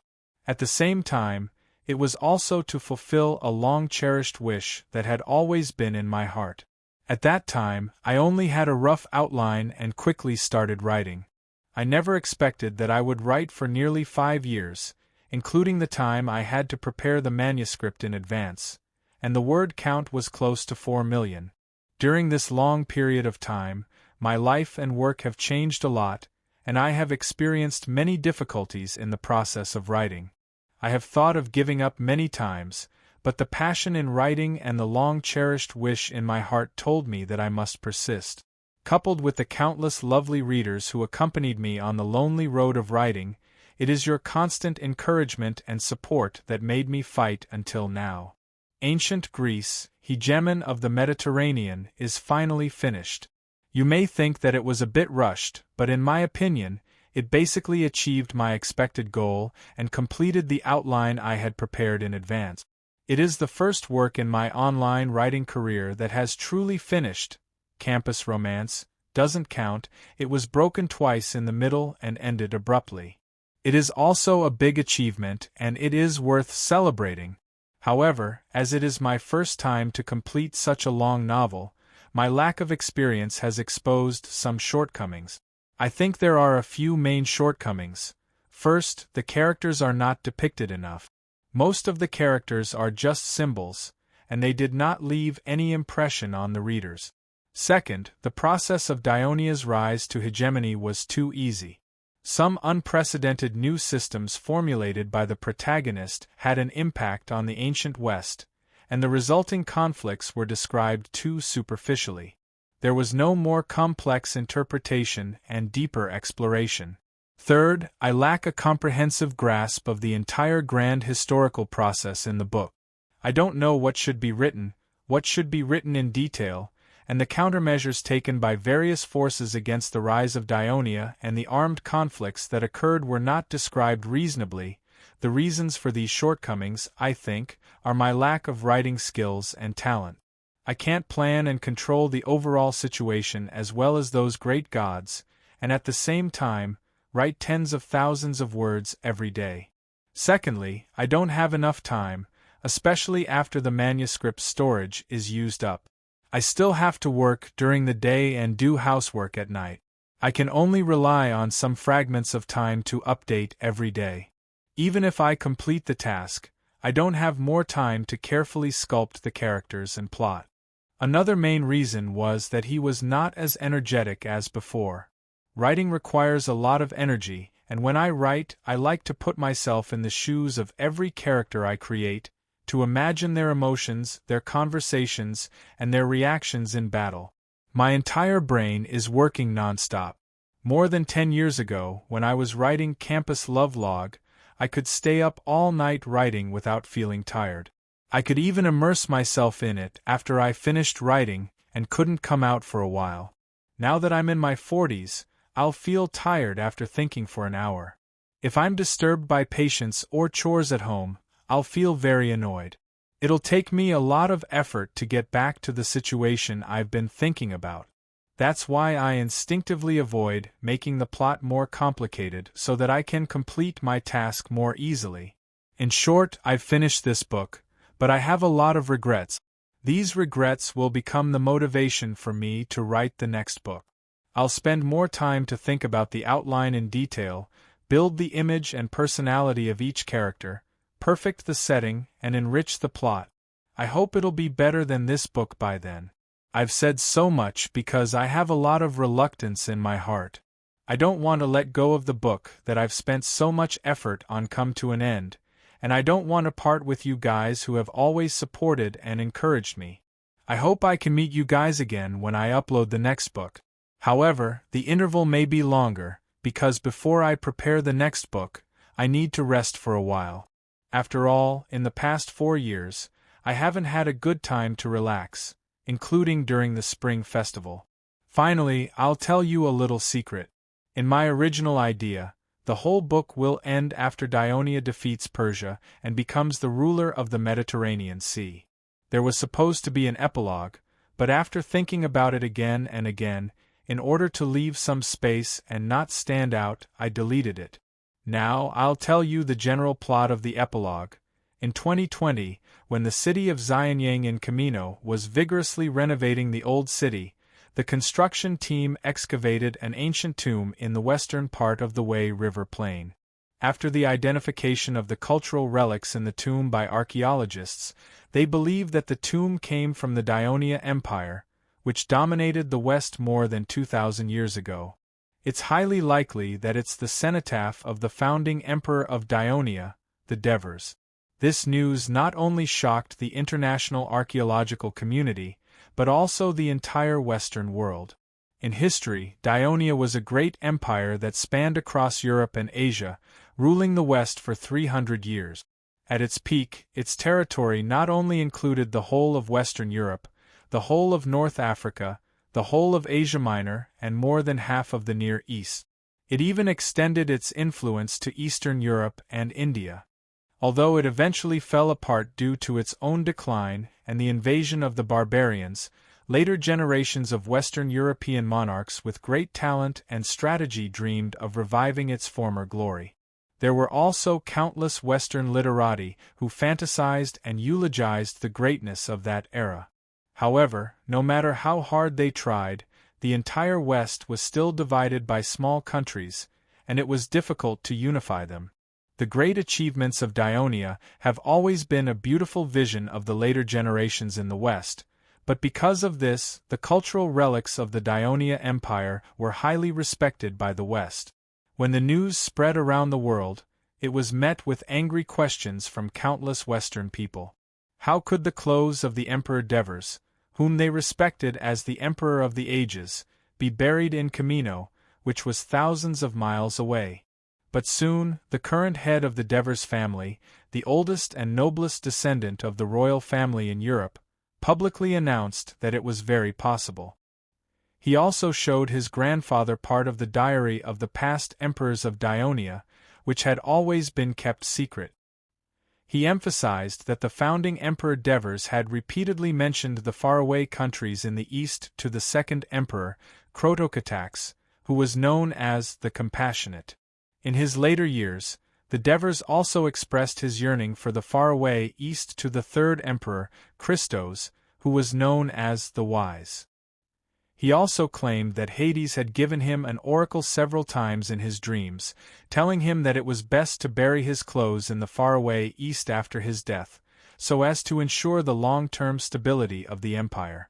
Immediately after that, The most authoritative association of archaeologists in Europe also announced to the public that they had carefully searched through all the historical records of the Empire of Dionia and found that during the reign of the fifth emperor, Silesius, who was known as the Conqueror, had indeed sent out a large team of emissaries, claiming that they were going to search for the faraway East. However, there were no other historical records after that. Therefore, the Western people were in an uproar. The people of every Western country even held demonstrations and unanimously protested that if this was really the cenotaph of the Emperor Devers, the government of Camino should return it to the West. All the governments of the Western countries complied with the demands of the people and put pressure on the government of Camino. In the face of strong international pressure, the government of Camino finally agreed that if this was really the cenotaph of the Emperor Devers, then it was the wealth of all mankind and should be shared by all countries. Soon, the Western archaeological team, led by the descendants of the royal family of Devers, joined the archaeological team of Camino. At the request of the people of the world, the entire archaeological process was broadcasted live. The rusty golden crown, the helmet, the golden breastplate, the sword, the rotting and tattered robe. After every item was taken out of the tomb, the head of the family of Devers would vividly describe some historical anecdotes about the item. The audience in front of the TV was also fascinated by the story. Now, it was completely confirmed that this was the cenotaph of the Emperor Devers. The audience was looking forward to the archaeologists of the West and China as soon as possible to restore these items to their former glory with modern technology. A few days later, the rusty spots on the golden crown, helmet, breastplate, and sword were all removed and shone brightly. Moreover, the Western experts also discovered that these items were engraved with the same inscriptions. However, the experts of Camino widened their eyes in surprise because these inscriptions were in the simplified Chinese of Camino. Guess what these words are? Dear brothers and sisters, let us meet again in the next installment.